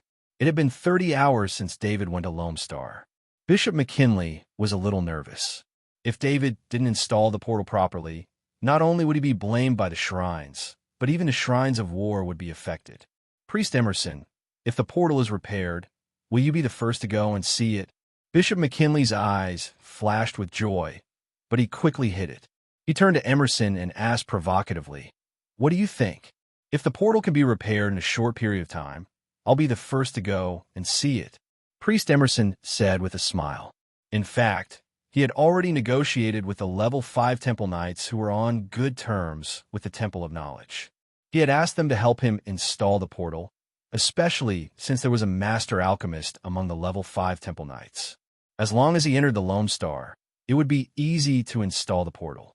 As long as the Shrines of War didn't fix the portal, and the Shrines of War paid for it, the reward for installing the portal would naturally be borne by the Shrines of War. Although all the merits were distributed by the Shrines of War, any merit needed a reasonable source. The Shrines of War supervised each other's distribution of merits. This was the reason why the aristocratic system in the great world of God could last for thousands of years. Good news, everyone! The portal to Lone Star has been repaired and can be used at any time. Bishop McKinley announced to the Level 5 shrines with a smile. Bishop McKinley had just received news from the portal that it had connected to the portal on Planet Loam, and that Earl Arthur had returned from Planet Loam through the portal. Bishop McKinley was extremely excited when he heard the news. The portal was no longer a problem. All he had to do was hand it over to the Level 5 shrines, and his mission would be complete. Even if Bishop McKinley stayed behind, he would only be there to support the Level 5 shrines. What came next was a battle mission, which would be completed by the Shrines of War. The Shrines of War would no longer be in charge. Bishop McKinley, good plan. It's just a portal. I'll go right away. Priest Emerson said in a deep voice. Don't get too excited. Now is not the time to fight. We still need to figure out how to use the portal without being discovered. Priest Hawthorne of the Just Shrines waved his hand to stop Priest Emerson. Priest Emerson, don't let such a small matter affect the bigger picture. Priest Heaviside of the War Shrines said. However, when these words came out of Heaviside's mouth, Emerson's ears were filled with mockery. Priest Emerson could not afford to get angry. He knew that this was not the time to be willful. If the portal was exposed, he and the Shrines of Knowledge would be in trouble. If a Level 5 priest went to a planet occupied by an evil god, there would be obvious energy waves. It was like fire coming into contact with water. There was a high chance that the god of plagues, Gladstone, would discover them, summon all the Level 5 holy knights, and have them participate in the discussion. Horus, a Level 5 priest from the Temple of the Earth God, commanded, "Everyone, go ahead. I still have some matters to attend to." Bishop McKinley would not take the initiative to participate in such a battle meeting. He had not even reached the strength of a Level 5 priest. If he were to participate in the meeting, he would stand out among a group of Level 5 powerhouses. He would also be oppressed by the aura of Level 5 powerhouses.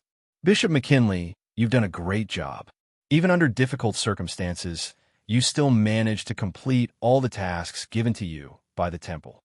The 5th level priest of the Temple of Justice, Hawthorne, bowed in gratitude.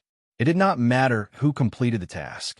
To the shrines, a part of the credit should go to the person in charge. This was because everyone knew the strength of the knights who had been recruited this time. Even with such strength, they were still able to complete such an important mission. Whether or not luck played a role, Bishop McKinley's credit was undeniable. Except for Priest Emerson of the Temple of Knowledge, who didn't show any friendliness because Bishop McKinley had tricked him. The other priests all expressed their gratitude. Bishop McKinley walked out of the golden tent, got on his alchemy flying car, and headed towards the city. David walked towards the restaurant. Everything was fine on Loam, except for the fact that he had not eaten anything.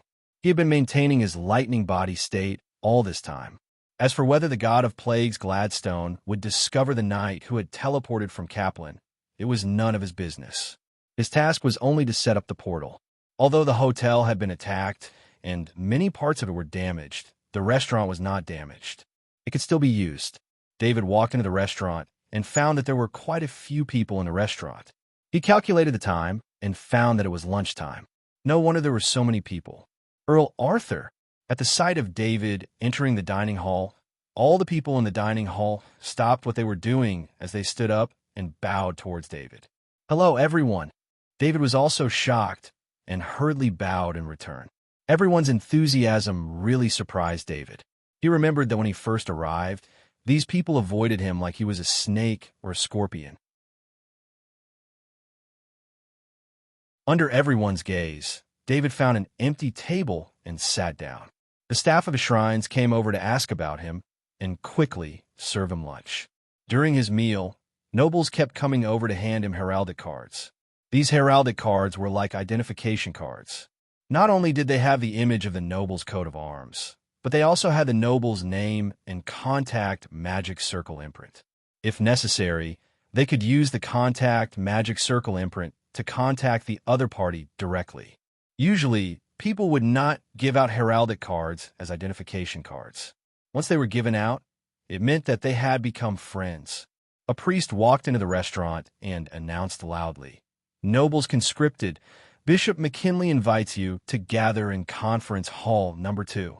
Is the conscription coming to an end?" A noble asked. "Bishop McKinley will answer your question." The priest bowed and left the restaurant. All the conscripted nobles stood up, but they did not leave first. Instead, they looked at David. This was a form of respect. David had saved them, and David had not left yet. How could they leave? David had also finished his meal. Seeing the situation, he stood up and greeted the nobles. He did not refuse and left the restaurant first. Conference Hall number 2 was actually a backup conference hall. It was smaller than the main conference hall, but it could still accommodate a few dozen nobles. When David and the nobles walked into Conference Hall number 2, Bishop McKinley was standing at the door. "The Shrines of War thanks everyone for your help. Please come in." Bishop McKinley bowed slightly and said. The experienced nobles were happy. They knew that this was the end of the conscription mission. Every time a conscription mission ended, the leader of the shrines would come out to express his gratitude to the nobles. This was also a tradition. All the nobles took their seats. David was not able to sit next to them this time. Instead, he was invited to sit in the middle by the nobles. "Gentlemen, I think everyone has guessed it. Yes, today's conscription mission is over. You can leave Planet Triumph after this meeting." Bishop McKinley also understood the thoughts of most of the nobles here, so he announced first. After hearing the exact news, the nobles all smiled with relief. The loss of this conscription mission could be said to be the greatest in the past few hundred years. Fortunately, the shrines would give a certain amount of compensation according to the losses of the conscripted nobles. The noble families that lost a knight could get a corresponding quota to go to Planet Fighter. With the quota to Planet Fighter, new Earth Knights and even Sky Knights could be cultivated faster. To be honest, many of the nobles who were conscripted this time were frightened. Even for experienced knights, it was the first time they had experienced such a war. 30 Sky Knights flying and attacking in the air was a rare scene even in the great world of God. Special thanks to Earl Arthur. He personally took the risk and completed the task of setting up the magic circle and the portal. When the evil attacked, he bravely stepped forward and saved his companions with his Super Knight battle formation ability. He made an outstanding contribution to the end of the conscription mission. Here, on behalf of the Shrines of War, I would like to express my sincere gratitude to Earl Arthur. Bishop McKinley bowed to David. David hurriedly stood up and returned the salute. At this time, all the nobles in the conference hall also stood up and saluted David. The next battle with Planet Loam will be upgraded to level 5. This is not something we can participate in. I won't keep you any longer. Gentlemen, the meeting is now over. Bishop McKinley ended the meeting very simply. When they heard that the battle would be upgraded to level 5, all the nobles could not help but be shocked. They were somewhat uninformed. The main reason was that the summoned knight of level 5 did not appear in the main city. Instead, he stayed outside the main city, so the nobles here did not receive the news. Earl Arthur, let's keep in touch in the future. The nobles said goodbye to David one by one. Then, the nobles quickly left the conference hall. They gathered their subordinates and left Planet Triumph in just a few minutes. A level 5 battle was not something they could participate in. Even if they were just a little bit closer to it, their lives would be in danger. When David was about to leave the conference hall, he saw Bishop McKinley waving to him. Earl Arthur, I have good news for you. The 4 desert continents of Planet Gammy now belong to you. Furthermore, the Archbishop has personally asked the Aristocratic Affairs Office to promote you by 1 rank. I believe the Aristocratic Affairs Office will contact you soon. Bishop McKinley said to David with a smile. When David went to complete the task of reinstalling the portal, Bishop McKinley contacted the Archbishop of the War Shrines. The Archbishop agreed to Bishop McKinley's request and rewarded David with the 4 desert continents of Planet Gammy in recognition of David's heroic actions. However, the Archbishop felt that this was not enough. David had not only saved the nobles, but also restored the dignity of the War Shrines. Therefore, he increased the reward by 1 rank.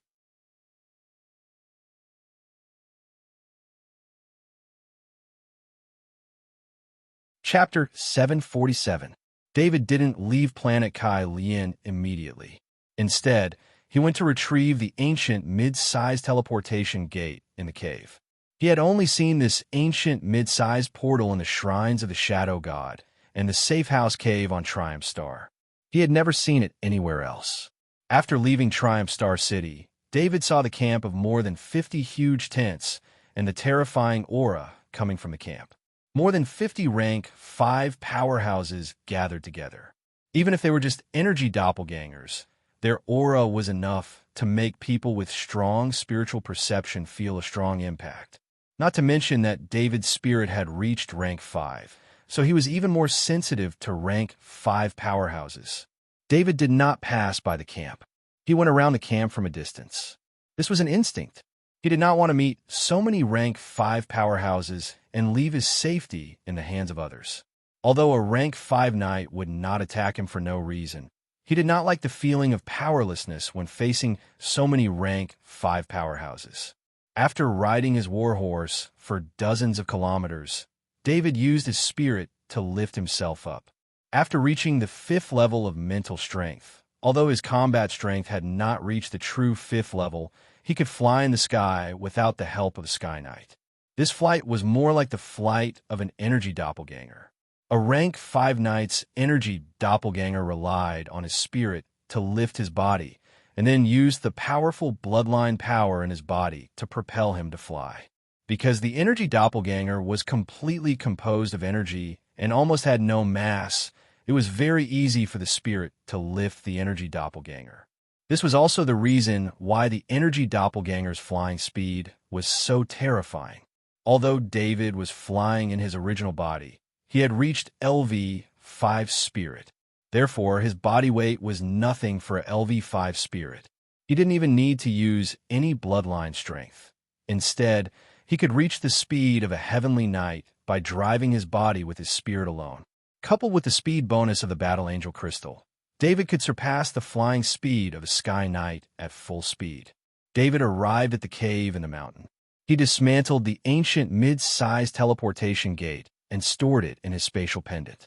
When he returned to the main city of Triumph Alliance, he found that the auras of dozens of 5th-level Temple Knight appeared in the city, in the area where a special small teleportation gate was arranged. It seemed that a level 5 Temple Knight had decided to explore Lone Star. David did not want to get involved. He did not go near that side, but went straight to the public portal. Earl Arthur, where are you going? The staff of the main city's portal were shrines of war. The shrines were survivors of the previous attack. When they saw David, they bowed respectfully and asked, "Please set the destination to Bama City." David smiled and bowed. He then asked curiously, "Have the rest of the conscripted nobles left?" "Yes, Earl Arthur. You were the last to leave." The priest thought that David had stayed behind on purpose, and his eyes were filled with admiration when he answered. It must be known that the war level of Triumph Alliance had reached level 5. He saw that the nobles were all in a hurry, as if they were fleeing. Looking at Earl Arthur again, he was not in a hurry. David took the 2 Sky Knight back to Bama City. Bama City was still warm and casual, and the atmosphere was very relaxed. David did not go to the villa. He summoned his warhorse and took the 2 Sky Knight out of the city. His goal was the Chinya Manor. The 2 law enforcement Sky Knight in the sky breathed a sigh of relief. They were newly transferred Sky Knights. The first thing they did when they came to Bama City was to familiarize themselves with Earl Arthur's information. Of course, this was not because the Bama City law enforcement team wanted to deal with Earl Arthur. On the contrary, the law enforcement team's purpose was to prevent anyone from offending this crazy Earl. The news from the Main family was that Earl Arthur was recognized as a friend by the Main family. If they offended Earl Arthur, they would be hostile to the Main family. The latest news was that Earl Arthur had completed the main task of the recruitment and saved dozens of nobles who had been recruited. This gave Earl Arthur a group of strong supporters in the noble circle. Earl Arthur was no longer someone that any noble family or organization dared to provoke easily. Once provoked, it was likely to provoke dozens of high-grade nobles and the top noble Main family. No one could afford to pay such a price. Even the Bama Main City law enforcement team didn't want to investigate Earl Arthur without any evidence. David went into seclusion as soon as he returned to the Chinya Manor. The people in the manor were used to their diligent master. Of course, although he was in seclusion, he still contacted Steward Jason to inquire about the latest news of Triumph Star and Lone Star. He would report to him regularly through the communication array every day. David naturally paid attention to the Divine War, but he couldn't always stay on Lone Star. He just needed to wait for the best time to fight for the greatest benefits for himself. Triumph Star's main city, Caxton 5th level Temple Knight, who accepted the exploration mission of Lone Star, stood in front of a small teleportation gate. As for why the Caxton 5th level Temple Knight accepted this obviously dangerous mission, the reason was because of the benefits. The Caxton 5th level Temple Knight's family could barely be regarded as a top noble family. The family was a powerful top noble family 5 generations ago, but in that generation, the family's 5th level Temple Knight fell, causing the family to slowly decline in the following time. In this generation, he was lucky enough to be promoted to a 5th level Temple Knight. Coupled with his brother's management, the family slowly prospered. However, the family's prosperity required a larger territory. This required the Caxton 5th level Temple Knight to obtain merit points. Merit points obtained from ordinary missions could not be exchanged for territory that could move the hearts of top nobles. The merit points obtained from this exploration mission were enough for him to exchange for a very large territory. This was a temptation that he could not refuse. "Are you ready?" Hawthorne, 5th level priest of the Just Shrines, asked. "Priest Hawthorne, thank you," the Caxton 5th level Temple Knight replied. "Holy Barrier." Hawthorne, 5th level priest, pointed his scepter at the Caxton 5th level Temple Knight. A white divine rune flew towards the energy avatar of the Caxton 5th level Temple Knight. The Holy Barrier can protect your energy avatar from being corrupted by evil for a day. It is immune to all hypnosis and bewitchment. You must return before it loses its effect. Hawthorne, 5th level priest, said. The Caxton 5th level Temple Knight felt the Holy Barrier, divine rune, forming a protective shield around his energy avatar. It was as if his energy avatar was wearing an armor. Although it was just an energy avatar, the Caxton 5th level Temple Knight still took a deep breath and calmed his mind. Then he nodded to the other 5th level Temple Knights floating in the air and stepped into the portal. When he reappeared, the Caxton 5th level Temple Knight carefully observed his surroundings. He found that he was in a cave covered by a seclusion circle. The person who set up the portal was very careful. He could not help but praise in his mind. The Caxton 5th level Temple Knight walked out of the seclusion circle and walked out of the cave through a passage. He felt an extremely uncomfortable aura. He could not help but frown. This uncomfortable aura would not affect him even if he did not have the protection of the Holy Barrier Divine Rune. However, he had read the previous report. The 30 Sky Knights who entered Loam were all hypnotized and turned into puppets of the god of plagues, Gladstone. This made him have to be careful. However, the Caxton 5th level Temple Knight was still very confident. He came with an energy avatar. In terms of speed, no one could catch up to his speed unless the gods personally made a move. He rose into the air and prepared to use the speed of his energy avatar to explore the area as quickly as possible. Then, he would quickly return and complete the exploration mission. It should be noted that with the speed of his energy avatar, even if he explored the entire lone planet, it would only take him a few hours at most. The Caxton 5th level Temple Knight flew into the sky. When he felt that something seemed to be wrong above him, he realized that he had fallen into a net. When he'd listened to the earlier reports, there had indeed been reports of a strange energy net surrounding Lone Star, but he hadn't expected the net to be so thick. According to Duke Bertram, who'd return alive, he'd been trapped by the energy net when he brought 3 Sky Knights with him when he'd approached Lone Star. From Duke Bertram's description, the Caxton 5th level Temple Knight found that the energy net around Lone Planet was more than a few thousand meters thick. The Caxton 5th level Temple Knight did not panic. This kind of energy net was a great threat to a 4th level Sky Knight, but it was not very effective against his energy avatar. Especially when Duke Bertram mentioned the process of escape, this gave the Caxton 5th level Temple Knight a way to deal with the energy net. Caxton, a level 5 Temple Knight, mobilized the bloodline power of his energy doppelganger. His bloodline power was much purer than the bloodline power of Sky Knight.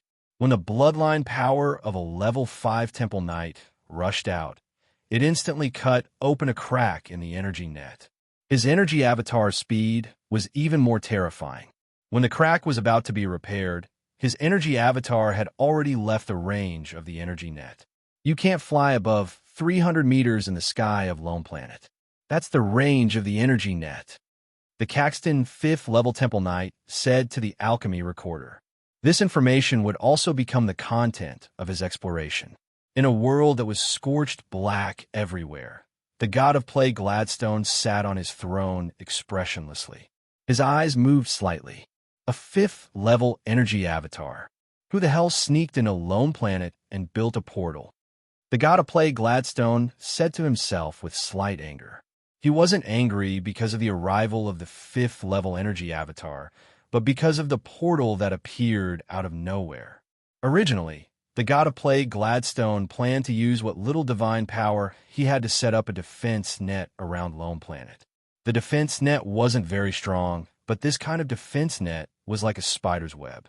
As long as anyone touched it, the god of plague Gladstone would know. Moreover, it wasn't easy to pass through the defense net. If a 5th level Temple Knight rushed into the defense net from space and didn't prepare in advance, then it was very likely that he would be trapped inside the defense net. But all of this was because the portal that appeared out of nowhere was broken. With the portal, the defense net became a useless existence. The god of plague Gladstone moved his divine will.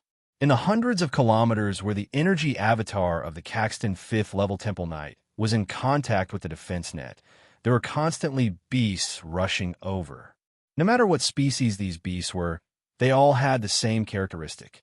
Their eyes were all white. The Caxton 5th level Temple Knight didn't know that his carelessness had caused the portal to be exposed again.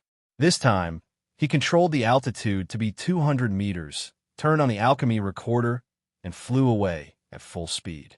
He didn't notice the movements of the beasts on the ground. For a powerful 5th level Temple Knight, these beasts weren't worth his attention. Many beasts came to the place where the Caxton 5th level Temple Knight was in contact with the defense net. With this point as the center, the beasts spread out. The beasts used their own abilities from the ground, to smell, to find traces, and other different abilities to check every inch of the ground. The Caxton 5th level Temple Knight didn't fly for long before he went straight to the sky. In just about an hour, a pangolin entered the cave. Let me teach you a little lesson. The god of play Gladstone said in a low voice in the small world. 100 large beasts were selected by the god of play Gladstone.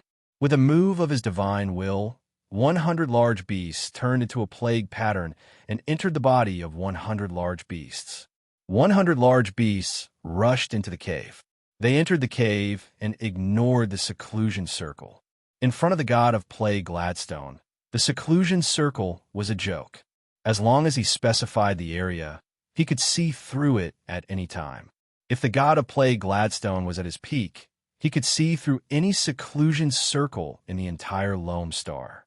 100 large beasts rushed into the seclusion circle and rushed into the portal. After the large beasts rushed into the portal, the pangolin bit on its own body and poured its black blood on the portal. The surface of the portal made contact with the black blood and immediately made a hissing sound. Black mist rose from the pattern of the portal. The blue water curtain inside the teleportation gate shook twice as the pattern on the surface of the teleportation gate was destroyed. Then it suddenly shattered, next to the small portal in the main city of Triumph, for priests regarding the small portal. When they noticed the abnormality of the portal, they immediately put on their full body armor and took out their weapons. The 4 heavenly officials were all rank 4 heavenly officials. They had learned their lesson from last time. So there were 4 rank 4 heavenly officials guarding this place.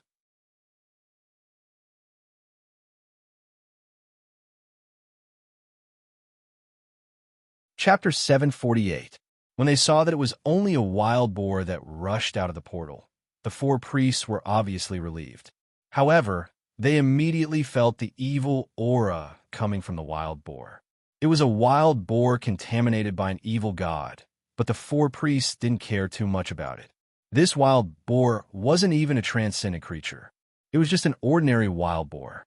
As for being contaminated by an evil god, they knew from the information sent back by the investigation circle that the entire Lone Star was covered in bewitching energy. It was normal for this wild boar to be contaminated. Perhaps this wild boar had just entered the portal by accident. If they sent out an alarm because of an ordinary wild boar, the 4 priests would probably become a joke in the future. Just as one of the priests was about to kill the wild boar with a sword, a black and extremely complicated pattern appeared on the wild boar's body. If David was here, he would naturally recognize that it was the plague pattern. Before the priest's sword touched the wild boar, its body swelled. With a loud bang, the wild boar's body turned into countless pieces of flesh and blood that sprayed out in all directions. The black plague pattern, nourished by the flesh and blood, turned into a mist and expanded along with the scattered flesh and blood. The first to bear the brunt was naturally the priest who was about to attack. When he realized that something was wrong, he was already retreating. However, the plague pattern was cast by the god of plague, Gladstone, so it wasn't easy to dodge. Many pieces of flesh hit the priest. The priest's grade 3 armor was instantly corroded, and the black mist spread inwards as if it had a life of its own. It's poisonous. The priest felt his body go numb and couldn't help but shout. He stopped retreating and stood in place. After a breath, the priest's body kept spewing out black mist, and the grade 3 armor was corroded into pieces in a short time. The priest's body began to swell and then exploded. Among the other 3 priests, 2 of them were at the back and were also hit by the fragments. They only lasted for a breath before they followed in the footsteps of the previous priests. After the remaining priest sent out an alarm signal, he was also affected by the explosion of the other 3 priests and exploded with poison. Before he died, he saw many wild beasts coming out of the portal. The poison had no effect on these beasts. Even if they were injured by the fragments of the explosion, they ran in all directions as if they did not feel anything. There was no need for the priest to send out an alarm signal. The commotion here had already alerted the priests on duty nearby. Enemy attack. The heavenly priests shouted as they organized themselves into a night battle formation, preparing to defend against the enemy. However, when they saw the enemy, they couldn't help but be surprised. It was just an ordinary wild beast. When the beast exploded in front of them, they realized the terror of the beast. But it was all too late. Even the tiniest bit of poison above level 5 was enough to kill these level 3 or 4 clerics. Even the power of the bloodline could not withstand the direct attack of the god of plague, Gladstone. In the face of a little trick from a god, these priests were simply courting death. The black fog quickly spread in all directions. The residents of Triumph Union City did not know what was going on and became nutrients for the black fog. All the temple knights and priests of the 5th rank stayed outside the main city. The main city simply couldn't accommodate so many powerhouses of the 5th rank. Even if they were recruited, the shrines could not arrange for a level 5 knight to stay in a small hotel. Not to mention that the hotel was damaged and did not have the qualifications to entertain a level 5 knight. When the energy avatars of the level 5 knight arrived from outside the city, they saw the spreading black fog. There was no breath of life in the black fog. Because the energy avatars were the fastest, the 5 level 5 priests arrived after 10 seconds. All the level 5 masters stood in the air and looked down at Triumph Union City in silence. There was no enemy below. Only the evil breath of the evil god was constantly churning and devouring life. Evil removal. The level 5 priest of the war shrines, Heavyside, chanted in his heart for a few seconds. He waved the scepter in his hand and shouted. The evil dispelling divine spell cast by a level 5 priest was much more powerful than the one Bishop McKinley had cast before. The level 5 priest of the knowledge shrines, Emerson, did not care about the previous conflict. He waved the scepter in his hand and pointed at the pattern of the evil removal divine spell, injecting his energy into it. The other 3 level 5 priests did the same. Combining their power, the evil removal divine spell turned into a giant star and shot out countless beams of white light towards the black mist below. The efforts of the 5 level 5 priests were not in vain. After all, they were not fighting the god of plague Gladstone face to face. This was just a small trick of the god of plague Gladstone. The black fog was constantly thinning, but it did not disappear immediately. After a full 20 minutes, the last trace of black fog disappeared. However, by this time, Triumph City was already beyond recognition. The level 5 priest of the war shrines, Heavyside, gritted his teeth. Many priests of the war shrines had not evacuated yet. Now, they were all sacrificed here. In the beginning, the war shrines were in charge of the first recruitment. The war shrines had transferred many priests here. From the blockade of Triumph City to the aftermath, at least 100 priests of the war shrines were left in the main city. At this time, there was not a single living being left in Triumph City. Because the terrifying black fog was silent, it took effect too quickly. After being infected by the black fog, they couldn't even call for help before becoming a part of the black fog. The portal has been discovered again. The level 5 priest of Heavyside said in a deep voice. He didn't mention anything about the death of a priest. It was an honor for any priest to die while carrying out a god's task. However, there was only one possibility for the appearance of these evil things, and that was that the portal had been discovered by the god of plague Gladstone. Last time, the god of plague Gladstone had sent 30 Sky Knight puppets. If David had not acted in time, perhaps all the nobles and knights would have been killed on the spot. This time, because the temple knights of the 5th rank weren't living in the main city, only 100 ordinary beasts were enough to cause such a great loss.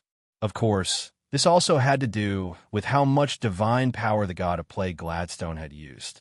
Previously, the god of plague Gladstone had controlled the Sky Knight and learned that there were only a few Sky Knights in Triumph City. Therefore, Gladstone, the god of plague, only needed to use a small amount of divine power to kill all the Sky Knights and the rest of the knights. As a weak god, the god of plague Gladstone would not waste his divine power. As long as he could achieve his goal, he would use every bit of divine power reasonably. However, it was different this time. Since the energy clone of the level 5 Holy Knight had been discovered, the god of plague Gladstone had used his divine power to create 100 plague patterns. The importance of each pattern was different. The level 5 priest of the knowledge shrines, Emerson, used his will to scan the city below and exclaimed, "Not good." Not only is the small portal connected to Lone Star corroded, but even the planet-level portal is also corroded. The other level 5 priests all looked in the direction of the giant portal. The portal was now closed, and the patterns on its surface were vaguely seen to be corroded. Can it be repaired? The level 5 priest of Hawthorne frowned and asked. Only Emerson, a 5th-rank priest from the Temple of Knowledge, knew about teleportation portals, so he was the one that Hawthorne was asking about. It can be repaired, but we need at least 5 Grandmaster Alchemists to work together. It will take 10 days to repair. The level 5 priest of Emerson observed and analyzed and gave an accurate result. No one would doubt the analysis of the level 5 priest of the knowledge shrines. This was the best result. First, use the communication circle to contact the Caxton Temple Knight and see how he is doing. Then, tell him the situation here. The level 5 priest of Heaviside reminded. The level 5 priest of Hawthorne nodded and took out the communication circle. He began to contact the level 5 Caxton Temple Knight. First, he tried to contact the energy clone of the level 5 Caxton Temple Knight, but the signal was not connected. Then, he switched to the level 5 Caxton Temple Knight's true body. This time, the connection was successful. Caxton Temple Knight, is your energy clone okay? The level 5 priest of Hawthorne asked directly in the air. At this time, there were 49 energy clones of the level 5 Caxton Temple Knight and 5 level 5 priests in the sky. All the participants of this operation were here. Everyone was looking at the communication circle and listening to the process of the communication. The level 5 Caxton Temple Knight didn't know that something had happened, so his voice was very calm. Priest Hawthorne, everything is fine on my side. I have already scouted half of the area. In 5 hours, I will be able to return. There was a very special connection between the energy clone and the main body. This connection had nothing to do with space. Even if they were separated by a few galaxies, it would not affect the connection between the energy clone and the main body. Everything that the energy clone sensed could be sensed by the main body. This was like a soul controlling 2 bodies. It was a bit like multitasking, but the special nature of the energy clone made it possible for this to happen very far apart. Caxton Temple Knight, you better find a place to hide immediately. The portal has been discovered. You will not be able to return to Planet Triumph for the time being. The level 5 priest of Hawthorne told the level 5 Caxton Temple Knight the truth. The level 5 Caxton Temple Knight, who was sitting in the castle, turned pale. The portal had been discovered, which meant that his energy clone was trapped on planet Lumbu. Just thinking about that super thick defensive net, it was almost impossible to leave Lumbu's star. It should be known that the bloodline power of his energy doppelganger was limited. If he wanted to rush out of such a thick defensive net, he would have to exhaust the bloodline power of his energy doppelganger. Although planet Lumbu was very large, and as long as he hid, it would not be easy for the god of plague Gladstone to find him. But when he thought about how he was on the same planet as an ancient god, and how this planet was forcibly occupied by an ancient god, he was full of worry about his energy clone. But since things had come to this, the level 5 Caxton Temple Knight could only control his energy clone to hide and wait for the shrines to come up with a solution. Previously, the level 5 Caxton Temple Knight was flying at top speed and did not pay special attention to the situation around him. Besides, he had not encountered any powerful creatures, so naturally he did not pay special attention. Now that he heard that the portal had been discovered and needed to hide, he could not help but pay attention to the situation around him. Soon, the level 5 Caxton Temple Knight discovered something. Whether it was the birds in the sky or the small animals on the ground, their eyes were all white. Even the fish in the river were the same. It seemed that every pair of eyes was looking at him with a kind of ridicule. This was the feeling of the level 5 Caxton Temple Knight. As a level 5 Caxton Temple Knight, even if this was just an energy clone, he still believed in his own feelings. The level 5 Caxton Temple Knight also understood why he was discovered. The god of plagues, Gladstone, had bewitched all the birds, beasts, and fish into his eyes. What he did not know was that if he had arrived earlier, these birds, beasts, and fish would not have appeared. It was because the 30 Sky Knights had entered Loom through the portal that the god of plagues, Gladstone, had gathered all the birds, beasts, and fish to scatter and set up a surveillance network all over the planet. The level 5 Caxton Temple Knight did not kill these creatures because it would be useless. Even if he kept killing in the sky and in the water, he would only be able to kill a small portion of them. This would only waste the bloodline power of his energy clone. He suddenly accelerated. He did not believe that there was no place on the planet that was safe. It was impossible that the entire planet was being monitored by the creatures controlled by the god of plagues, Gladstone. The level 5 Caxton Temple Knight quickly searched around Loam. The level 5 Caxton Temple Knight on Triumph had returned to their tents, so this side was not affected at all. The news had already been sent out. Although there was no backup portal here, there were too many energy clones of the level 5 Caxton Temple Knight. Every level 5 Caxton Temple Knight's energy clone carried a long-range item teleportation circle with them. Although this kind of long-range item teleportation circle could only teleport small items, it could still be used by disassembling a single teleportation circle into small pieces. It was just that the process was more complicated. In the war shrines, Bishop McKinley, who had returned to report, received the news from Triumph. His face was gloomy. Although the operation after that had nothing to do with him, he had also stayed in Triumph for some time. He did not expect that Triumph would be destroyed as soon as he returned. Of course, Bishop McKinley could not help but feel lucky. If he did not return, with his strength as a level 4 priest, he would have stayed in the main city and his name would be on the death list.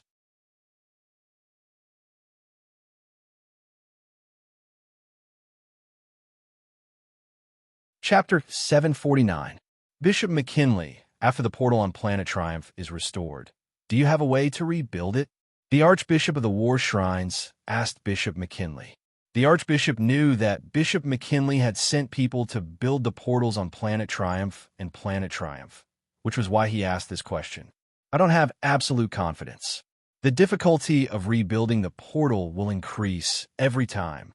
Bishop McKinley did not dare to guarantee anything. I'm just asking about rebuilding the portal. If there is no way to rebuild it, I might have to invite you over. The Archbishop smiled and nodded. Bishop McKinley did not guarantee anything, but the Archbishop understood the meaning behind his words. Although it was difficult to rebuild the portal, it was not impossible. This could be used as a bargaining chip for the shrines of the war to obtain more power from the other shrines in this divine war. No matter which shrines it was, they all had the same attitude towards the god of plague, Gladstone. This was a rare opportunity to train their troops. As for the outcome of the divine war, the shrines had never doubted it. As early as when they discovered the god of plague, Gladstone, the shrines did not discuss how to fight the god of plague, Gladstone, but how to distribute the spoils of war from the god of plague, Gladstone. There had not been a major war in the great world of God for many years. Although there were constant wars on planet Warstar, there were only level 4 and below. Even level 4 Sky Knights were restricted from fighting there. Now, there were many high-level knights in the great world of God, but there had not been a high-level war for a long time, so there was no way to train high-level knights. In particular, level 5 knights were becoming more and more ostentatious, but they were also becoming more and more afraid of death. They had completely lost the spirit that a knight should have. The god of plague, Gladstone, was an opportunity. Through this divine battle, even a 5th-level Holy Knight would feel threatened and gain experience. Yes, Archbishop, your orders are always at your disposal. Bishop McKinley bowed and replied. Outside the main city of Planet Triumph, it did not take long to build a temporary portal. Soon, a medium-sized portal was built outside the golden tent in the tent camp. With the shrine's appearance, the 5 Grandmaster Alchemists were also summoned to repair the planet-level portal.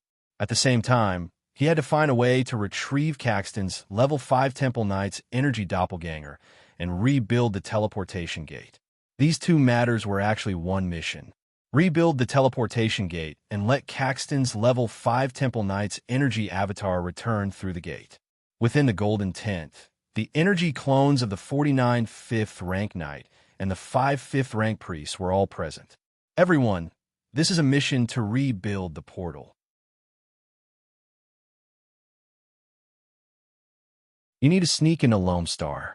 As for the construction of the portal, it will be completed by the mission taker using the Master Alchemist in the Summoning Ring. Heavy side of the war, shrines announced in a deep voice. Although a Master Alchemist had a high status in the great world of God, it was still very easy for the shrines to invite a Master Alchemist who dared to take risks. As long as they were recruited from the believers, the Master Alchemist would only feel supreme glory. It must be known that in the great world of God, only high-ranking nobles had the qualifications to be recruited by the shrines. Even a Sky Knight could only participate in the recruitment with high-ranking nobles. It was simply impossible for a normal person to put a Master Alchemist in the Summoning Ring. However, the mission taker was a level 5 Temple Knight. No matter if it was due to the trust or status of the Master Alchemist, they could only obey. The environment in the Summoning Ring was extremely claustrophobic. Without a strong psychological endurance, one would go crazy after staying in there for a few days. After entering the Summoning Ring, one's life would no longer be under one's control. If something happened to the person carrying the Summoning Ring, then the person in the Summoning Ring would be locked inside until they starved to death. As such, very few people were willing to enter the Summoning Ring. As long as they didn't want to enter the Summoning Ring, they wouldn't be able to be put into the Summoning Ring. The mission reward is 15 major merits. Heaviside continued. The eyes of many of the level 5 Temple Knights who were reluctant to accept the mission immediately lit up.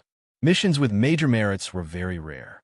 Even if a level 5 Temple Knight was powerful, it was very rare for them to be able to obtain major merits. Not only could major merits increase one's rank, but they were also necessary to exchange for a super large territory. For the sake of their family's development, a mission with a reward of 15 major merits was definitely worth the risk. I'm willing to go. Blower Temple Knight was the first to speak. The other level 5 Temple Knights were very vexed. They also wanted to accept the mission, but they were a step too late. Blower Temple Knight, please prepare yourself. There will be a spaceship taking you to the outskirts of Planet Loam. Heaviside nodded. Every one of them was a Temple Knight of the 5th rank, and whoever took the mission first would have no one else to fight over it. The Blower Temple Knight received a Summoning Ring with a Master Alchemist on standby. There was also a spatial ring with all the items needed to set up a teleportation gate. The energy clone of the Caxton Temple Knight, who was still looking for a hiding place on Planet Loam, received a message from Planet Triumph. Of course, this message was conveyed through the main body of the Caxton Temple Knight. However, this was of no help to him. After more than 20 hours of searching, he found that no matter where he was, he couldn't escape the surveillance of the god of plagues, Gladstone. Even if he found a place where there were no living creatures, such places were very rare. Gladstone, the god of plague, could easily calculate his general location based on his movements. The only thing the Caxton Temple Knight could do now was to constantly move. Through this method, the god of plagues wouldn't be able to lock onto his position. Thus, he could buy time for the shrines to come to his rescue. However, the Caxton Temple Knight discovered a big problem. The effect of the Holy Barrier Divine spell on his body was slowly weakening. Once the Holy Barrier Divine spell disappeared, his energy clone would lose its protection against spiritual hypnosis and bewitchment. The energy doppelganger of a 5th rank Temple Knight was indeed very powerful, possessing an unparalleled speed advantage. As long as the energy doppelganger's bloodline power wasn't used up, it could rely on its speed to come and go as it pleased, taking the initiative in battle. However, the energy clone wasn't without its flaws. The energy clone was created by a level 5 Temple Knight, by cutting off a part of his soul. Although this part of the soul could think and sync with the main soul due to a special connection, the energy clone didn't have a real body. This part of the soul was equivalent to being protected by a ball of energy. The energy clone couldn't use any equipment to protect the soul. Even the techniques to protect the soul couldn't be used on the energy clone. This made the energy clone extremely susceptible to hypnosis and bewitchment. Of course, this weakness wasn't considered a weakness under normal circumstances. This was because in order to hypnotize and bewitch the energy clone of a level 5 Temple Knight, one would need to have at least level 5 spirit. Not to mention level 5 spirit among the followers of evil. Even within the major shrines, there were very few priests who had level 5 spirit. Those who specialized in hypnosis and bewitchment were even rarer. But this time was different. The energy clone of the Caxton Temple Knight was facing the god of plagues Gladstone, a true ancient god. No matter how weak an ancient god was, his strength was still far beyond level 5. Not to mention, from the previous situation, it could be seen that the god of plagues Gladstone was an expert in hypnosis and bewitchment. This made the Caxton Temple Knight even more worried. The energy clone of the Caxton Temple Knight was flying above the surface of the sea. There were only a few seabirds flying in the sky. The rest of the sea fishes were swimming under the water. This gave him a sense of security. He looked at the white armor created by the divine barrier, divine spell on his body, slowly fading. In the end, the divine barrier, divine spell, turned into a few specks of starlight and disappeared. After losing the protection of the divine barrier, the Caxton Temple Knight could clearly feel the hypnotic energy on the surface of Lone Star. Fortunately, this hypnotic energy didn't exceed level 4, so its effect on him was limited. A seabird in the distance glanced at Caxton's 5th-ranked Temple Knight energy clone with its white eyes. This pair of eyes was full of scrutiny, as if a dragon was looking at an ant. The Caxton Temple Knight felt a chill in his heart. His eyes met with the seabird's eyes. Almost instinctively, he waved his hand, and a bloodline power flew out and hit the seabird's body. The seabird's body exploded in the air and turned into a cloud of black mist. "It's him," the Caxton Temple Knight muttered to himself. The feeling of being stared at by his natural enemy made him immediately understand that it was the god of plague Gladstone who was staring at him. Fortunately, the brain capacity of the seabird was too small. Even the god of plague Gladstone couldn't use the body of a seabird to perform a mental attack on the energy clone of a level 5 Temple Knight. If the god of plague Gladstone added a little bit of mental power, the seabird's body would explode and die. Caxton's level 5 Templar Knight knew the name of the god of plague Gladstone, but he didn't dare to call him by his name. On a planet occupied by the god of plague Gladstone, the consequences of calling the god of plague Gladstone's name were unimaginable. More seabirds flew over, and their numbers were increasing. Every seabird would stop a few dozen meters away from the energy clone of the Caxton Temple Knight and quietly look at him with its white eyes. The strange feeling almost drove Caxton, a level 5 Temple Knight, crazy. He was facing a god. Whenever he thought of this, he would shiver all over. Born in the great world of God, he received the supreme education of the gods from a young age.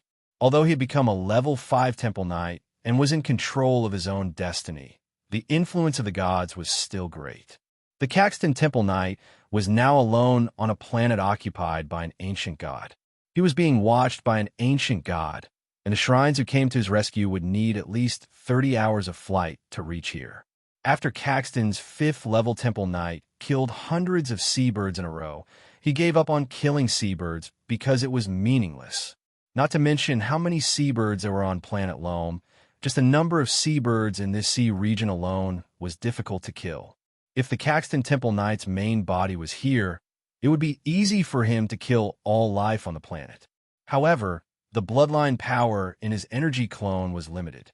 Instead of wasting his precious bloodline power, it was better to leave this place. With that thought in mind, the Caxton Temple Knight controlled his energy clone to descend and fly away close to the surface of the sea. With the speed of the energy clone, these seabirds would not be able to catch up. Just as the Caxton Temple Knight was flying close to the surface of the sea, countless flying fishes flew out from the surface of the sea. The number of flying fishes was unimaginable. Under the control of the god of play Gladstone, they all flew out from the surface of the sea. No matter how fast the energy clone of the Caxton Temple Knight was, it could not dodge all of them within a range of a few thousand meters. Die! The Caxton Temple Knight yelled. These flying fishes did not have any combat power. No matter how many of them there were, they would not be a threat. The energy clone unleashed his bloodline power. All of the flying fishes within 100 meters of the Caxton Temple Knight's energy clone were crushed into fine powder. However, the moment the flying fishes died, their bodies also turned into a black mist. The black mist formed by the flying fishes completely surrounded the energy clone of the Caxton Temple Knight. The Caxton Temple Knight turned his bloodline power into an armor. At this moment, he did not dare to be stingy with his bloodline power and flew away at full speed. It was not that he did not want to fly higher, but countless seabirds formed a black cloud and were waiting for him. The flying fishes exploded one after another as the Caxton Temple Knight flew through the clouds. The amount of black mist on the energy clone also increased. A hissing sound could be heard between the bloodline power armor and the black mist.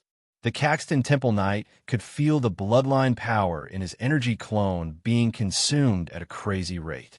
The Caxton Temple Knight rushed out of the range of the flying fishes. However, he did not feel that he had escaped at all. This was because he saw more and more fishes jumping out of the sea. Not only the flying fishes, there were also swordfish and other fishes that could jump out of the water. At this moment, he felt like he was fighting against the entire world. Run! This was the only thought in the Caxton Temple Knight's mind.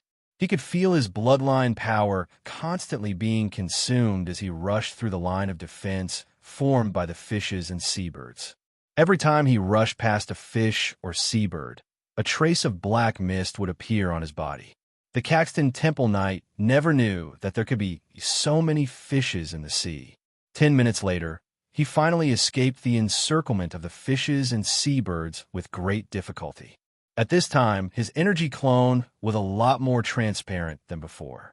This was the state of his bloodline power being consumed too much. Moreover, the level of this black mist was not high, but it could not be expelled from his body. It was like a gangrene attached to his bones. You're tuning into the Warrior Lore YouTube channel. Don't forget to subscribe and join us on this journey to catch the most captivating stories.